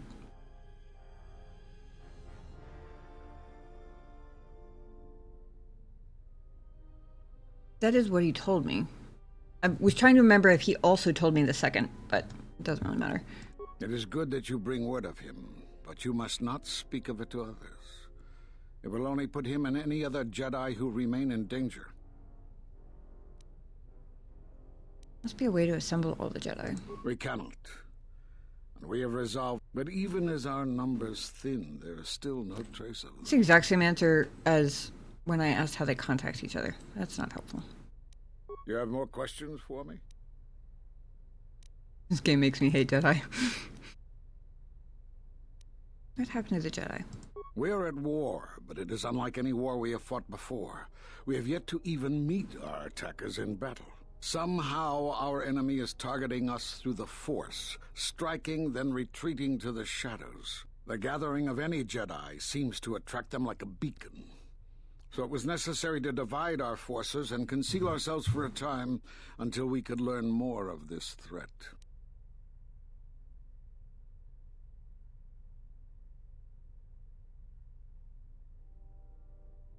Like on KOTOR? How did you know of KOTOR? I have ways. Few knew it was one of the gathering worlds for the Jedi. But yes, KOTOR was one such place. Now the planet is no more. Master Zar, Master Dorak, and many more perished there, and we do not know why or how. But all life on the planet ceased to exist. I was not on KOTOR when it was destroyed, but now that it is dead, it has left its echo, like Dantooine. It was after KOTOR that the few of us left realized that wherever we gathered, we were placing others in danger, not just Jedi. Why did you come to Dantooine?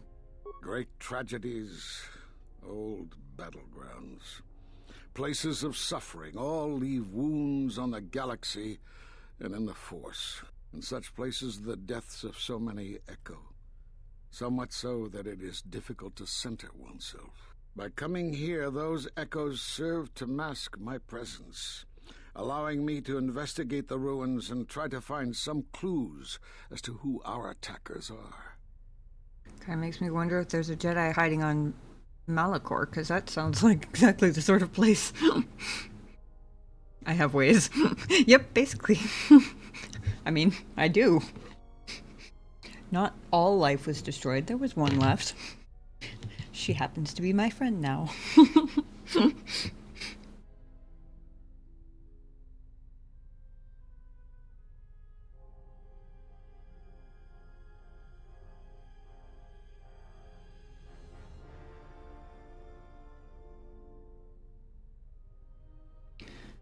You can mask your presence here, couldn't the other Jedi?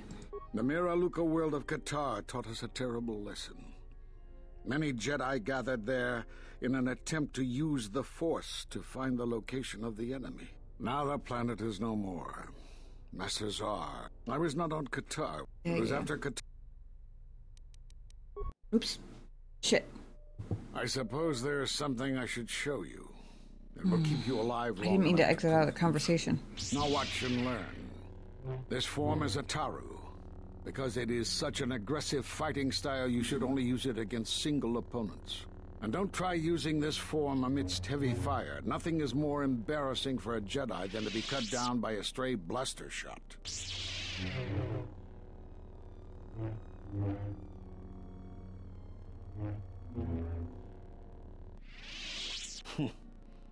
I don't know how you learned that so quickly. Still, your form is sloppy. Keep practicing to tighten it up and you'll be fine. I'm so glad you clarified that, because I looked at it, and I read it twice, and I was I was so confused. I should have guessed what you meant. But, it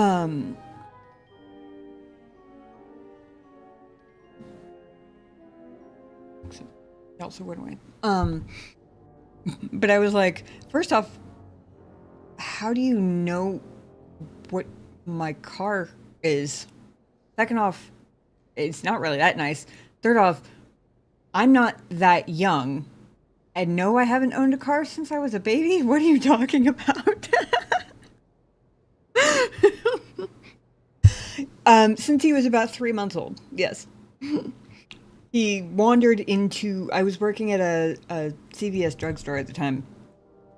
And we think that the motion detector picked him up at night. It was like 15 minutes before closing. Because his fur was so bright. We think the motion detector picked him up, but the door opened for him. So he just wandered into the store and was like sniffing around the checkout candy. It was as friendly as you please. And we were on the corner of two busy streets where people had literally been hit in the street. And it was just me and my cashier there. And my cashier had 3 pit bulls at home. We couldn't let this poor little kitten wander off into this area where literal people had been hit in the street before, let alone cats. So I took him home, and he's been with me ever since. He fell asleep on my arm in the back of a cab on the way home because my car was in the shop. I was not prepared to have a cat that day, but there we go.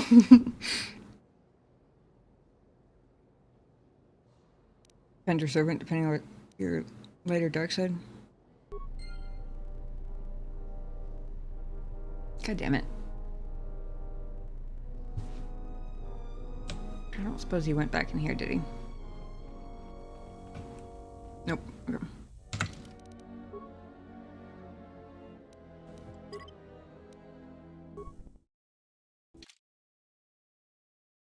Yes. Yes, he did.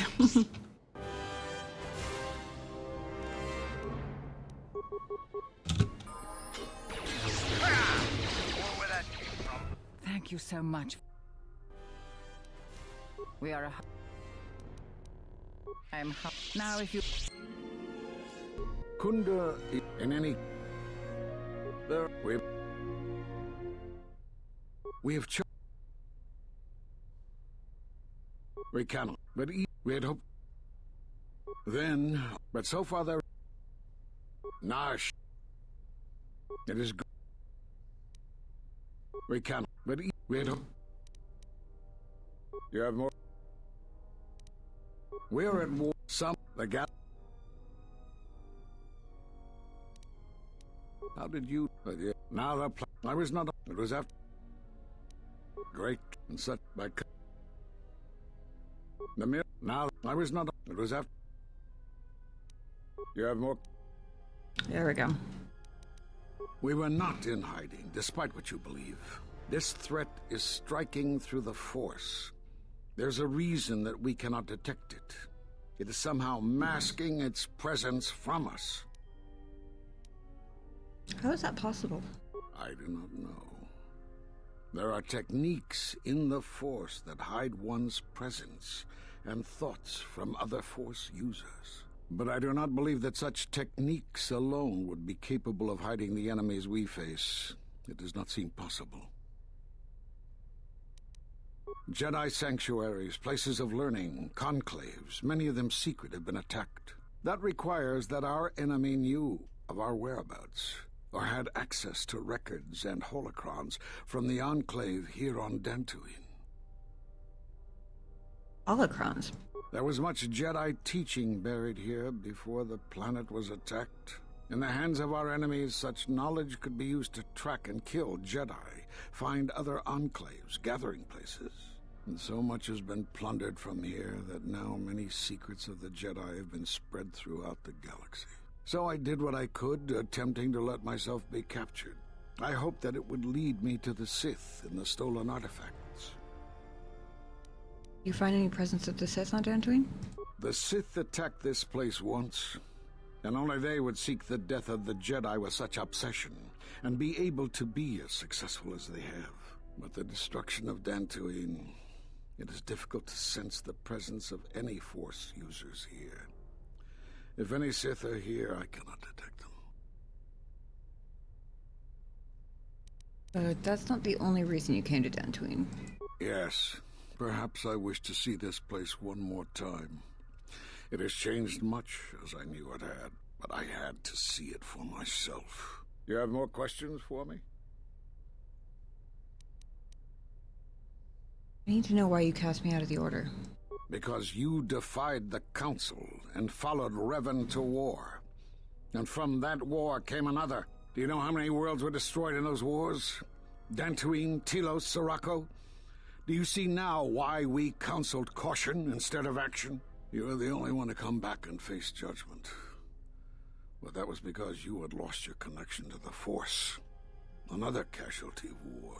No doubt you still blame us for your exile. I had hoped your isolation would give you time to reflect on what had happened, what you had done. But I see it as not. I haven't even said anything yet. For me? He asked me, like, do you see now why we went caution over action?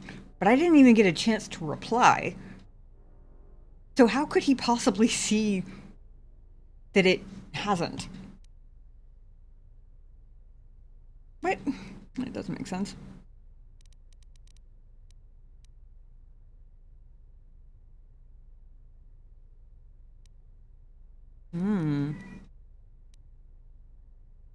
Why did you cut me off from the Force? We did nothing to you.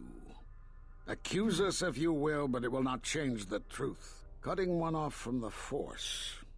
Such punishments are reserved for only a few.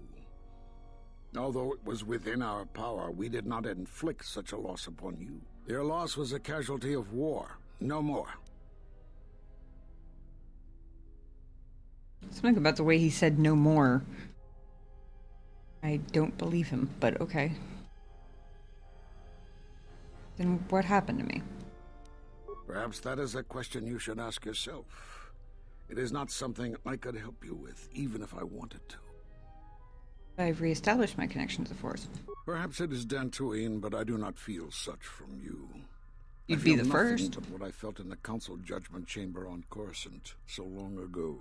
Still, you and your connections were often a subject of debate in the Council. It is possible that returning to known space, journeying with others, has caused the Force to stir within you again. You have more questions for me? You're very not helpful. At the end of my trial, you and the other masters said something had happened to me. What was it? You have seen the end of your trial? Perhaps you would like to explain how you came to this knowledge.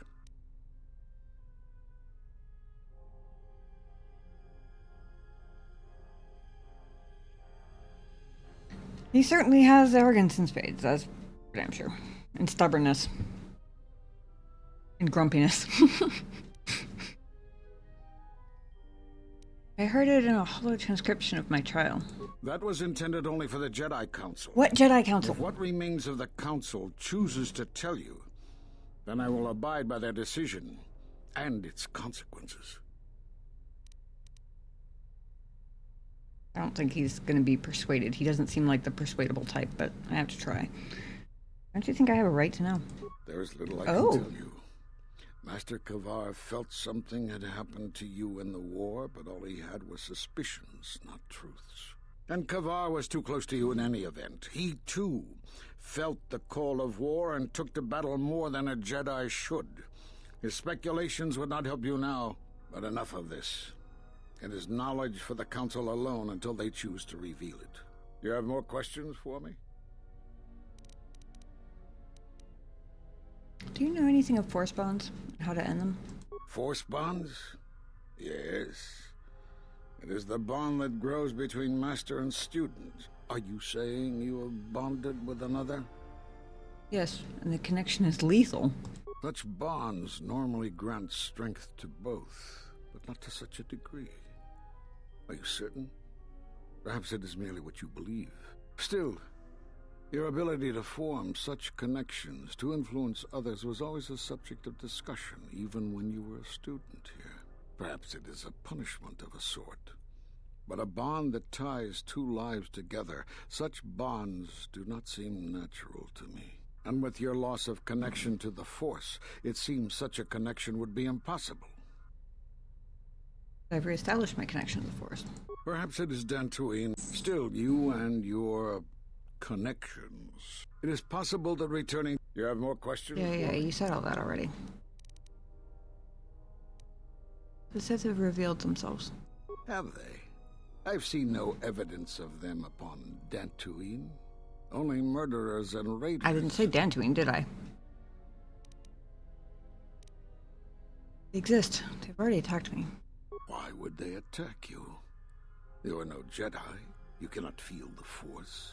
I don't know whether it's bad dialogue design in this particular instance, or whether Rook is actually just that stupid. Because we literally just had the conversation twice about... I mean, to be fair, it does seem like a somewhat consistent thing in this game that conversations... There doesn't seem to be any awareness of which things you've already talked to them about. Or like which dialogue options you've already chosen and discussed with them or whatever.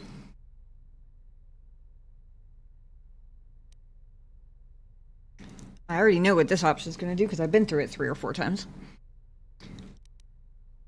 I do not know. They believe me to be a Jedi. For some reason, I believe you. I can't imagine why. I'm curious as to how they would know to find you.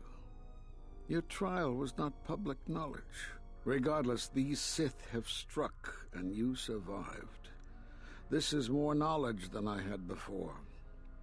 And that means the Jedi may gather. Does it? You can find others, or find some trace of the Sith threat. Then we shall gather here on Dantooine. And from there we may decide what can be done. You have more questions for me? Probably both.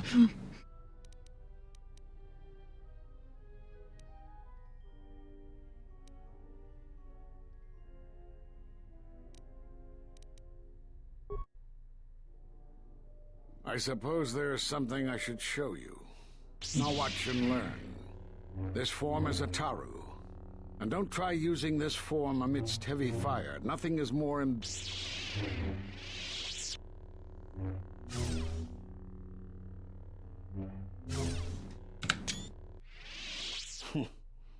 I don't know how you learned that so quickly.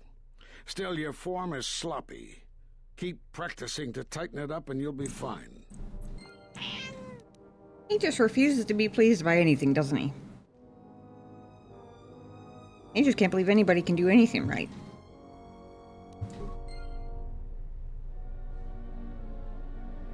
What an annoying dude.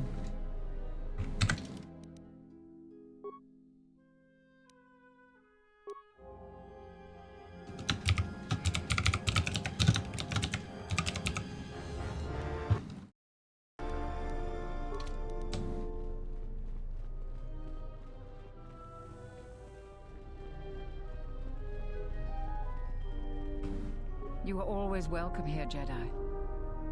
Thanks for your help with the mercenaries. I hope someday I'll be able to return the favor.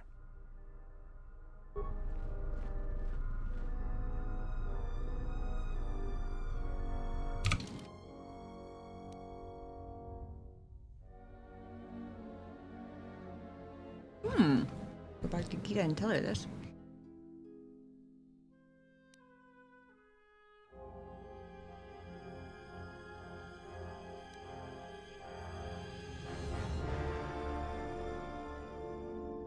Still don't understand why our goal is to bring all the Jedi together when apparently that's the worst idea in the galaxy. I don't really get that part, but okay. Oh my god. Guy actually dropped some loot.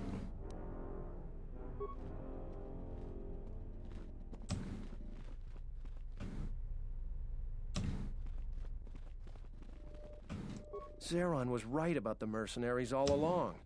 I guess my ego clouded my judgment as to what's best for Khoonda.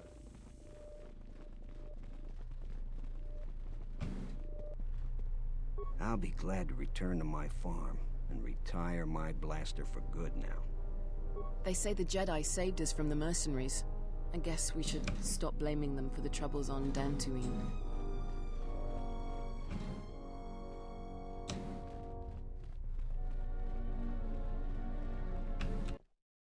Music from my ears.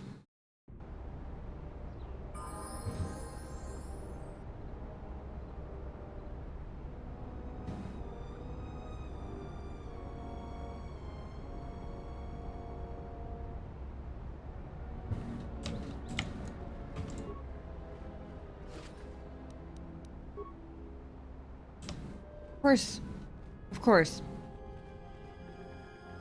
The mines did 0 damage, but I can't even retrieve them after the fact.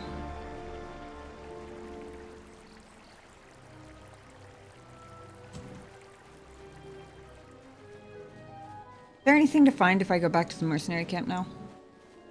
Don't tell me what it is, just... If there's nothing interesting, then I'm not going to run all the way back over there, but if there's something to find, I absolutely will before we go.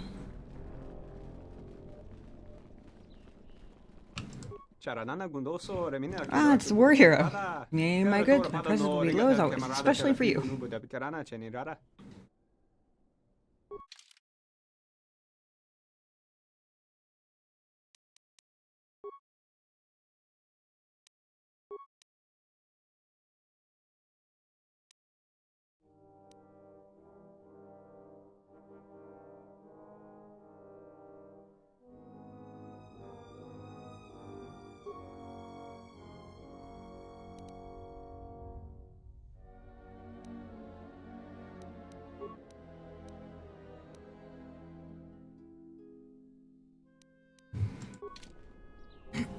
Don't think so? Okay.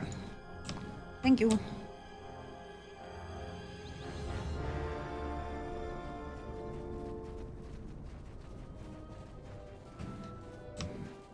Just checking for any bodies.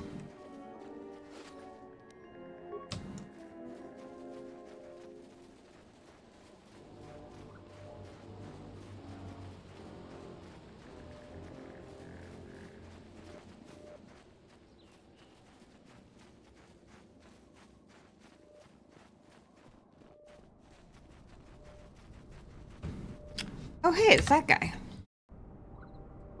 Thanks for helping out the militia. Did I just miss him? before? Because that's the guy who wanted me to get the... Oh, well, that's out of my thingy, too. The weather thingies that are actually spy thingies. Mercenaries were pushovers.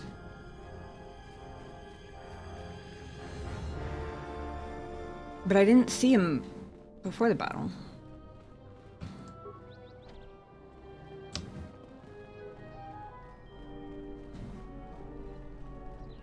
I wonder if Ton will be back at his spot, or if he's just permanently gone now. Oh, lovely. We're not done yet. What's going on? This time, I am actually just going to go ahead and level him up.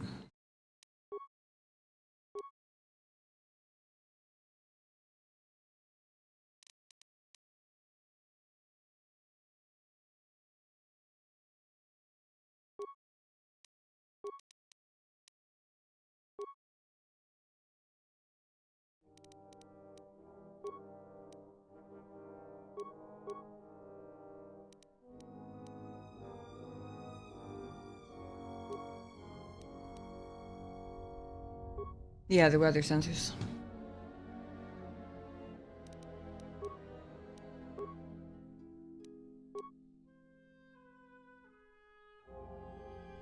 Thingies is the new technical terminology, didn't you know?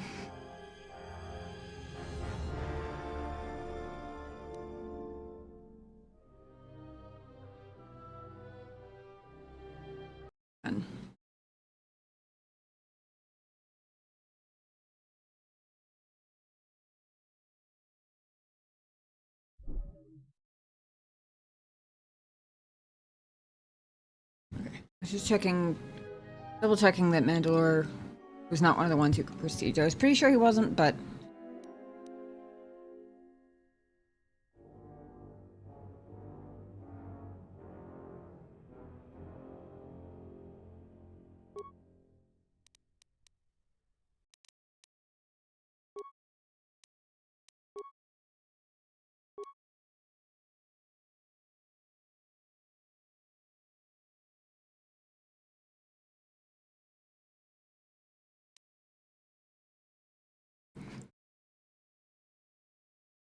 I have a number of duelists, and he is pretty hard. I might need to give him 2-weapon.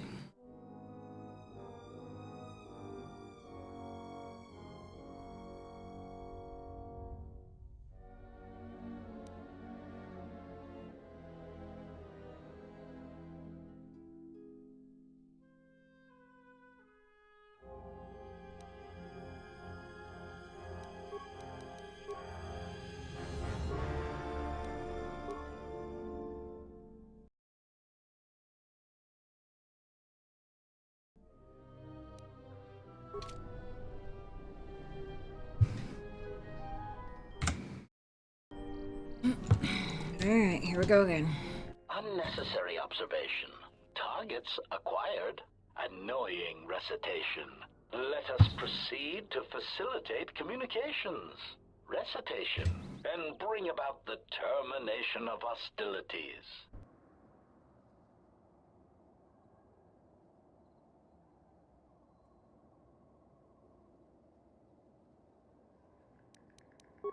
Optimal accuracy ratio achieved. Optimal accuracy ratio achieved.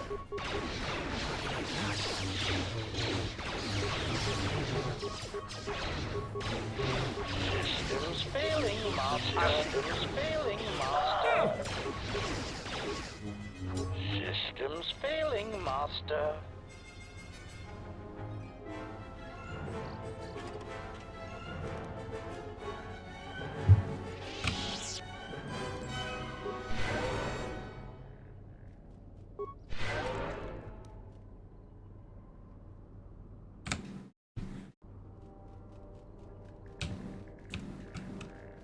Nope, I guess he doesn't come back. Kind of a shame.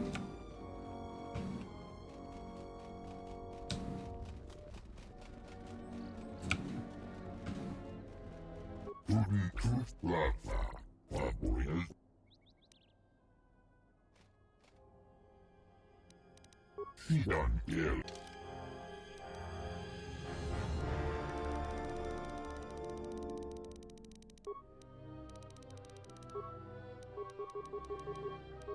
seem to remember it being like I had to basically suck him dry of all of his money or something like that.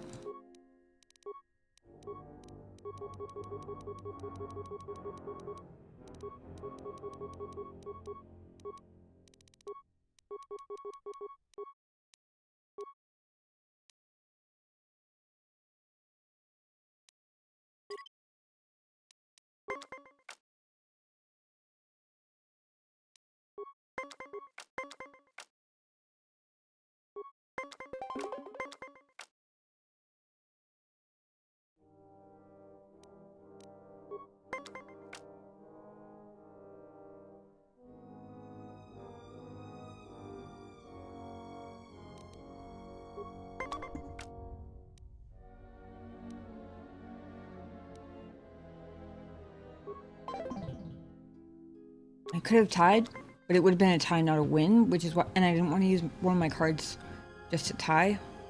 So I figured I would at least try and see if I could tie naturally, even though that was a really low chance to begin with.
I don't remember whether I already won one game against him or whether he kicked my ass once. I think we only played one game.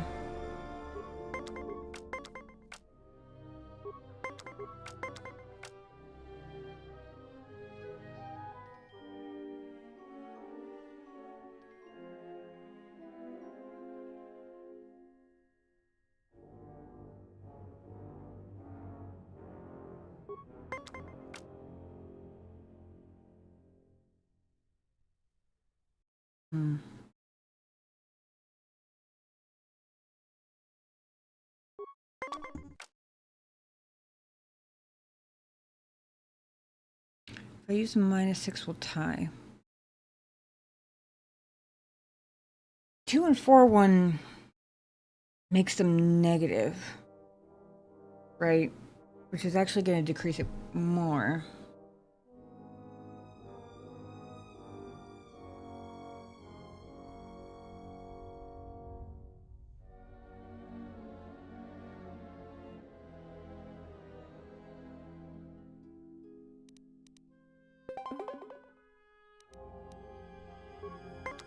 Hey, gamble paid off.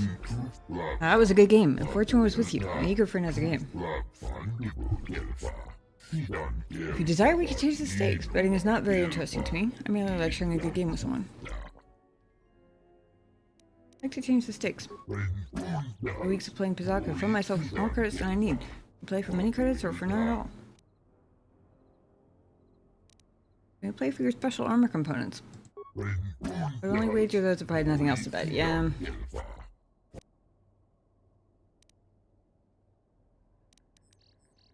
Hold on. I want to see.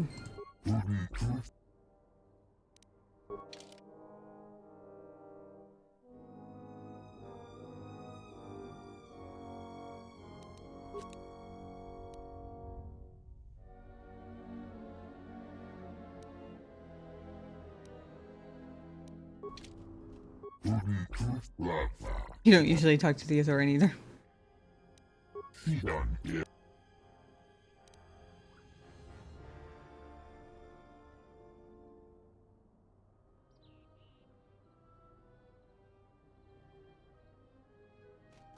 not usually much of one for gambling, but it's not real money. And I'm very curious about those armor components. And I do have a fair number of credits at the moment. Can you afford 750 credits a hand? It's what you would like.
He's very focused on Pazak, at the very least.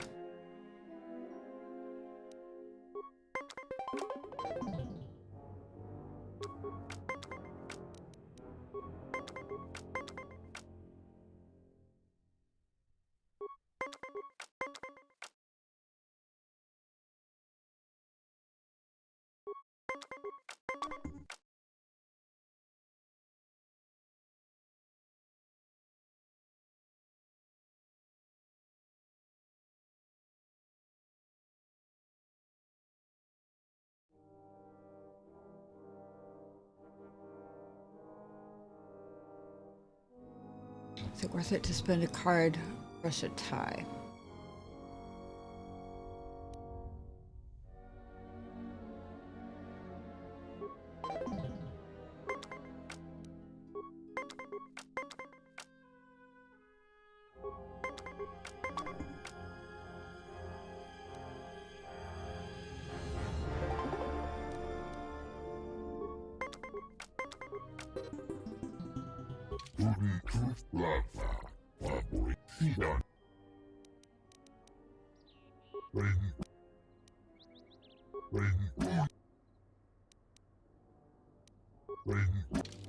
Problem is, every time I lose, I add to his pool of credits that he has to gamble with.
I'm gonna lose either way, so save my card.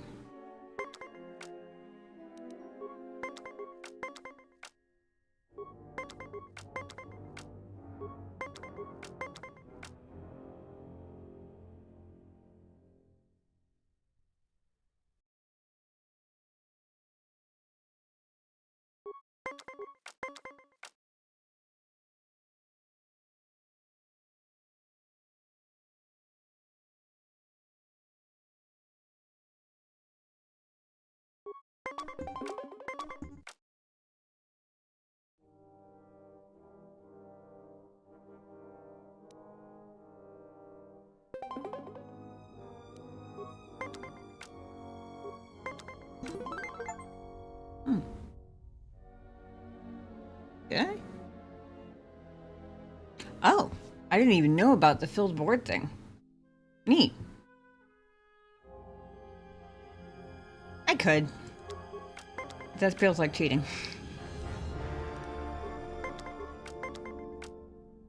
kind of takes the triumph out of it, you know?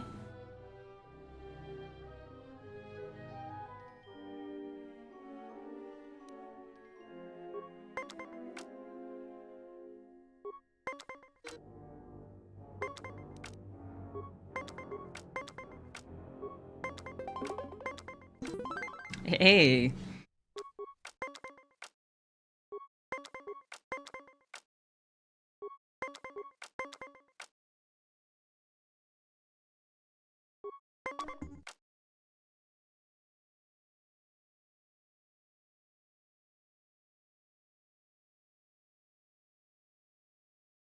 Yeah, fair enough.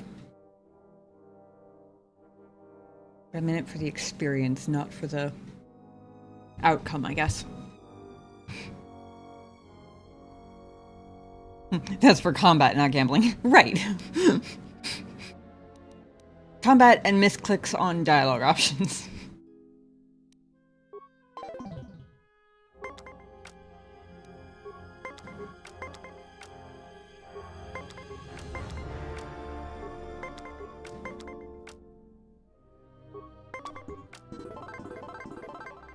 Hey. You're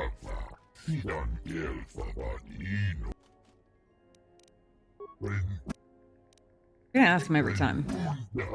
He still has more to bet though, because I lost that one game to him.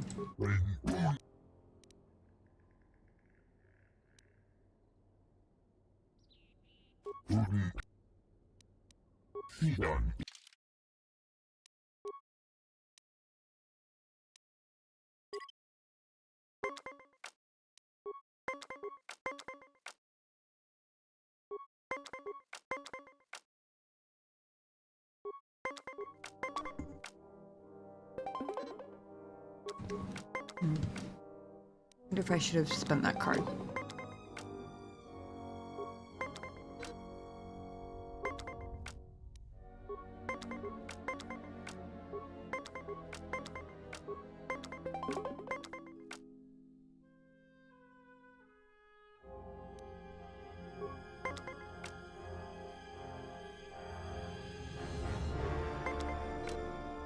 Holy shit, 2 natural ties in a row.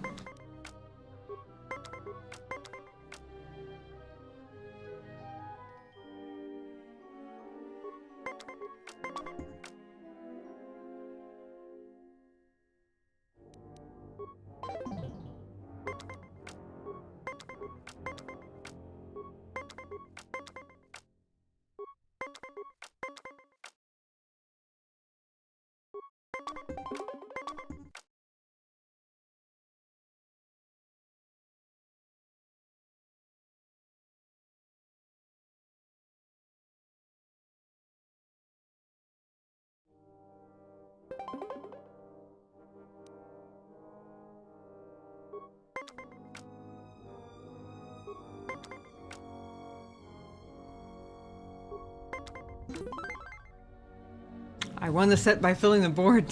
That board filling up thing is a mechanic I didn't know about, but it makes that 2 and 4 card way more useful than I thought it was.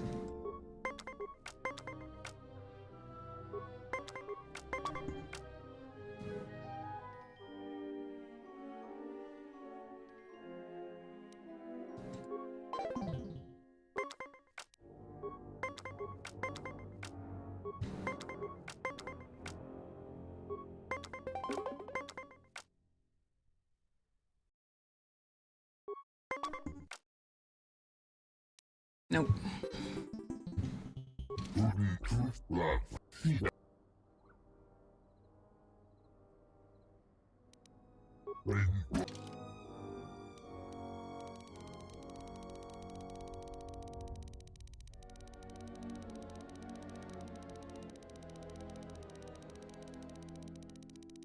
I'm not gonna go that far. I just want to see what his armor thingies are. But I do have 16,800 credits left. I'm not gonna spend all of them.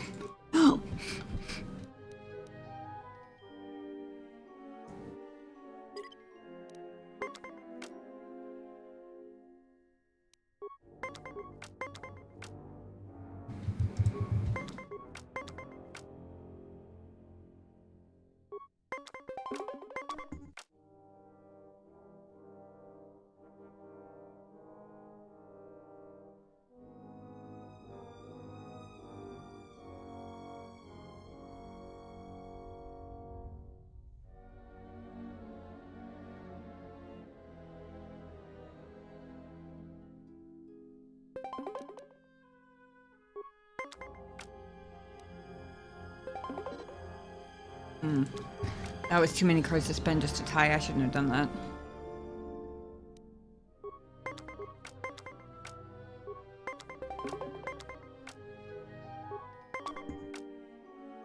First. No, I don't have a -8 card. I don't even know if that's a thing, but...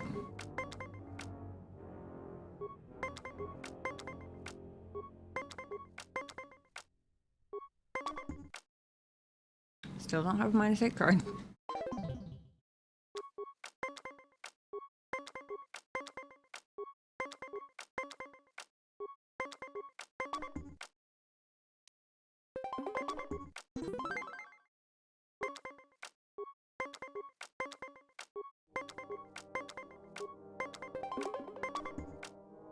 Still don't have a -8 card. I don't know what it is with me 28s, but...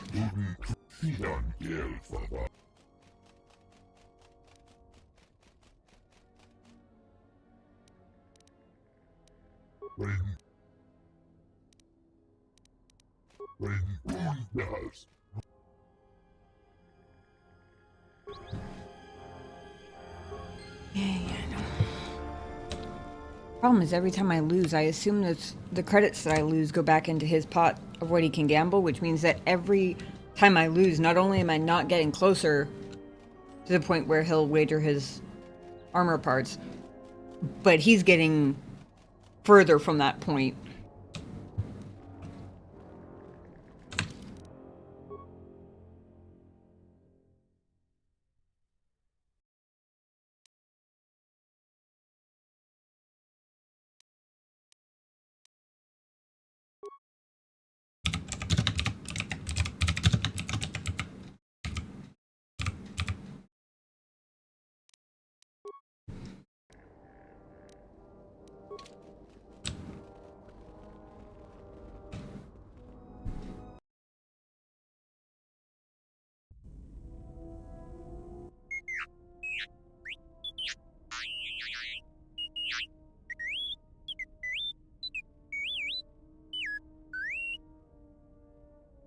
Message from Kelborn.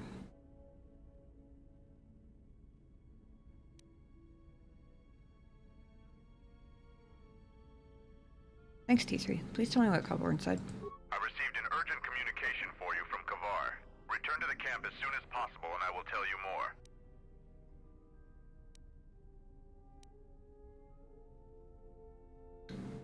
Kavar is trying to reach me. Expected as much, but why is he reaching out to the Mandalorians? Oh, well, I guess I was with Mandalore on... when we ran into him.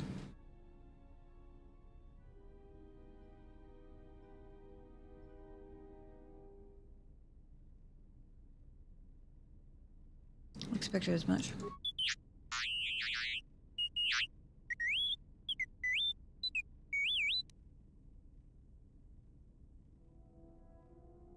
I don't care how urgent Kelborn says it is, I'll return to Duxton when I feel like it.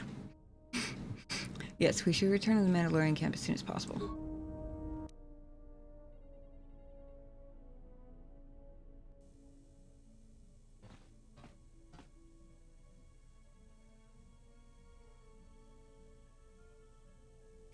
Is there? Must be hearing things. But for a moment.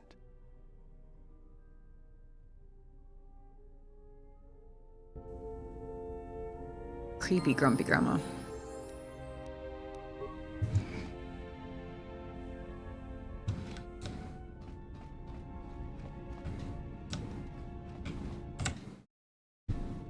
Yes, General?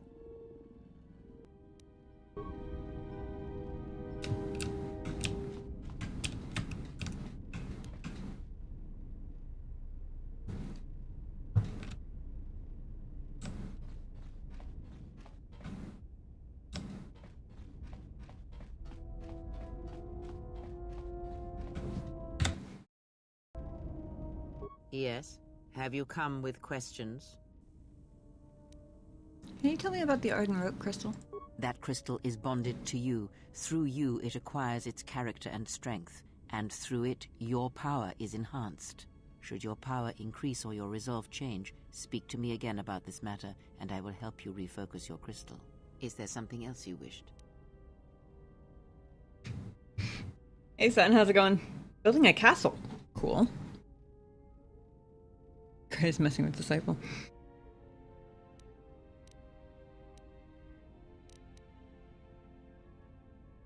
I don't remember if I've gained influence with her since the last time I tried to ask her about Revan. I misspoke before. I did not. Ask.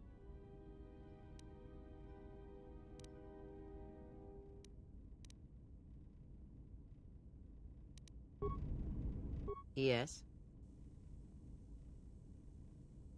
Very well. What is it that drives you?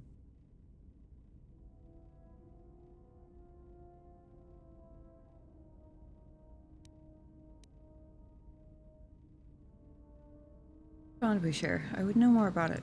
I confess its nature eludes me as well, but the bond is strong, and its roots run deep. It seems that at times of stress and pain, if they catch us unawares, then the pain is transmitted between us. Very well. What is it that drives you?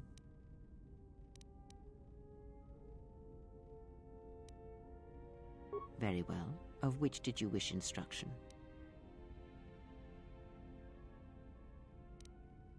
It allows you to recover your strength with the Force more quickly, and it lends strength to your Force powers. It has no other drawbacks. Such a form is a gift, preferred of the Jedi Consulars, and effective in combats where you must fight only through the Force.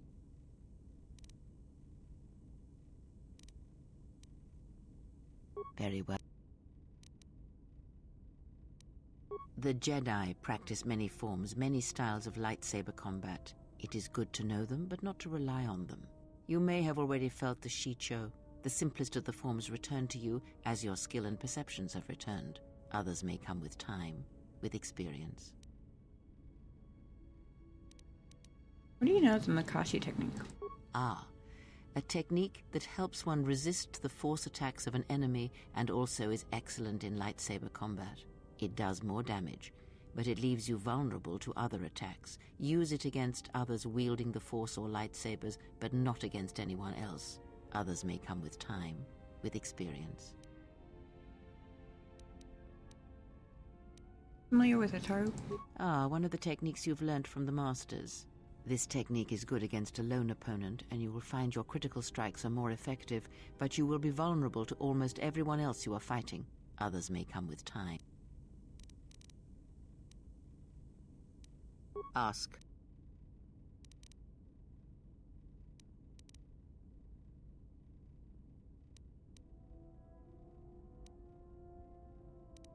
That crystal is bonded to you.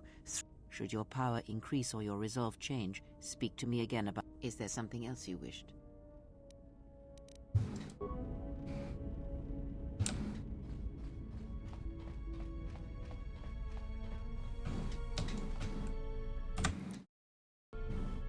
I want to have a word with you. What is it? I wanted to make sure that we have some things clear. Right now, we both seek the same goals, whatever our reasons may be. The Sith must be stopped. If they destroy the Jedi, the Republic will fall and my people will be eradicated or enslaved. To survive, I'll help you. But as Mandalore, I have another duty. The unification of the clans. How do you plan on doing that? After our defeat at Malachor, the survivors spread across the Outer Rim, many taking up work as mercenaries, or worse.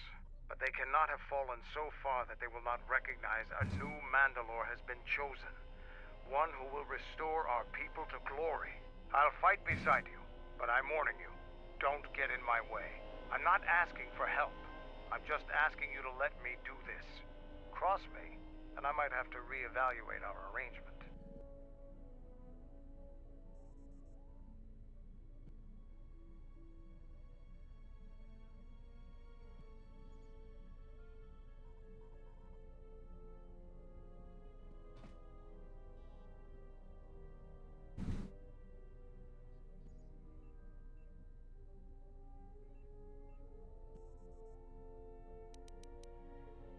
That a threat? Of course it's a threat. Get in my way, it'll be something more. After the Sith are dealt with, you can turn your attention to us. Or maybe we can forge an alliance of our own. Our next battle need not be fought against your republic. Consider what I've said. Now, is there something else you needed?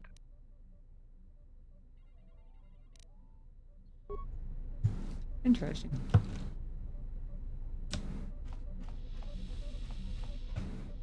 What do you want now? Oh. Why don't you apologize? Whatever, don't worry about it. It's just a sore subject with me.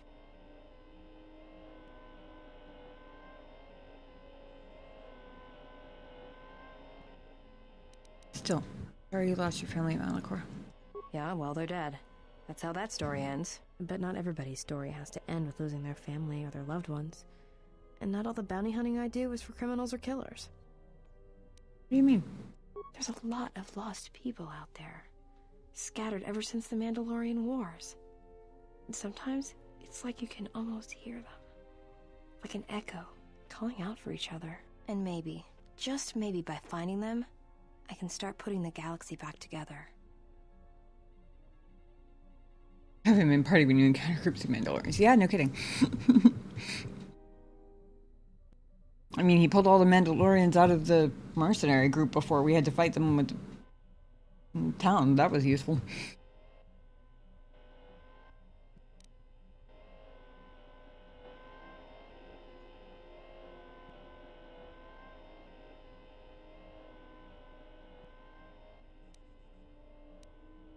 Things are connected through the Force. From such acts of kindness, great things may come.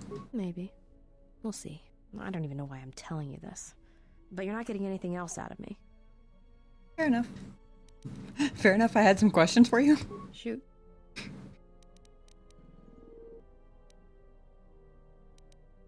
Tell me a little about Hanhar. Hanhar's only a bounty hunter because that's the closest word for what he does. He's not out for credits. It's more vicious than that. And it runs a lot deeper. It's like he's out to make the whole galaxy suffer. Every living thing in it. He wants to break them, ruin them. And when they can't suffer anymore, he wants them dead. What happened between you and Hanhar? I didn't kill him once. Biggest mistake ever. What do you mean? Do you really want to hear this? Mm-hmm. Yes, I'd like to know what happened. Well, Hanhar and me go way back, in the worst possible way. He's from some forest planet on the Outer Rim where Zerka had set up one of their slaving operations.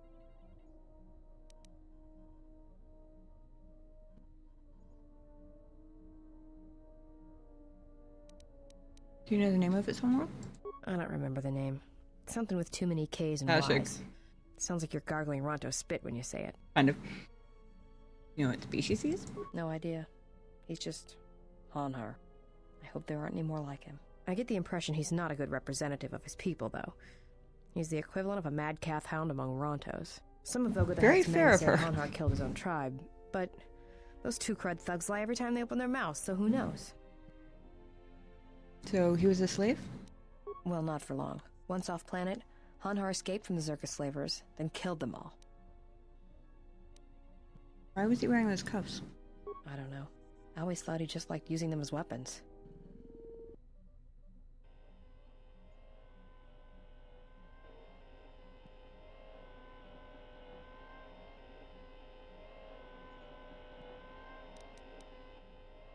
Good, he broke free. Well, nothing deserves to be caged.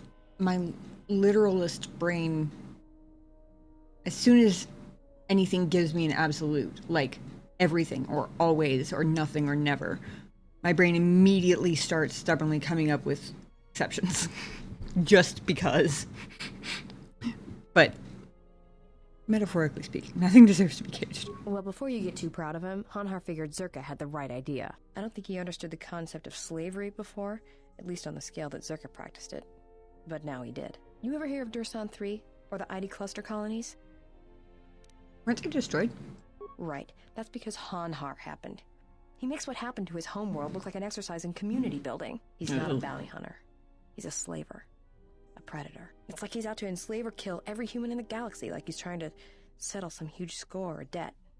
I don't get it, but he's dangerous. Who did he work with? Anyone who paid credits.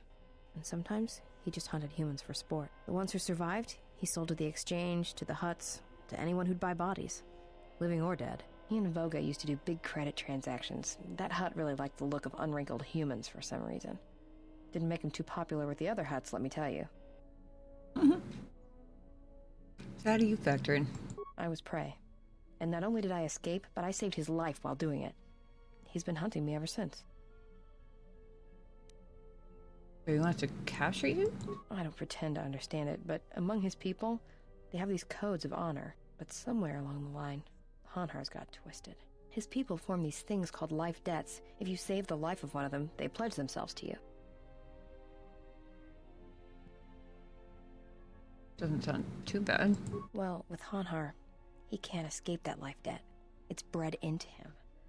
But he hates every other living thing in the galaxy, so pledging himself to someone else, especially a human, was unbearable. So when I saved his life, it was the worst thing I could do. It was like slavery all over again. But it was in his head. Ugh. Like it pushed him over the edge. What do you mean? A life debt to Hanhar is the death sentence. He'll hunt you until you're dead. When I saved Ironic. his life, it meant he had to kill me. And so Very. he kept chasing me in hopes I would die. I think the fact I showed him mercy after hating humans for so long, that was something he couldn't stand.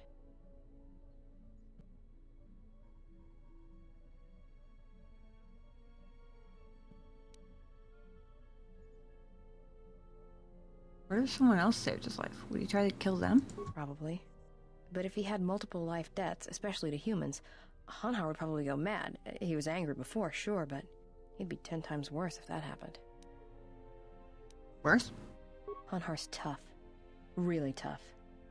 And when he loses it, it's like nothing can stop him. Seen him shrug off blaster bolts, Bothan stunners, and even survive a freighter crash on Dursan 3. He keeps coming. Life debt makes no sense. Yeah, tell me about it. Like I said, I get the impression a life debt's supposed to be a gift. But to Hanhar, it's more like a curse to both people involved. He regrets that he's gone? Oh, I'm glad he's gone. It's like a weight off my shoulders. I don't have to keep watching my back every minute, wondering when he's going to show up. And he always did. It's like he always knew where I was. Any chance he's still alive?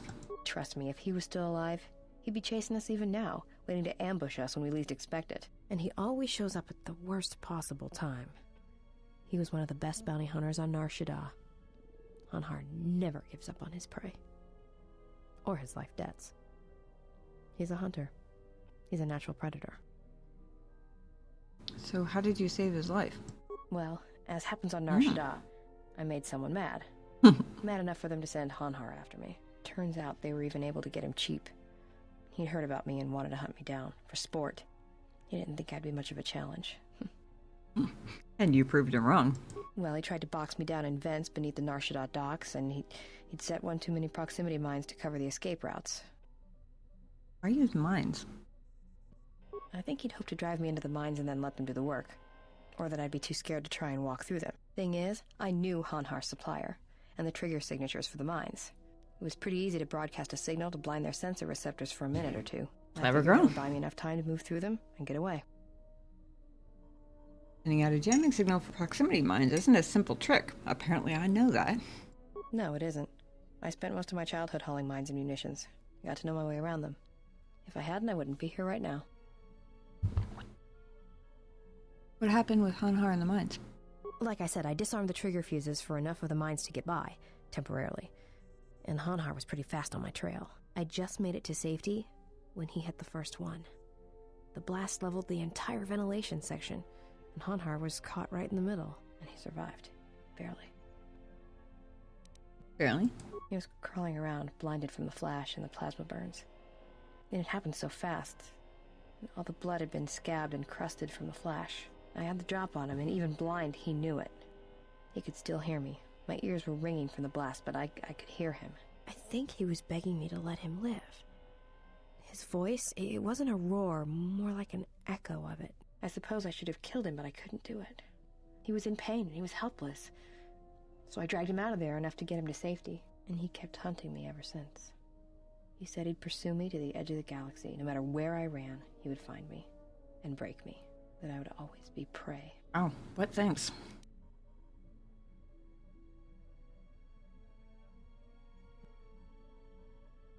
Sometimes it's stronger to spare a life than take it. Maybe. I've thought about that moment.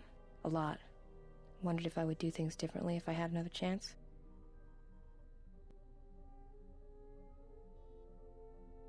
Alright. Wait, she just told me how she saved Honor's life. What? Why don't you kill your targets? I've killed people before, but not if I don't have to. You don't seem to hold back when you're with me. I know. It's different. I don't know why. You okay? I don't know. I haven't killed anyone for a long time. But when I'm around you, suddenly it's like I've always been doing it. It's like a reflex. I don't like it. And I don't know when or why it became so easy. I don't like that either. Go ahead and ask. Okay. Where'd you get that rocket launcher? Made it. It's custom for me, which is a good thing, because I wouldn't want anyone using it against me. I can show you how to make rockets, though, if you'd like. All it requires is a good skill with demolitions. Make rockets at workbenches. Sweet. Anything else you wanted to know?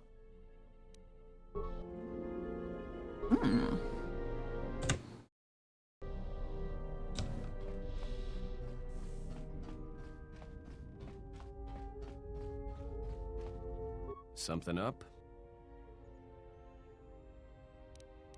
All right, I'm game. What did you want to show me? Got it. I'll be sure to make use of it. Something up? Oh yeah? All right, I think I've got it. I'll try to practice it when I get the chance. Pin focus lightsaber. Something nice. All right, I'm game. What did you want to show me?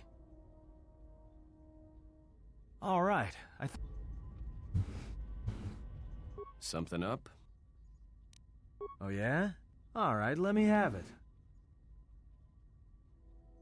All right, Something up? All right, I'm game. What did you want to show me? All right. Something up?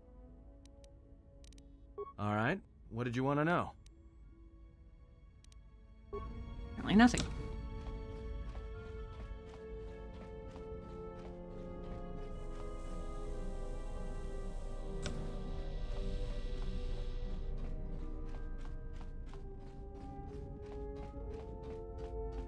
Go teach the other one. Gotta keep them caught up because My life for yours. presumably I will eventually be able to prestige others and will take a lot longer. I am prepared both in mind and body for your teachings. I understand now. Such a form will... I do not understand, but the choice... My life for yours. I am prepared for whatever you wish to teach me. I understand now. My life. I am prepared. I understand. My life. I will.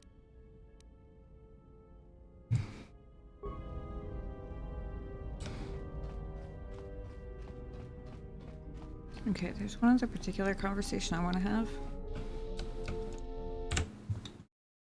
Because it occurred to me that I might have been...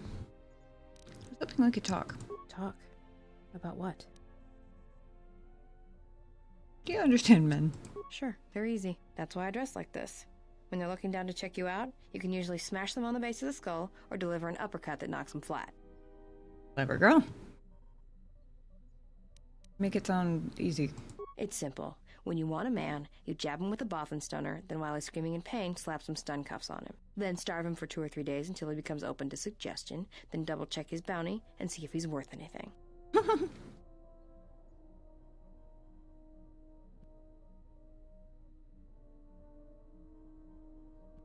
Sounds more like hunting. Call it what you want. Me? I love my targets. Shoot. Talk. About what? I get to know you better as well. Why, you trying to be my mother? No. Yeah, okay. Just thought you might need a friend. No thanks. I didn't need... Yeah, okay. That hasn't changed. Alright. It's worth a shot. I have gained some influence with her since last time. I thought the main conversation was... She said something about Atten before. And I thought that the do you understand men conversation might lead to that, but... Hey, Midnight Blues, welcome in. You wish Mira was your girlfriend? Sounds like self-defense is a critical skill for being Mira's partner.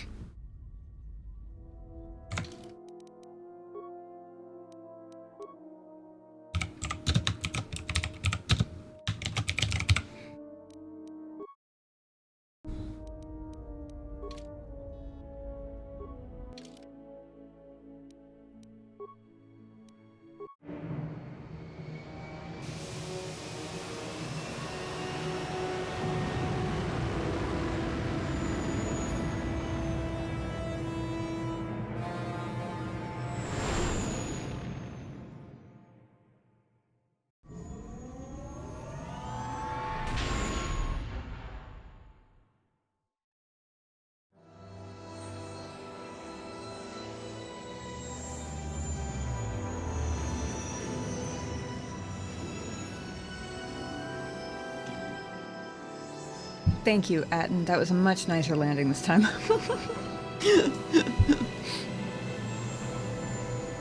Alright, Beskar, have a good night. Thanks for hanging out.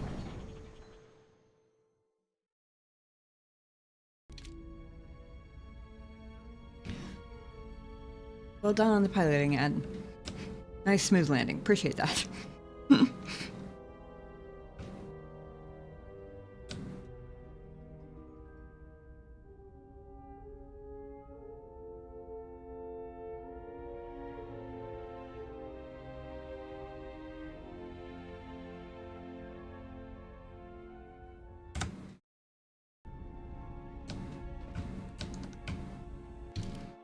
Obviously, we're taking Mandalore.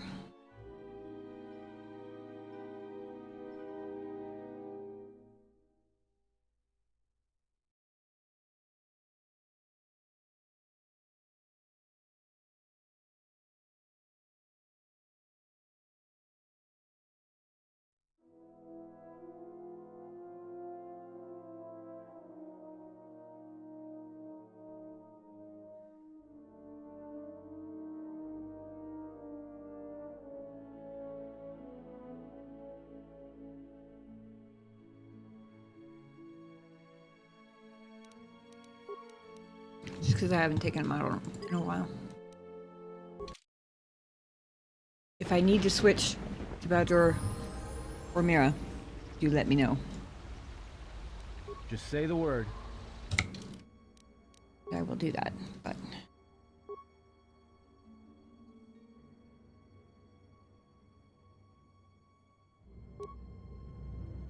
I haven't taken Atten out in so long, he's still level 17.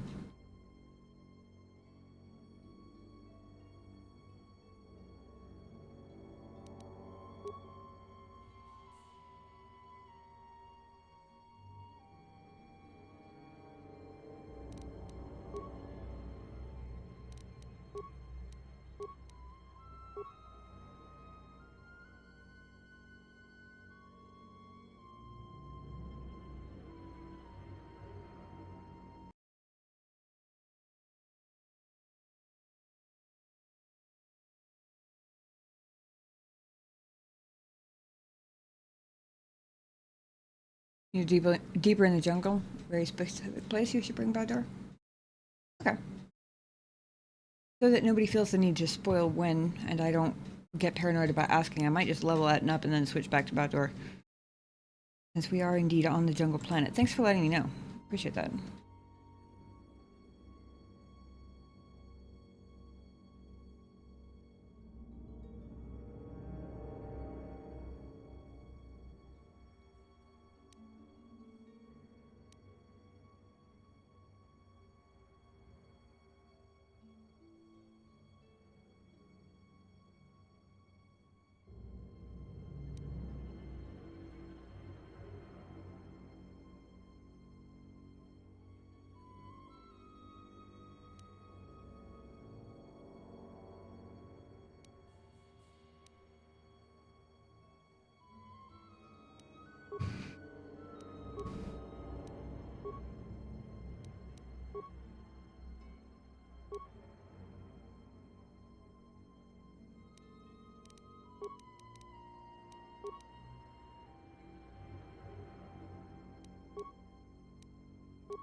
having healing on all of my capable people who can do it, probably not a bad idea.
Now, where actually are we?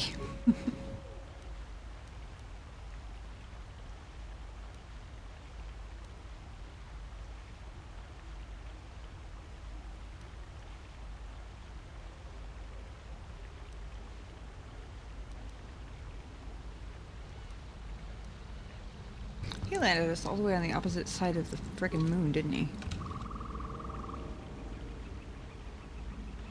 Oh. Never mind. Spy Mandalorian. Reporting as ordered, Mandalore.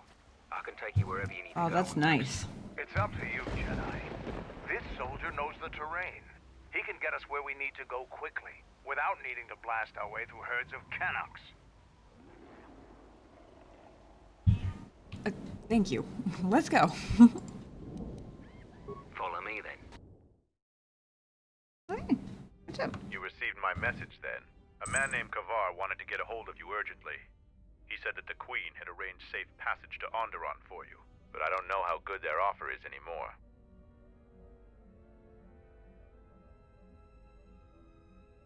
What's changed? This morning, General Vaklu met with the Council of Lords and declared that the Queen was guilty of treason. He'll be made regent if Talia and her royal guard are defeated.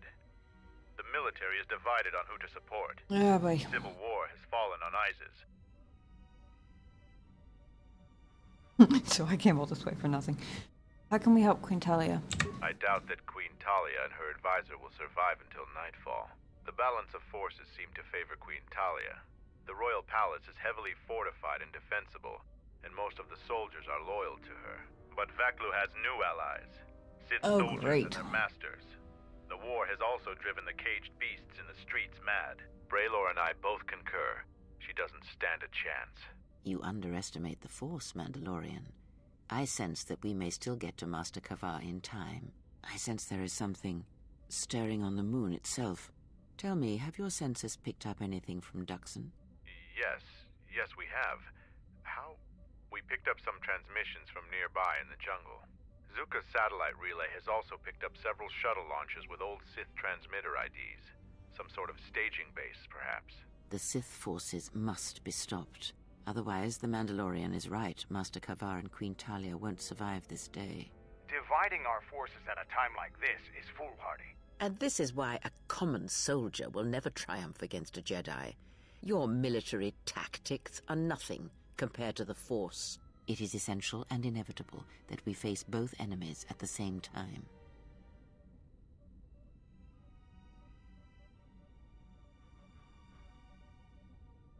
His name is Ghost. Say hi. Got new friends in chat. He's even got his own chat command.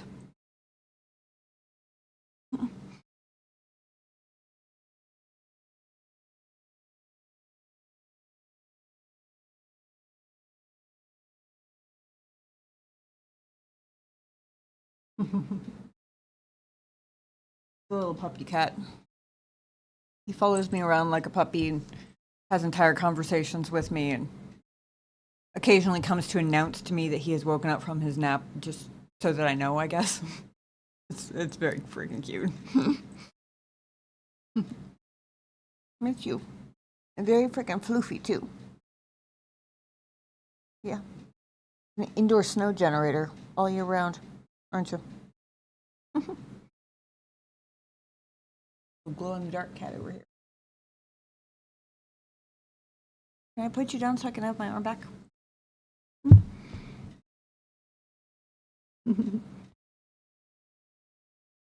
Love you though. I'll get you some crunchies in a little bit.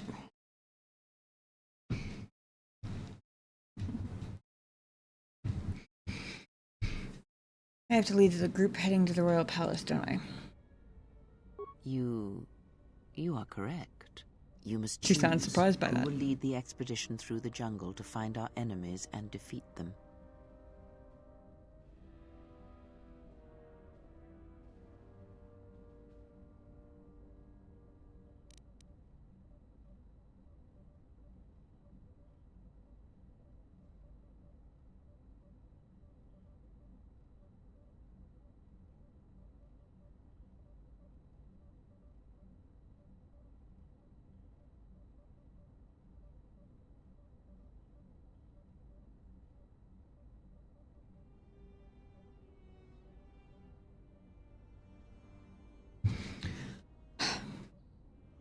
Got distracted by the cat. Did they say that? Did they say that the jungle group was going to be fighting Sith? Or are both groups going to be encountering Sith, most likely? I forget what the difference between the two groups was, but whether or not we're expecting the jungle group to be facing a bunch of Sith kind of affects who I choose for the job.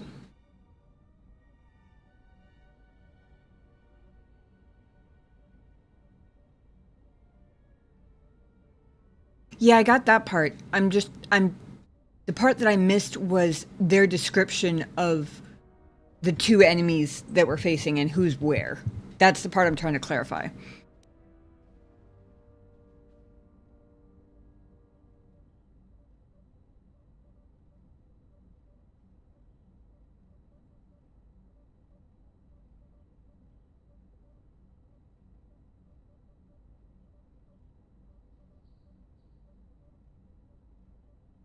Okay.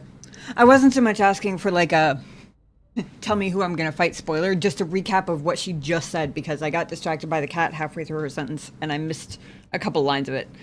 One specialist protecting security on each team. Gotcha.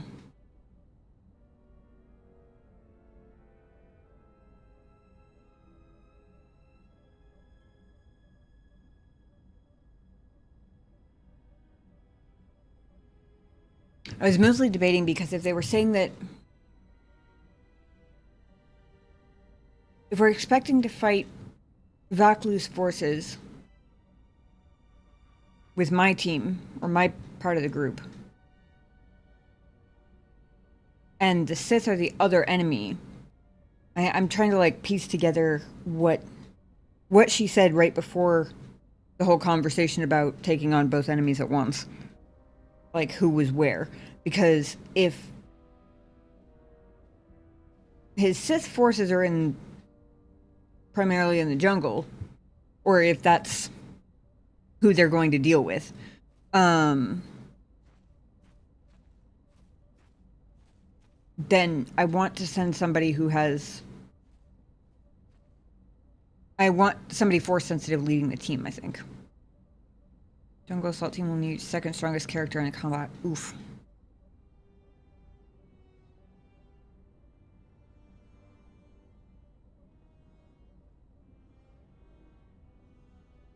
I don't think I've even had Disciple in combat once yet.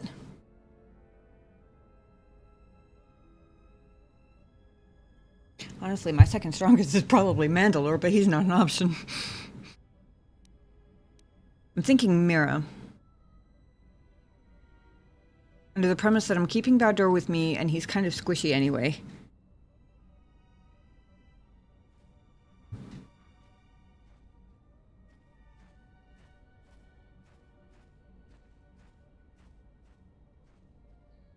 And I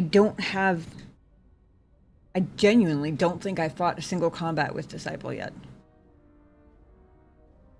Because, unfortunately, right after I picked up Disciple,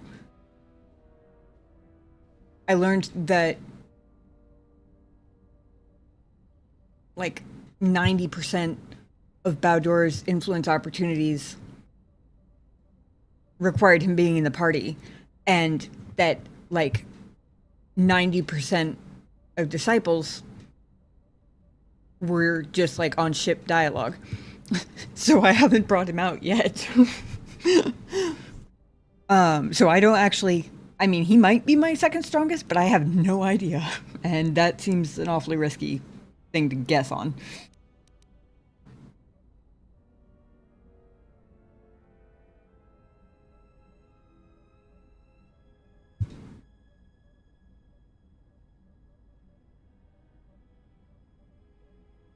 Yeah, that makes sense. That's just basic strategy. Like I said, I wasn't really looking for, like, how should I do this? I was really honestly just looking for what the fuck did she just say 3 sentences ago? Because that was the part I missed. Like, her description of his new, like, Sith allies or whatever, and the layout of the... Yeah, that's what I was trying to say, is I'm not looking for, like, how do I need to go about this? I overthink plenty on my own. In fact, I overthink so much that I gave up trying to not overthink and just doubled down and made it the theme of the whole freaking channel. It's even in my description. Because I just couldn't stop. I literally just missed her sentences. Like, when she was describing something about Sith allies, and basically the whole description that set up the whole conversation between her and Mandalore about, like, do we try and fight both enemies at once? Basically, the chunk that came right before that described why this is even a conversation, that's the part I missed. You know, the context for what the fuck is going on. I.e. the worst possible portion of the conversation to have missed. Trying to do something... Okay, Sith allies are trying to do something ambiguous in the jungle, needs to be addressed simultaneously. Gotcha, okay, thank you. Okay.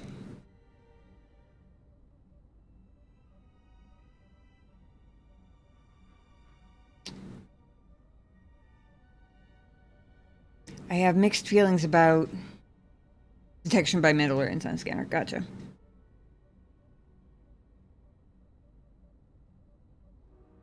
I also haven't leveled up Disciple in a really long time. Probably since I first got him on the team. So that's another reason not to send him, because I assume I'm not going to get a chance to. Visas may have 1 level up, only because the party leveled up after the Khoonda fight. But I had her right before the Khoonda fight, and she was caught up at that point. So if she's behind, she's only behind by 1 level. So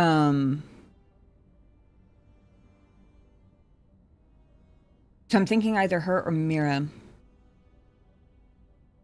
My hesitation about Visas seems uncharitable, and I feel a little bad, but while I trust her to have my back, I feel like I don't know enough about her relations to other Sith, like aside from her master as a whole, to know whether putting her in charge of taking on a bunch of them would be a good thing or not. Either way, she should probably go on that team.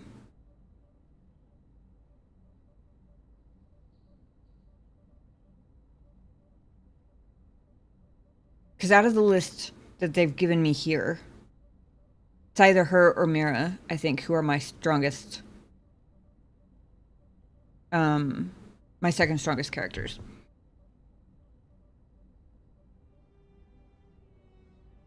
At least that I know of. Like I said, Disciple I don't really know, but...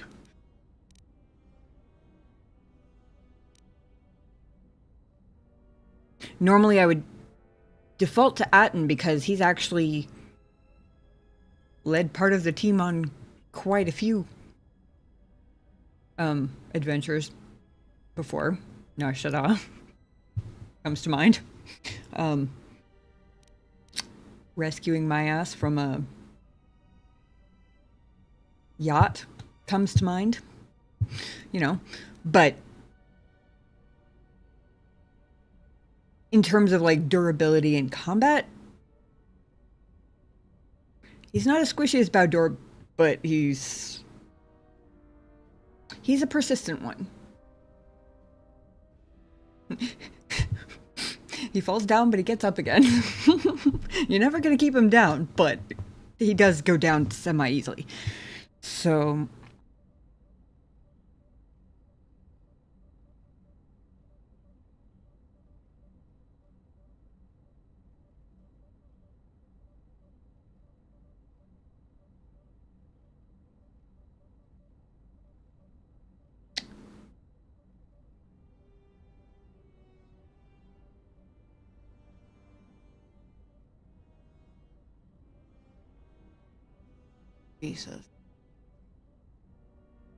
Visas could be...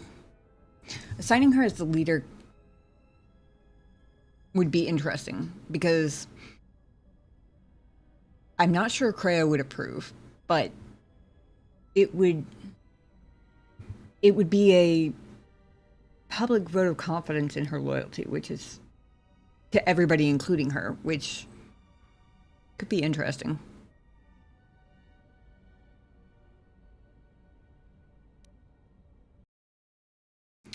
Mira... Right, okay. Mira is one of the ones you can prestige.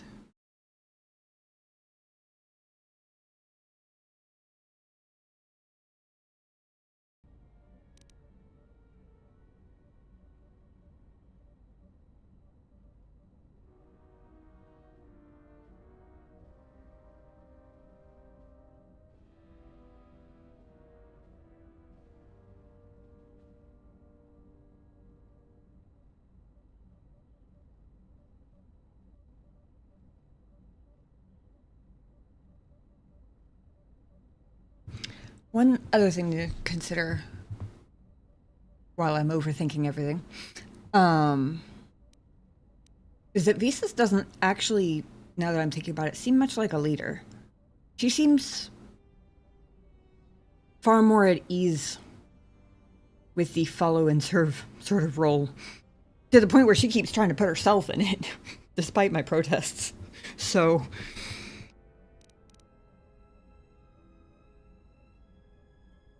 giving orders might not be her strong suit, honestly.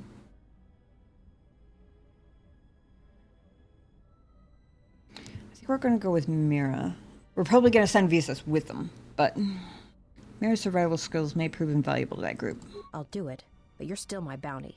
You won't lose me this easily. You should send 2 others to go with the leader. Who else will accompany the expedition?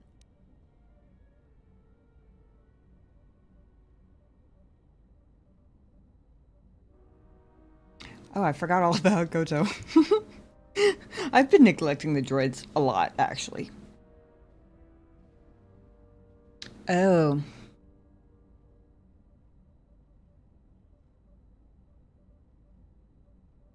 I just realized you said that they'd need your second strongest character in combat, not necessarily leading the expedition, but there, which means I should probably send Mandalore. Unless there's a reason why I need to bring him with me, I'm probably going to send him... Well... I wish I could remember what Mira's security skills look like. Atten and Baldor are my skill monkeys. I don't remember at all what Goto can do, to be totally honest. I haven't taken him off the ship yet either.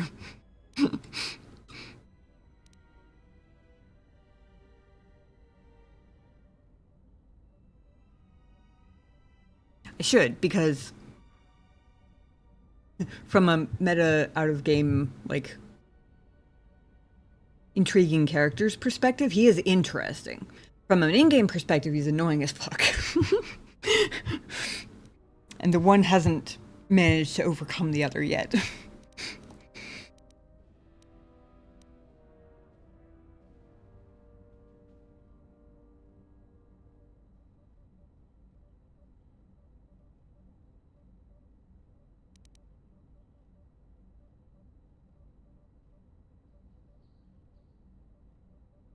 Okay.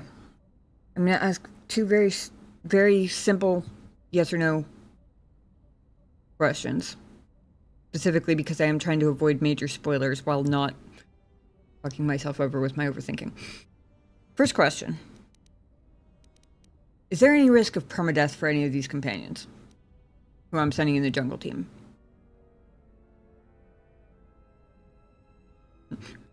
I did play through Mass Effect. The suicide mission was extremely stressful. But at least they told me ahead of time. Okay, thank you. Second question. Is influence affected by who I choose? Or rather, do I gain influence with people for picking them to go?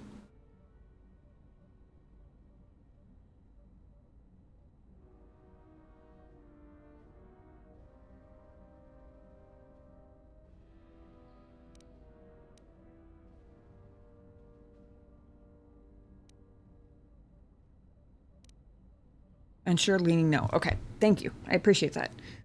That helps a lot. Because if the answer to the second one had been yes, I would be far more likely to risk one of the companions who I don't bring out as much.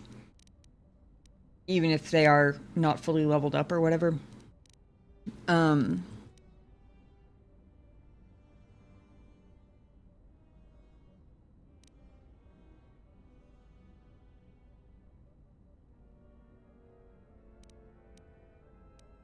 don't want it to sound like I'm complaining about how many companions there are, because I really like it. And especially since they're all interesting in their own ways. But there are so many companions, it's hard to keep track of who has what skills. Mira's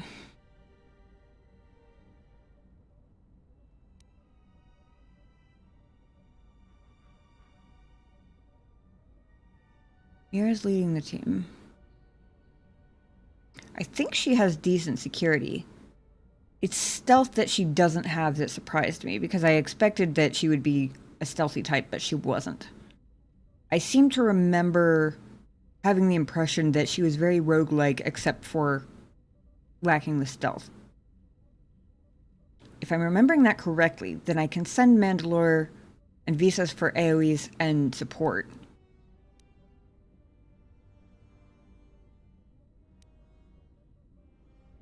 And not worry about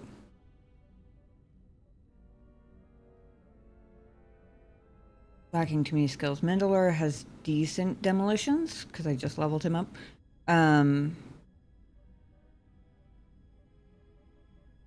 Visas has very high stealth. And like 3 points in security, because I realized that she was stealthy but couldn't break into anything, and that wasn't very convenient.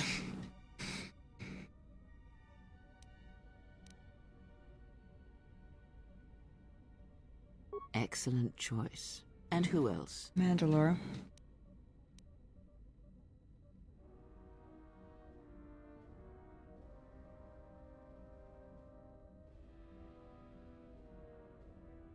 Atten has only the base level heal horsepower, but he has all 3 levels of revitalize.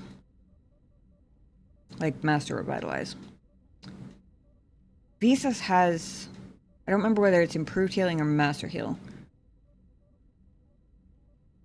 And insanity. And either 2nd or 3rd level force lightning. I don't remember which.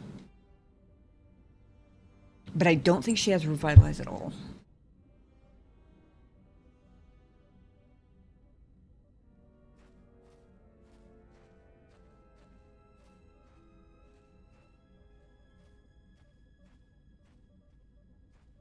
But Atten is more the skill monkey.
Very well. Visas, now are I you guess. certain of your choices?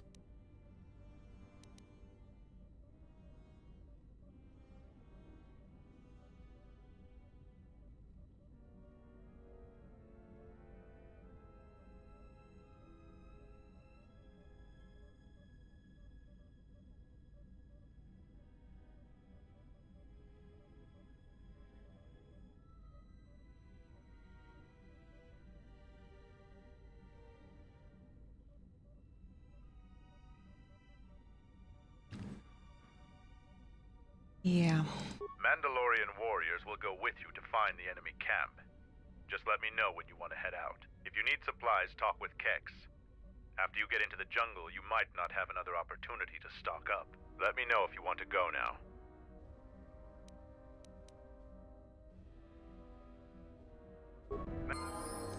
Mandalore will gather the scattered clans. We will triumph. Yes? Is something wrong? Of course. It would be my pleasure. Like they were just sitting here in the middle of the floor. Nobody's paying us any attention. I try to treasure these moments before the next crisis begins. That is hardly surprising. What do you wish to know?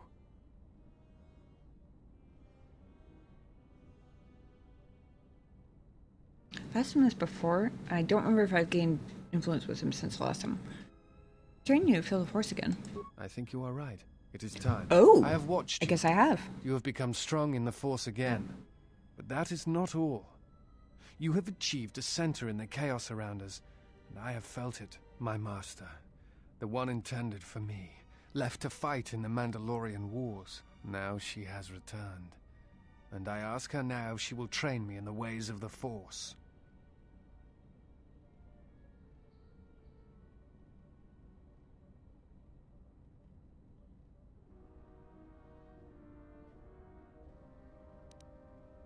Your feelings on this matter clear. Become a Jedi is no easy path. They are. The one who was to be my master was lost at Malachor 5. I want you to teach me the ways of the Force. To become a Jedi Knight. What I meant to be. Let us meditate. Open ourselves to the Force. I'm slowly adding new Jedi. I'm gathering my own little Was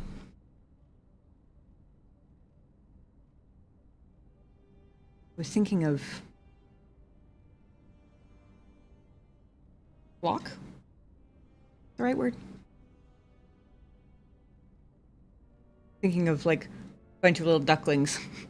Like I'm gathering them all to me. I create my own little flock of Jedi ducks. I don't know why this became the analogy, but here we are. Imagine the initial teachings of the Jedi. First steps within the Enclave. Remember the wind among the plains of Dantooine. Feel of life around you.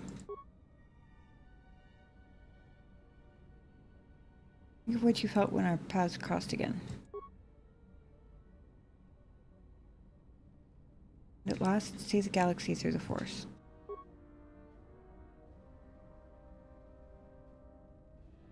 Michael has taken his first steps on the path of a Jedi Consular. He'll grow in the ability as he travels with you and learns what you know of the Force. The Mandalorians will rise again. Yes? Is something wrong? That is hardly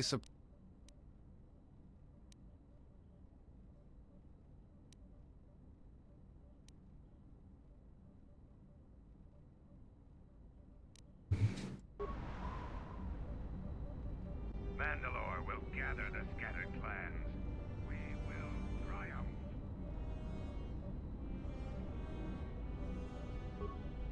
Yes. Is there something you wish to do for me? For you? No.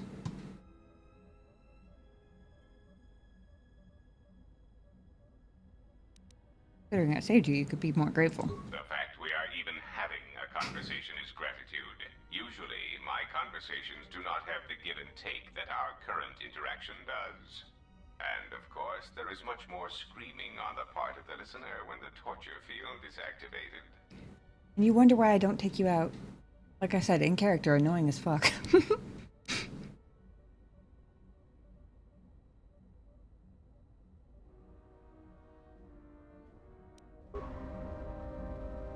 Mandalore will gather the scattered clans.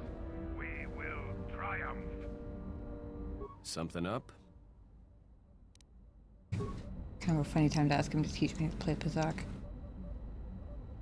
Yes, General? The Mandalorians will rise again.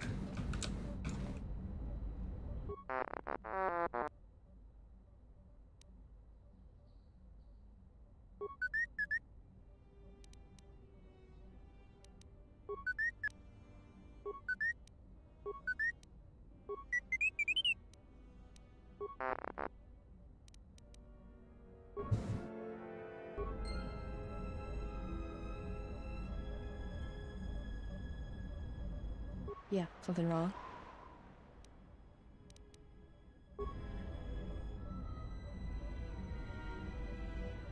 Yes? Have you come with questions?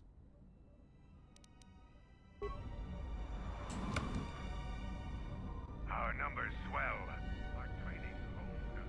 The galaxy will fear us once more.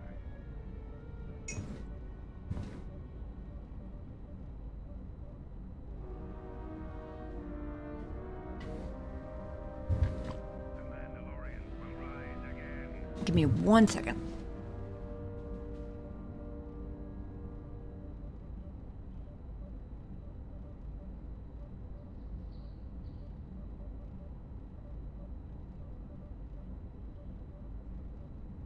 Mandalore will gather the scattered clans.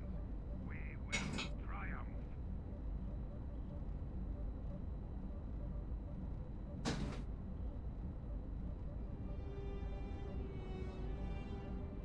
Mandalore will gather the scattered clans.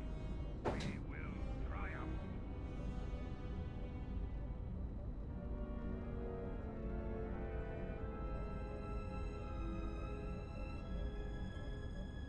The Mandalorians will rise again.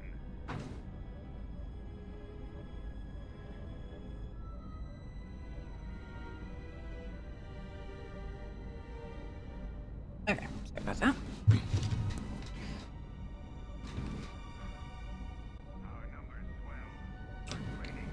don't think Kex has life support packs, does he? Once more.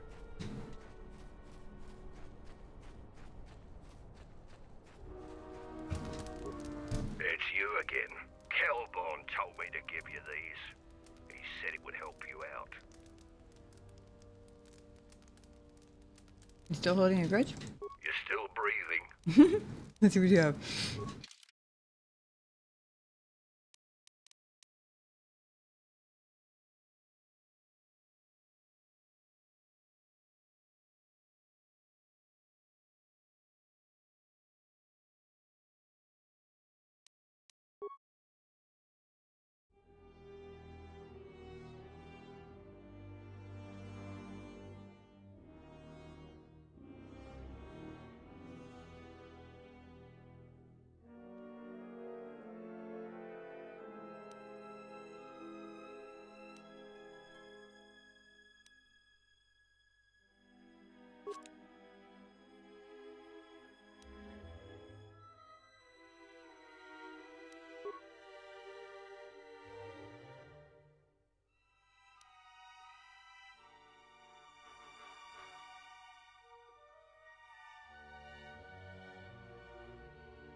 Ah, he gave me one.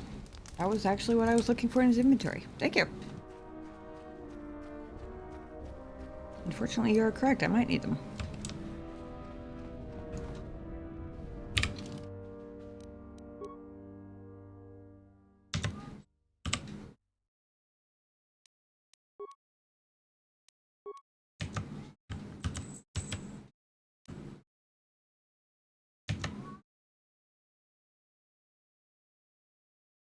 I don't remember which key was to use to switch back and forth.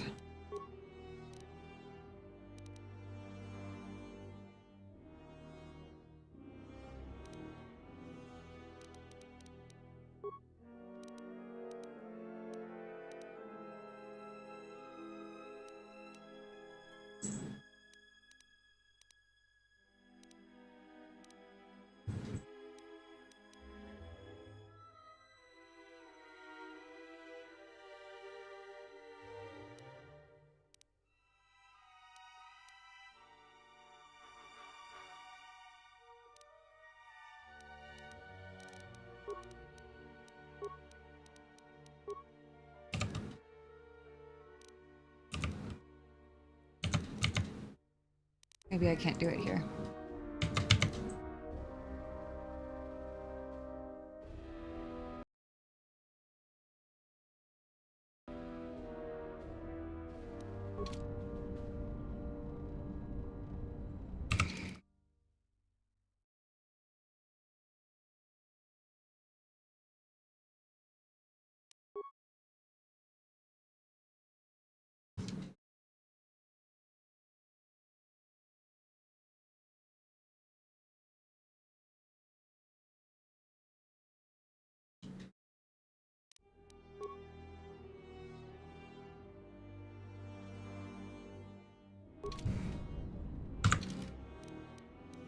Alright.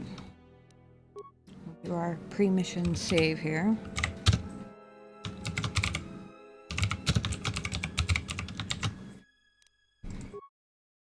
Our numbers swell. Our training hones us. The galaxy will fear us once more. Yeah, what do you want?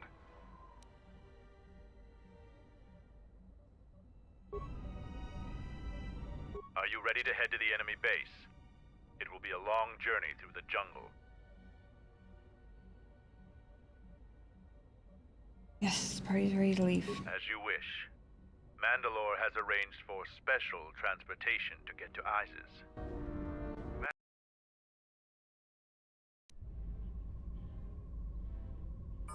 Finally, we're close to our objective. I sent the rest of my men to secure the trail behind us. My troops will keep the path to the Mandalorian camp clear. Ahead lies the enemy. I can follow you a little bit further, but then I will set up command and control for my unit in the field. So lead on.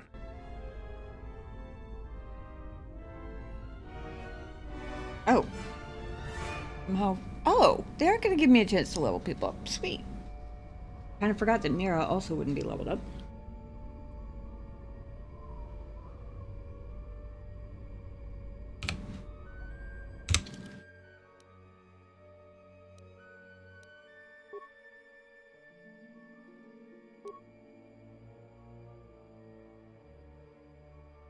Ooh.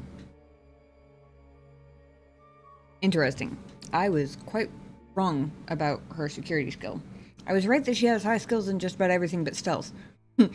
Ironically, security is the one that seems to be the exception. Whoops.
Frankly, Visa's security is now higher.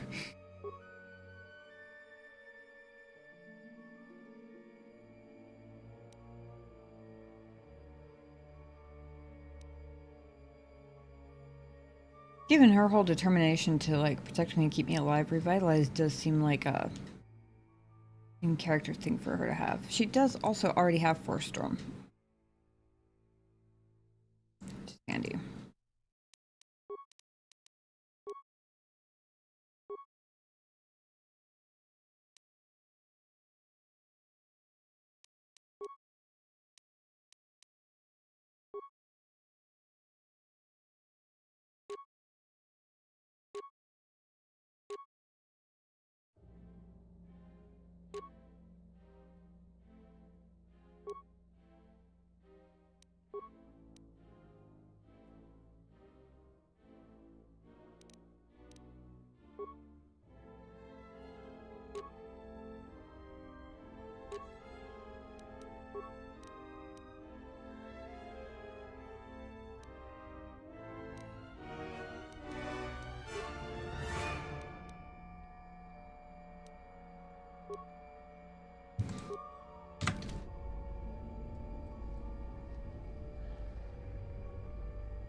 Wait a second.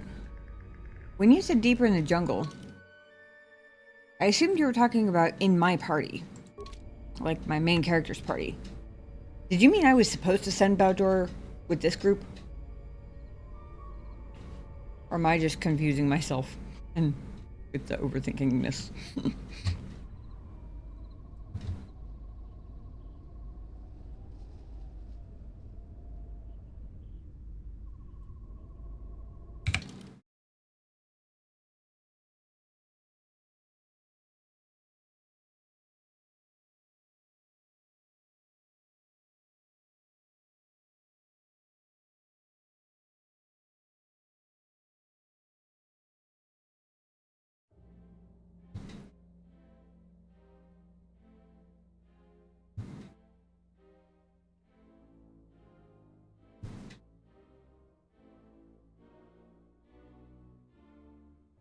As well. So this was not what you were referring to when you said, where was that? When you're deeper in the jungle at a very specific place, you should bring Baldur. That's not this mission, right? I.e., I don't have to reload a save because I was being dumb.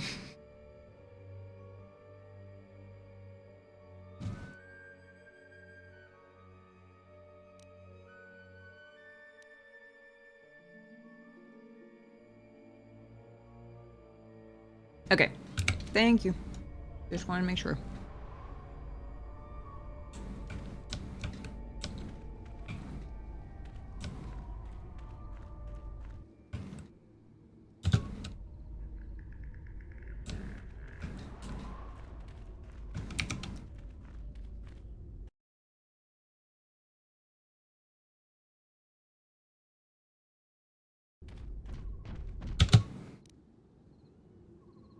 That's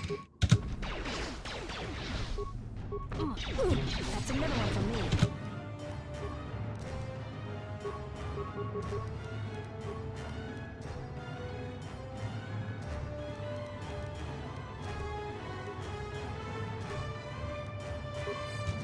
That's another one for me. No one crosses me in limbs.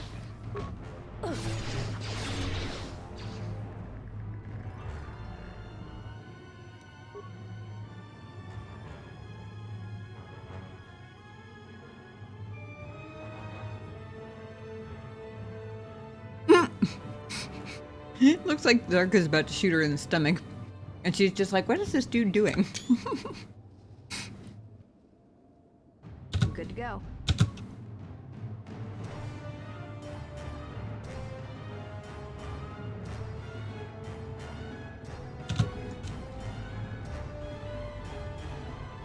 Why did I auto pause? Oh.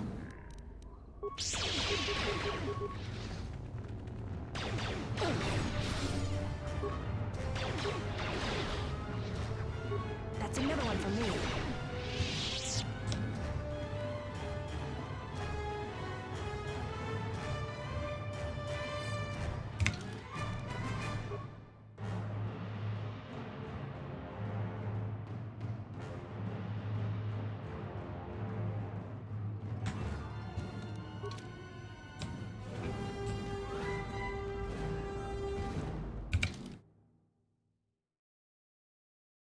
Oh, I see the faint blue line now. For a second, I thought they dropped me in the middle of a path and there wasn't a, like, back, which would have been understandable given the nature of the mission, but I thought I had to explore both directions. I just didn't get close enough to actually see the, like, transition indicator thingy.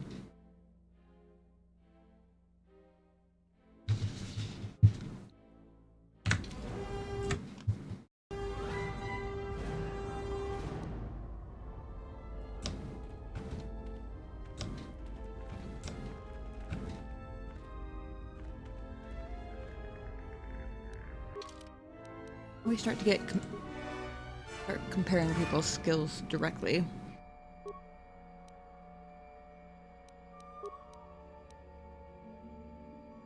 Right, demolition is definitely Mira.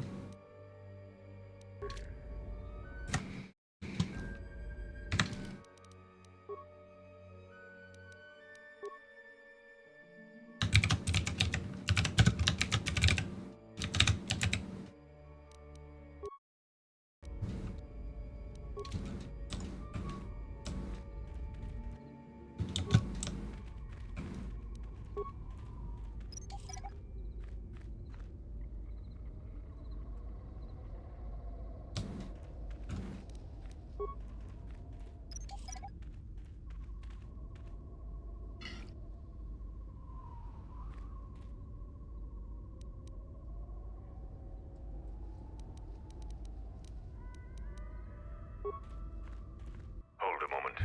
Past the mines. A Type 2 perimeter motion relay. It's a little outdated, but it'll do the job. If anything moves within 6 meters of that, then they know they've got visitors. Someone skilled with a stealth field generator can get by it, but that's about it. But if they set off any of those mines, it'll still send the signal. So, you aren't completely ignorant in the ways of battle? Good. But all of you must pass through its perimeter, and undetected would be better. Hey Redman, how's it going? Good to see you.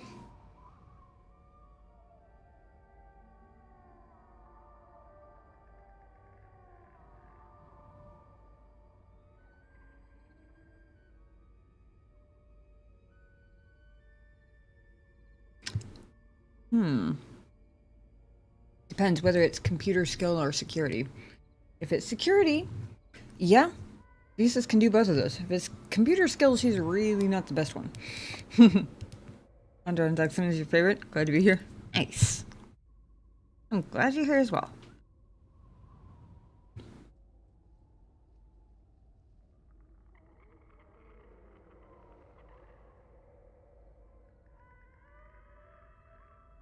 Yeah, detonation pack's probably gonna alert somebody to something. Same person that can use the stealth field can probably also disable it. Avoid the mines. If any of the ones close to the sensor are detonated, then we shouldn't even bother. How may I serve? Sneakily, one hopes.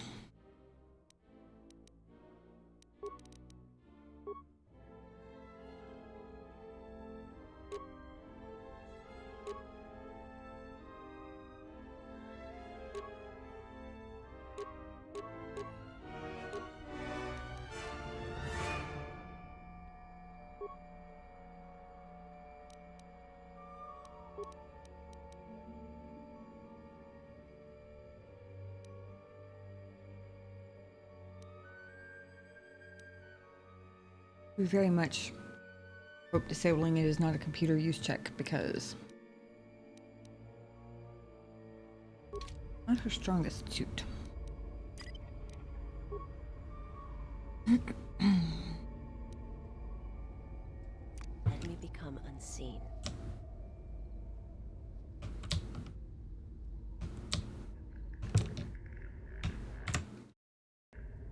Got stuck. Let me become unseen.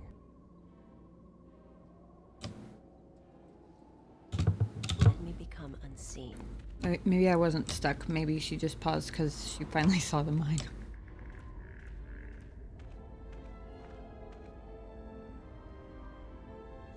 That's gonna be the really tricky part.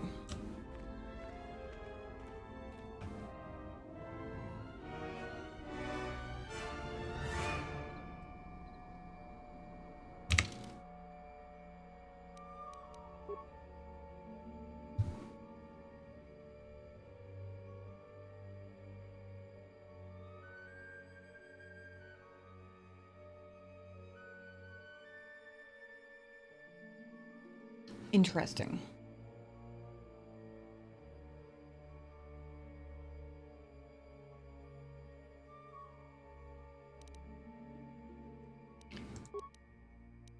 Nope.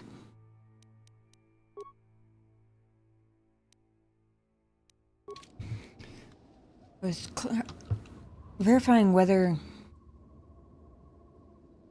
trying to disarm the mines would set them off.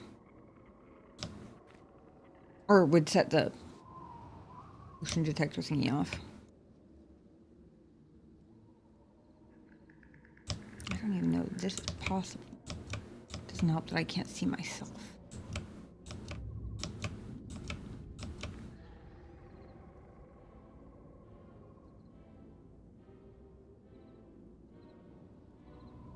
And I'm all wavy. Okay, that's one. Oh, that's a bigger gap than I thought it was. That's good. Did not rush it. Very much. Uh-oh.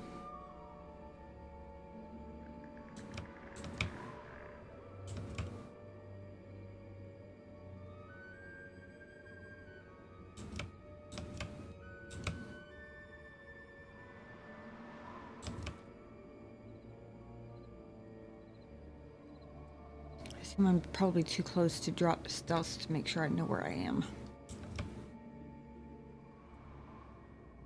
That moment when you're so invisible, you can't see yourself.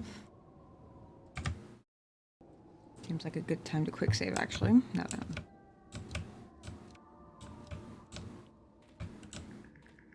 Alright. Made it through the mines.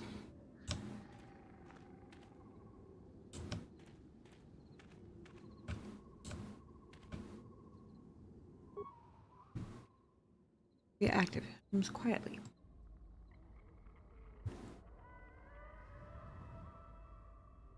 Now, I guess. Wasn't I supposed to be?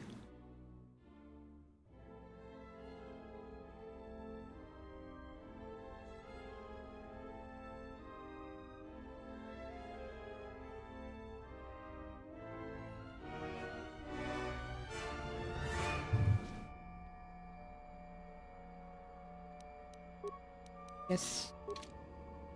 Working on it is not how one disables it.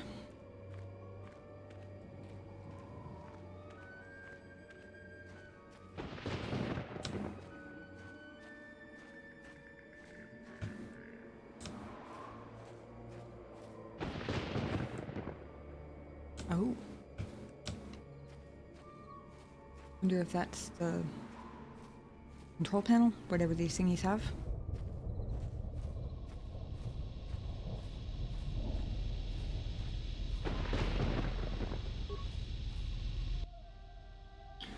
The generator for this camp is running efficiently. All manual levers and other controls to operate it.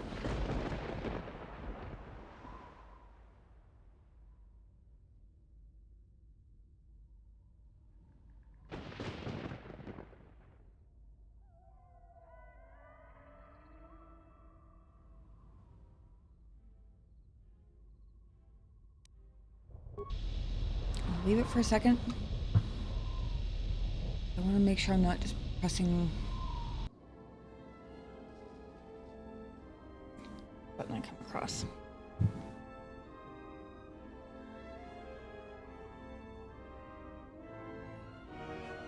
Hoping to wrap up stream before I had to go pee, but I can't obviously leave it here. That's too suspenseful. But I really have to pee, so give me like 3-4 minutes. I'll be back as quickly as possible.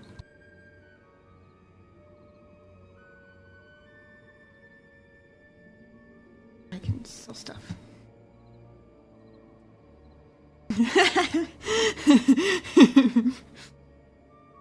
Thank you, Ghost, for that. And Shinobi for hitting enter for him, because he's notoriously bad at hitting enter for himself.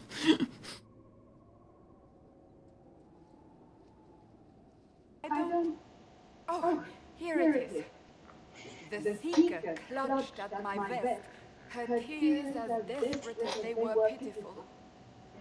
Oh, she's gonna kill you. I was wrong about everything, she sobbed. Could you find it in your noble heart to forgive me? That dwarf, he put me in the book. I'm in the book. What? I am reading the shit out of this.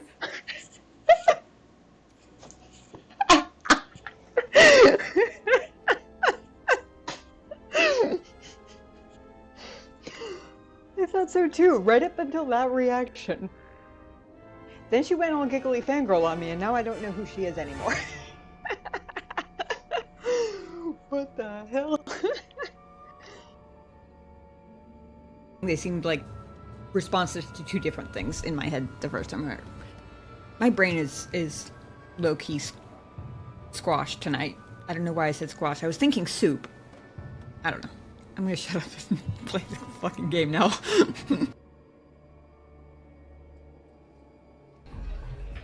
Yeah, I could be okay. We team and rank thong. Admit, I'm getting desperate. I hate to blow this audition, but I don't know if I'm ready to just pair up with a random passerby. I mean, that's fair. How do I know you're any good?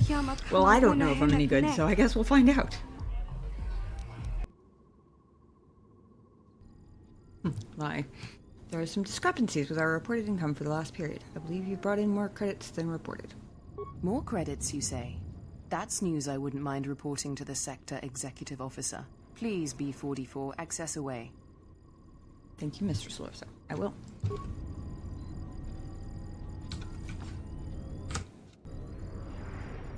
You know,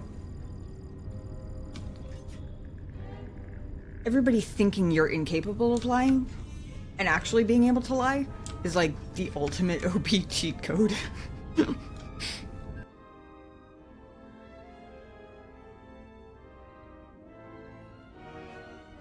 But how are we to know this is not some trick, Revan? I mean, that's a fair question. Since apparently I've tried to pull the exact same trick twice. I mean, I'm nothing if not consistent, at least. I guess. But only in little ways.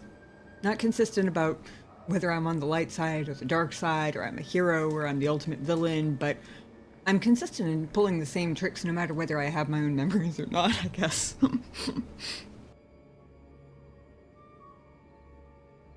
My wife warned me not to take a loan from Davik. Now I can't pay him back. It's not good to owe a crime lord money. He'll just keep sending more bounty hunters after me till I'm dead.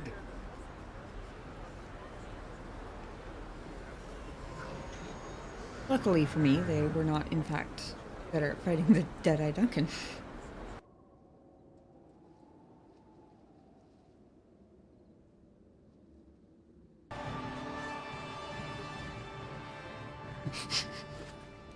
Okay, for a second I got stuck on mission. We're like trying to auto path around her. But I still had speed on, and it looked like one of those cartoons where the feet were just going like a blur.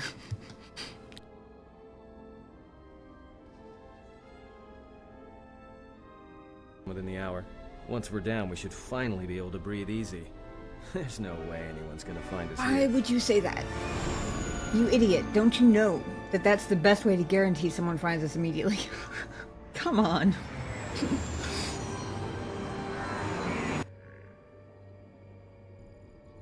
Lie.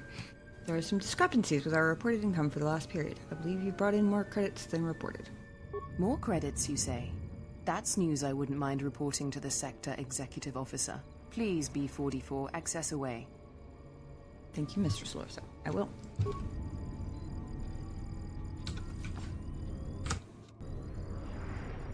You know,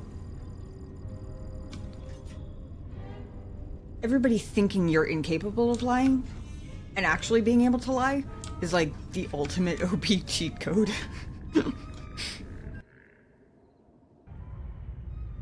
Oh, interesting. He can go fully rogue. They might have left a loose wire in there. Oh wait, that's free will. There are hazards to programming a droid with free will, I suppose.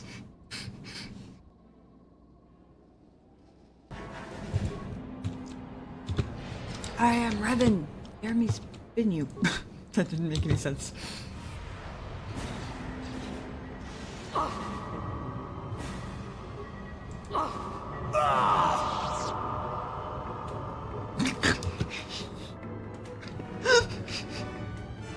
That flop though.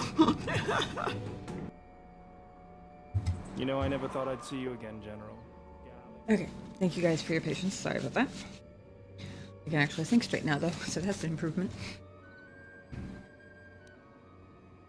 I'm gonna quick save, and I'm gonna try this anyway because it's late and I'm feeling more inclined to trial and error at the moment. We're slowly to a halt. This area should no longer function. Okay, well, that's useful, but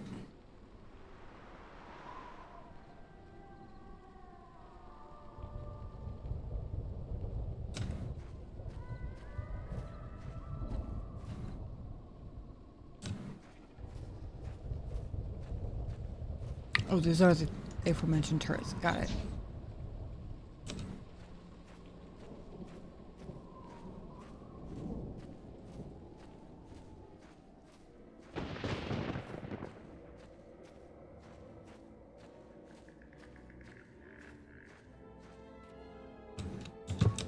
Yes, I know there are mines there. Thank you. Oh, okay. It said turrets, but it also disabled the perimeter. So fantastic.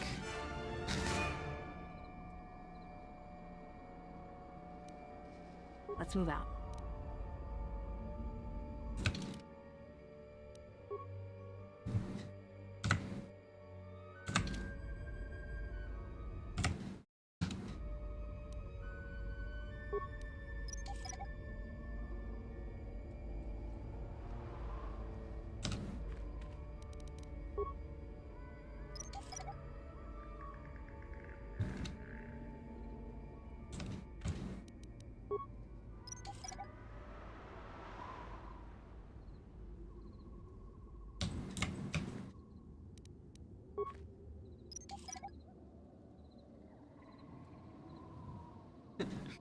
He says it's just a slight warping of the mine dome over there.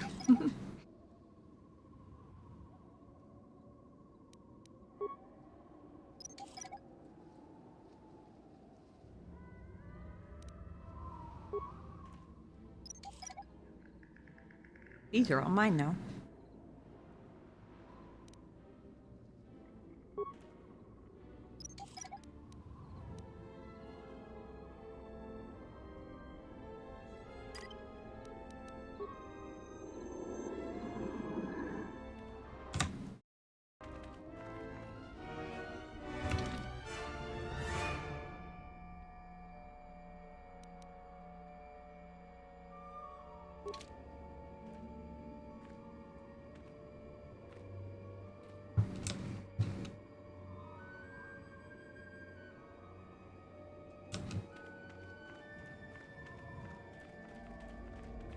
So, lead on.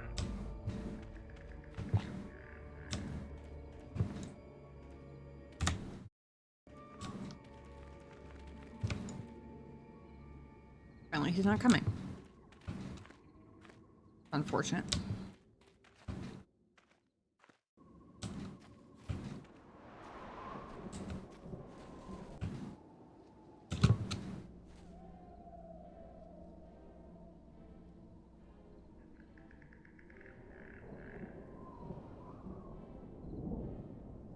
Whoa. A lake. There's a green lake. Explain why it's so flat, but I think I just saw a sea monster.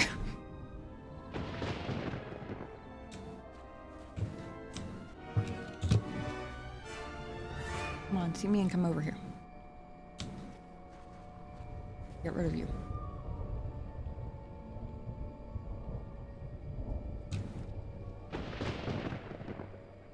It is a lake, and that was a sea monster.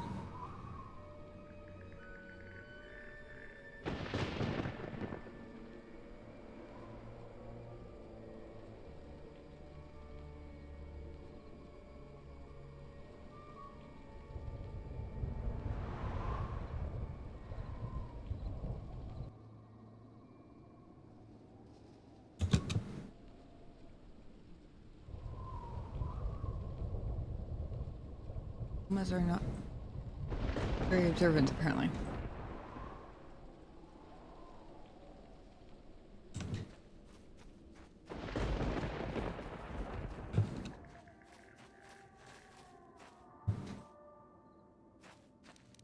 The honor is mine.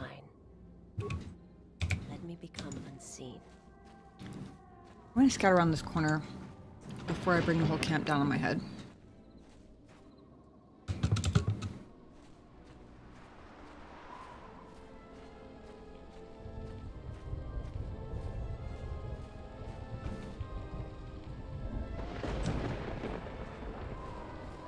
Wow.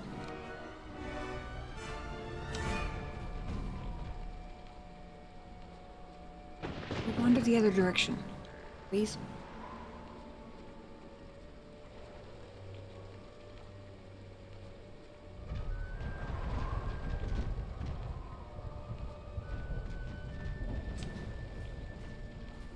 I can't go through that way.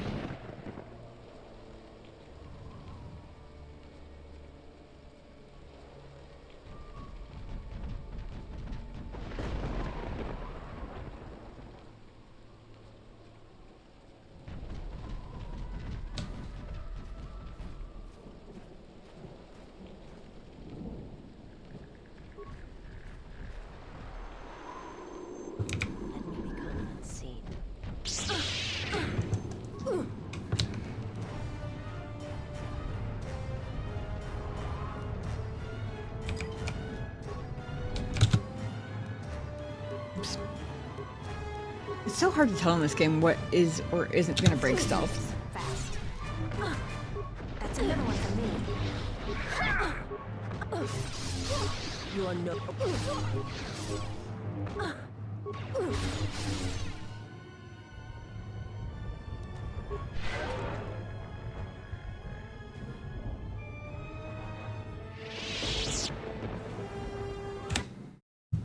Well, at least they're out of the way now. Let me become unseen.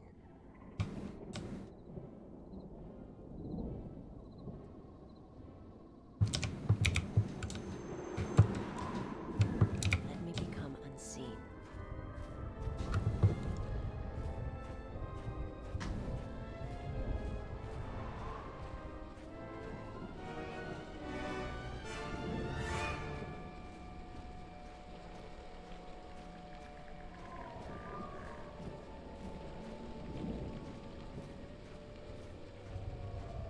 Guess I know not to click on the chain gun turret now.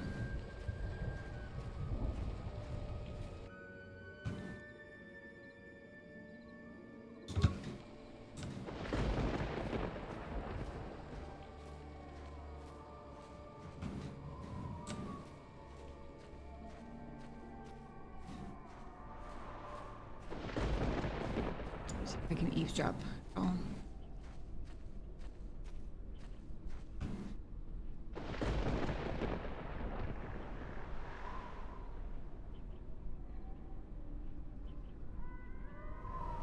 I think computer panels break stealth.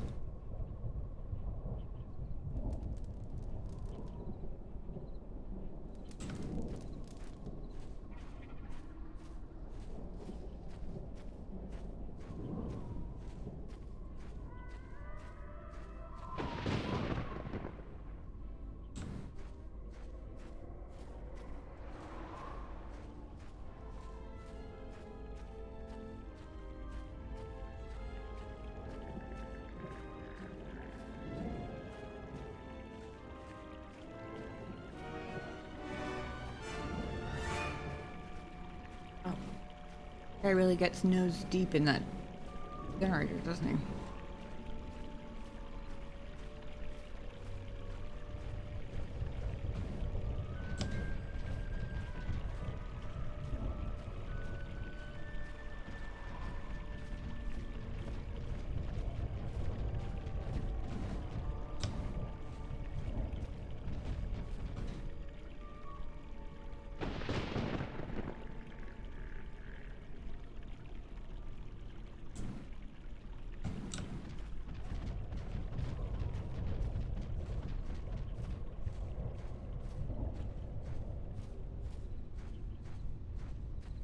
Ooh.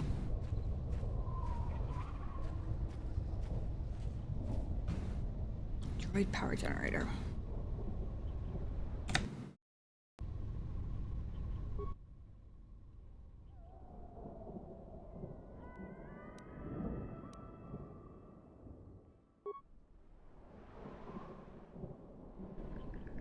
Good. Droids are down. And it didn't break stealth. If I can just get back around this Boma again. Yes, I know he's still there. Thank you.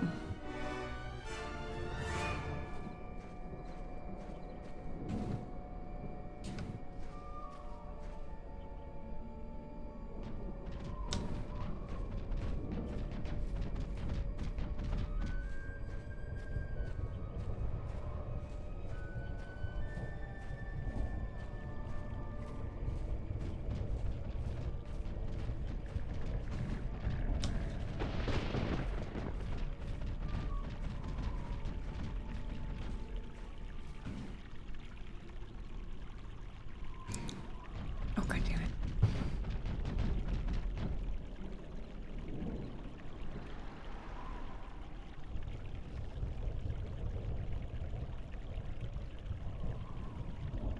Nothing interesting over here. This is not the invisible woman you're looking for. Oh my God, that worked.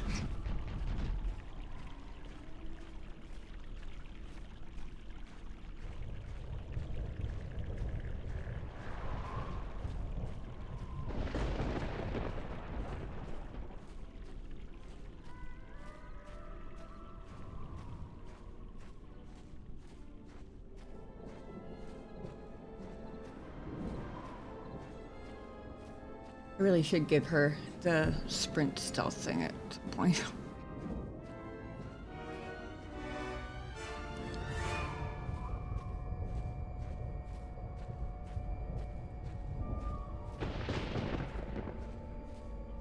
We're gonna quick save and try the security terminal. I don't remember whether they break stealth or not.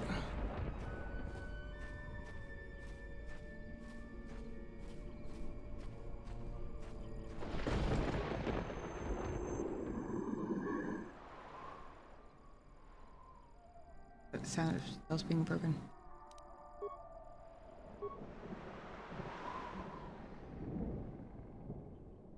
Yes, is the answer. They haven't shot me yet.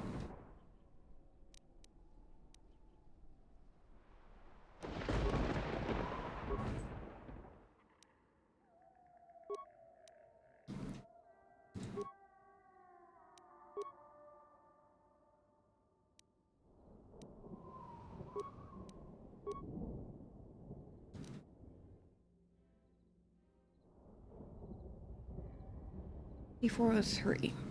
14 days ago. This is my first day on Duxon. My predecessor displeased our masters and was dealt with. The fool had cannot through the perimeter. The Sith don't tolerate any failure. I'm the 5th captain to command this base camp. The camp sits in the shadow of a tomb. My subordinates say that the body of an ancient warlord named Freedon Naird lies inside. We don't know why we're here. We sit and make sure that no beasts come into our camp, and especially that they don't reach the tomb itself. A bleak assignment. Signing off. Interesting. Next one. This jungle feels similar to Korriban before it fell after the war. Everyone is on edge. Executions for infractions are commonplace here. 50% more than my previous command. There's a bloodthirstiness to the jungle. The beasts here continually assault our mined perimeter. We've had to replace the minefields 4 times so far. We received more equipment and more men today. The equipment went straight inside the tomb. As usual, I have no idea what it contained. We're expecting more Sith to arrive any day. They want us to capture one of the beasts for them. No explanation. There never is. Signing off. I feel like the shooting. I heard a lightsaber, like, retract, whatever it is they do. I'm wondering if Visas is doing combat in between these cutscenes. Kind of sounds like it. Coded messages from orbit and from Onderon. Some sort of conflict is brewing. I think we have a ship in orbit. We're on full battle alert against what they won't say. The Sith Master said something about a disturbance in the Force. Well, what does that even mean? How do I prepare for that? From his tone, the threat is serious. We've put a double shift on monitoring the aerial sensor grid. The only thing that could worry our masters so much has to be a drop ship invasion from the Onderon military. Hey. We will be prepared. The Sith said soon we'll have reinforcements. When I asked for details, he said it was a surprise. I hate the ones with a sense of humor. Sith jokes are rarely pleasant. Signing off.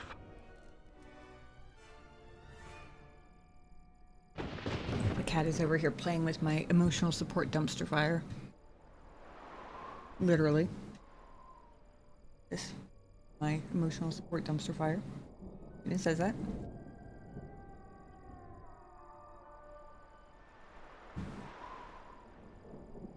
Yeah, stop. Get your crunchies and go to bed in a little bit. I'm almost done. Just gotta get to a point where I'm not...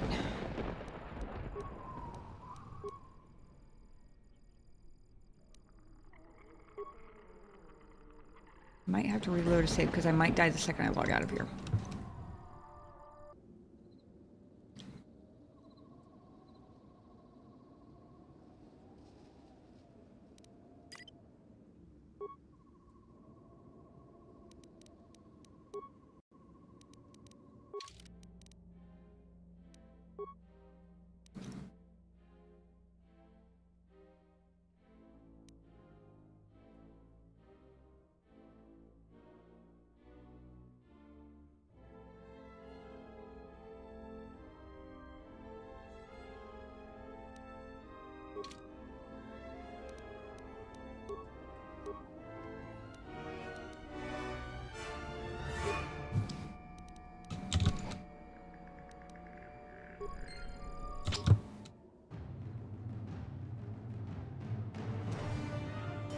I have to stay alive long enough for my companions to get here.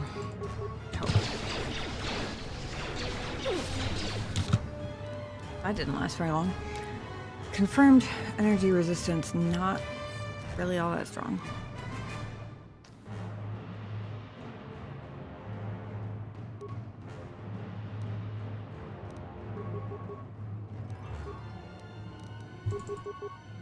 Actually.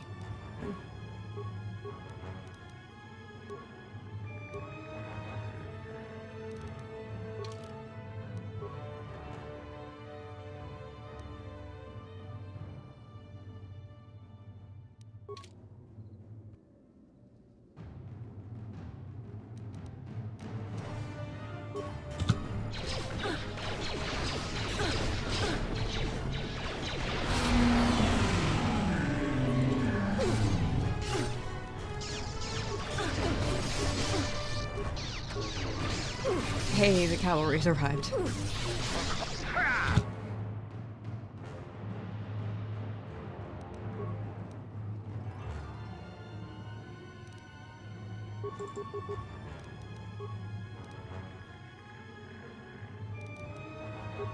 Ready? That's another one for me. Soon you shall know pain. Lived. Great. Kitty cat.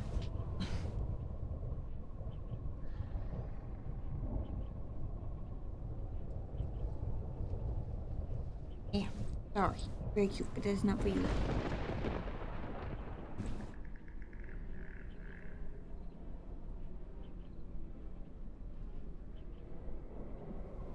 I'm gonna wrap it up and go to bed real soon, okay? You get your crunchies.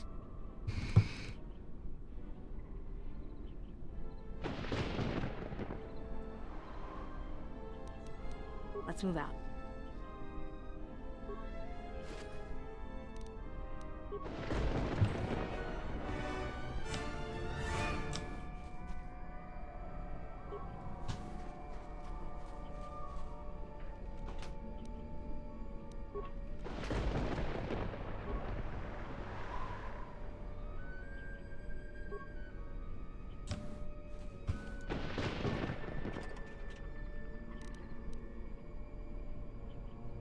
Ooh, force shield.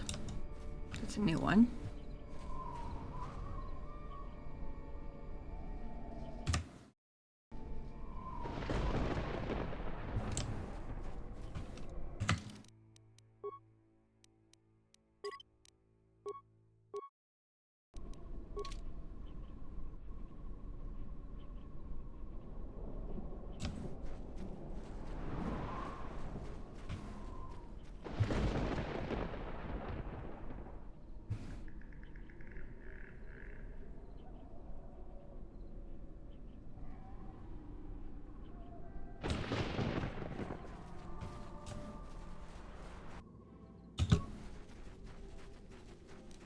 That's another one for me. Good.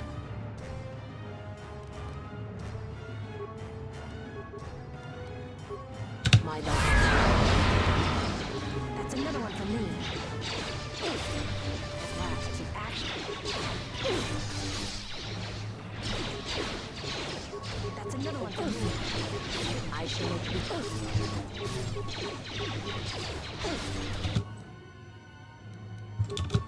I shall. For Clan Ordo! Super.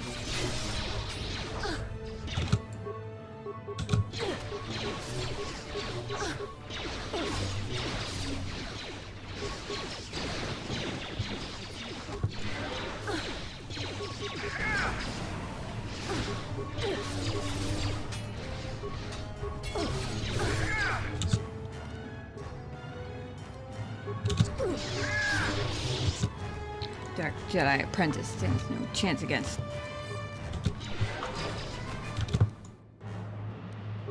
That's another one for me.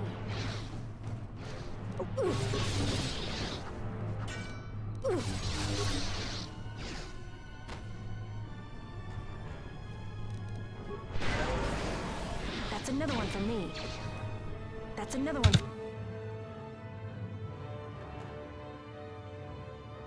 for me.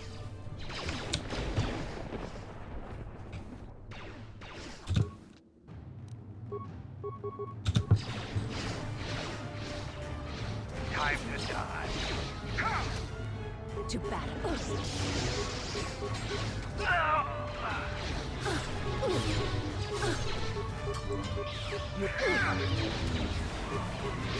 I'll take care of it.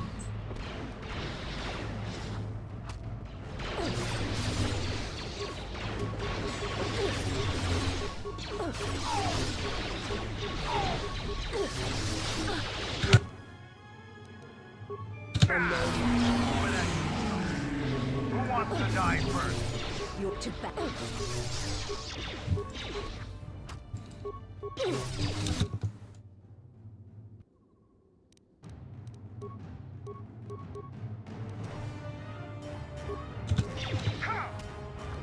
Soon you shall know pain.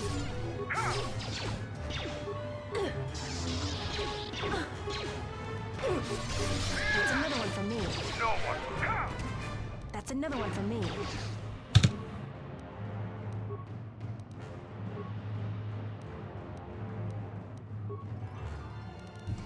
Yeah. To battle.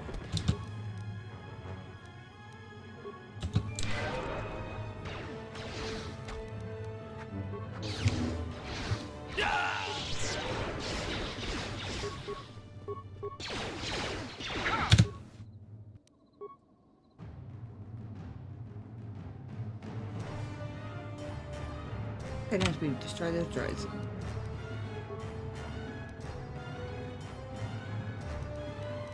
Yeah.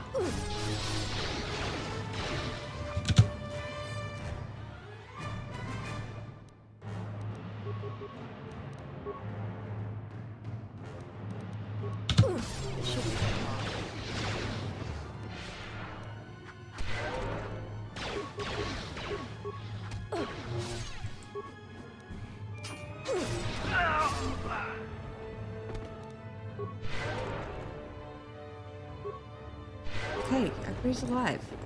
That was chaotic. Oh, goody. Perk.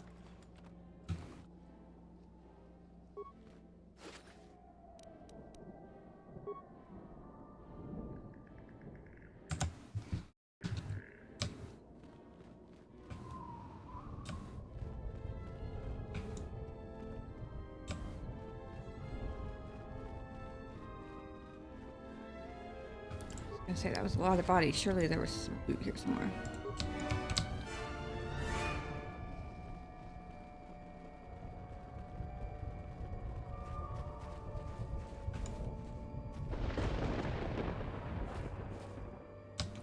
Got all of it though.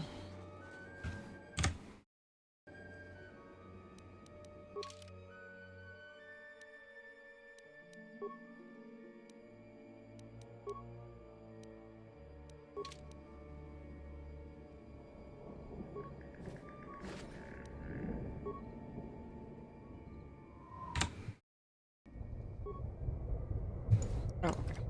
It was interactable, so.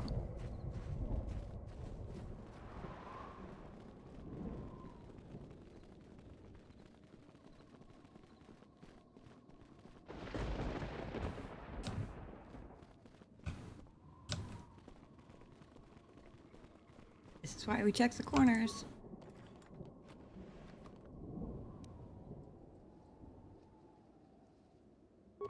The hardest parts out of both games, in my opinion. Feeling it. Awesome. Right? Yeah. It makes me feel pretty good. No hardcore gamer, but I like that. That's cool.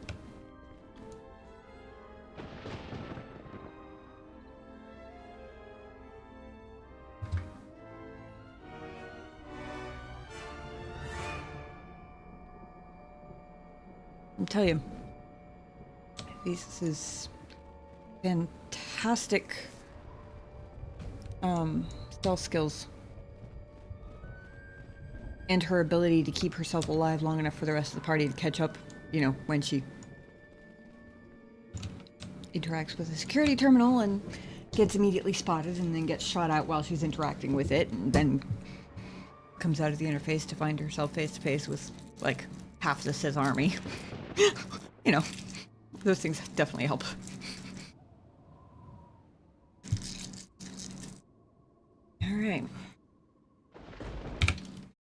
downloaded an area schematic and I just remembered it. I was half expecting to have to reload that save because I didn't think she was actually going to survive.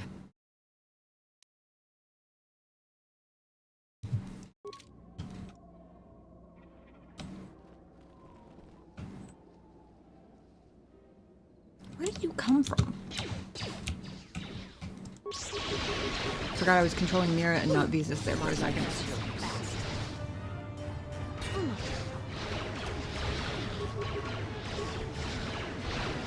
That's another one for me. You guys just come out of the wall? Do these guys respawn regularly? Is this a thing I need to be aware of? I'm good to go.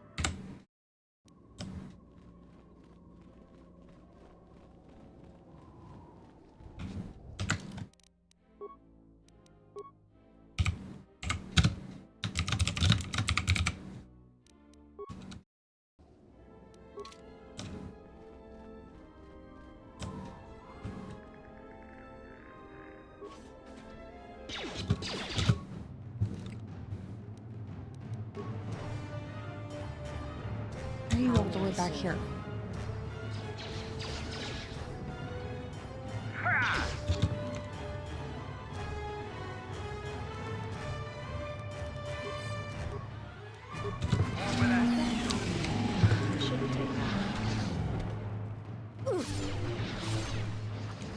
Insanity is really quite good, even if it is loud as fuck.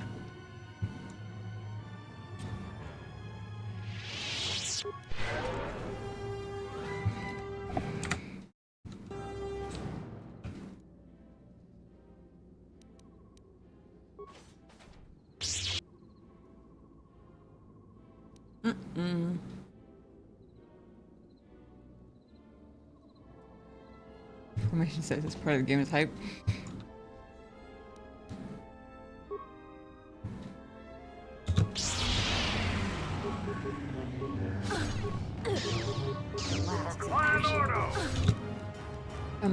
Mandalore, anytime you want to, like, start hitting shit would be good.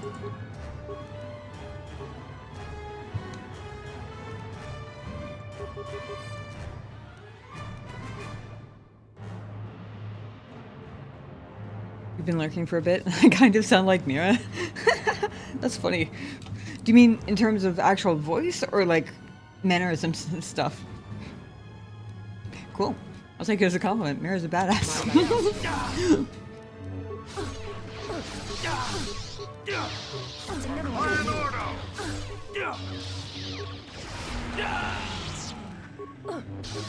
Who wants to die first? Let's take care of this. Uh-oh.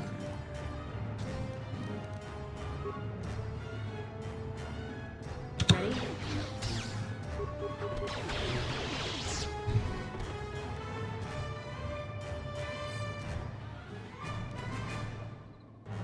My life is yours. Voice. He's speaking in a low tone, it sounds like her. Cool.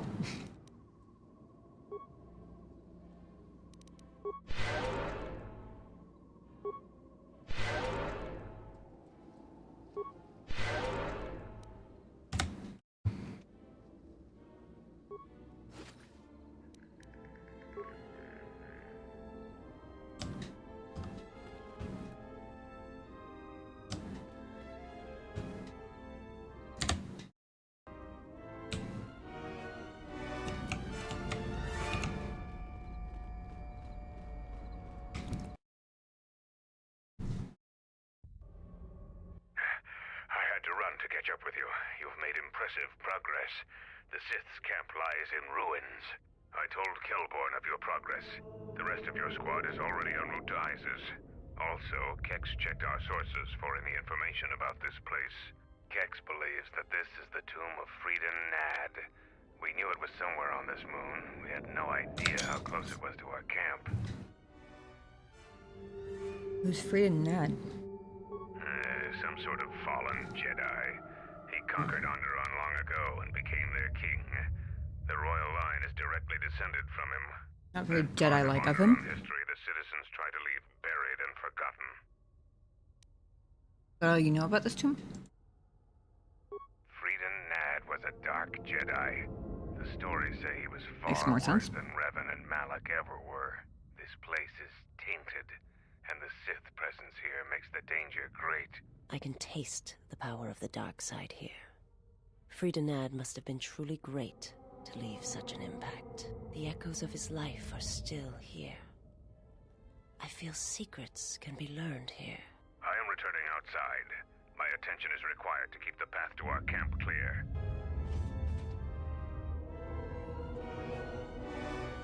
Not if we block you, I guess.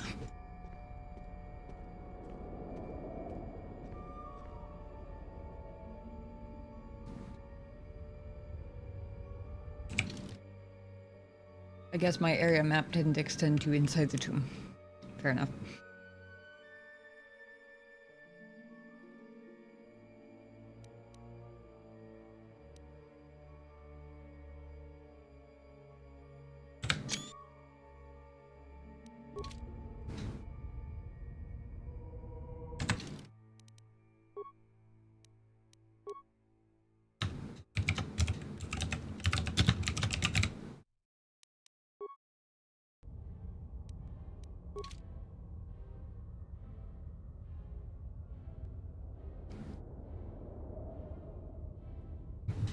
How appropriate that Mirror's the party leader. Yeah.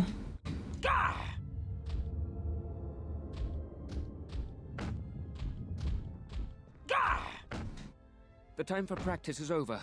There are intruders in the tomb and they cannot be allowed to reach our master. The ritual must not be interrupted. I don't need to mention the price of failure. Men, follow me.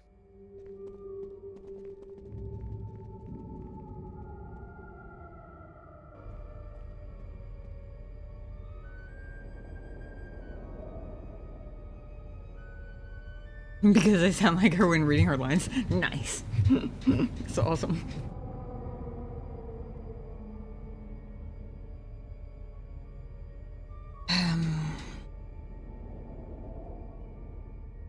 Sadly, I probably do need to call it there because it's only going to get more involved further in I go, and it's already 2:46 a.m.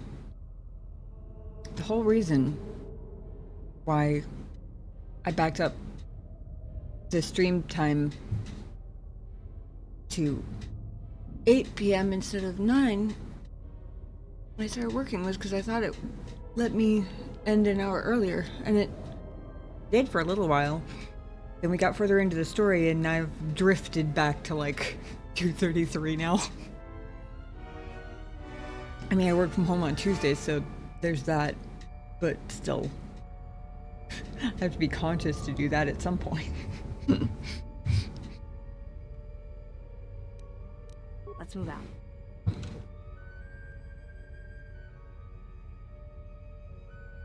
The honor is mine.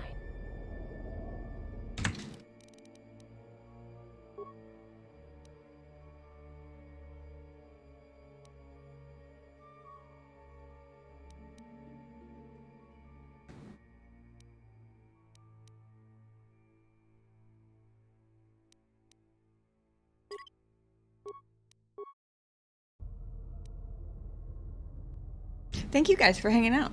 I appreciate it, as always. I'm gonna do my usual and drop the Discord link in the chat in case there's anybody hanging around who's not on there would like to be.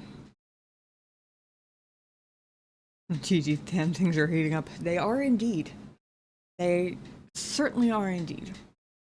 We've got a queen to rescue and a dark Jedi tomb to clear out of Sith and probably other things. I find it intriguing that the record, the like captain's log or whatever it was, specifically mentioned keeping animals out of the tomb. It might just be so that, you know, beasts don't randomly attack whatever ritual they've got going on, but kind of interesting nonetheless. Yeah, next week should be another action-packed quest to save the galaxy. You know, as we do. But, till next time, thank you guys for hanging out with me, chatting and lurking and whatever it was that you did. I appreciate you being here. Till next time, take care of yourselves, be kind to each other, and I will see you guys next Monday. Have a good night, guys.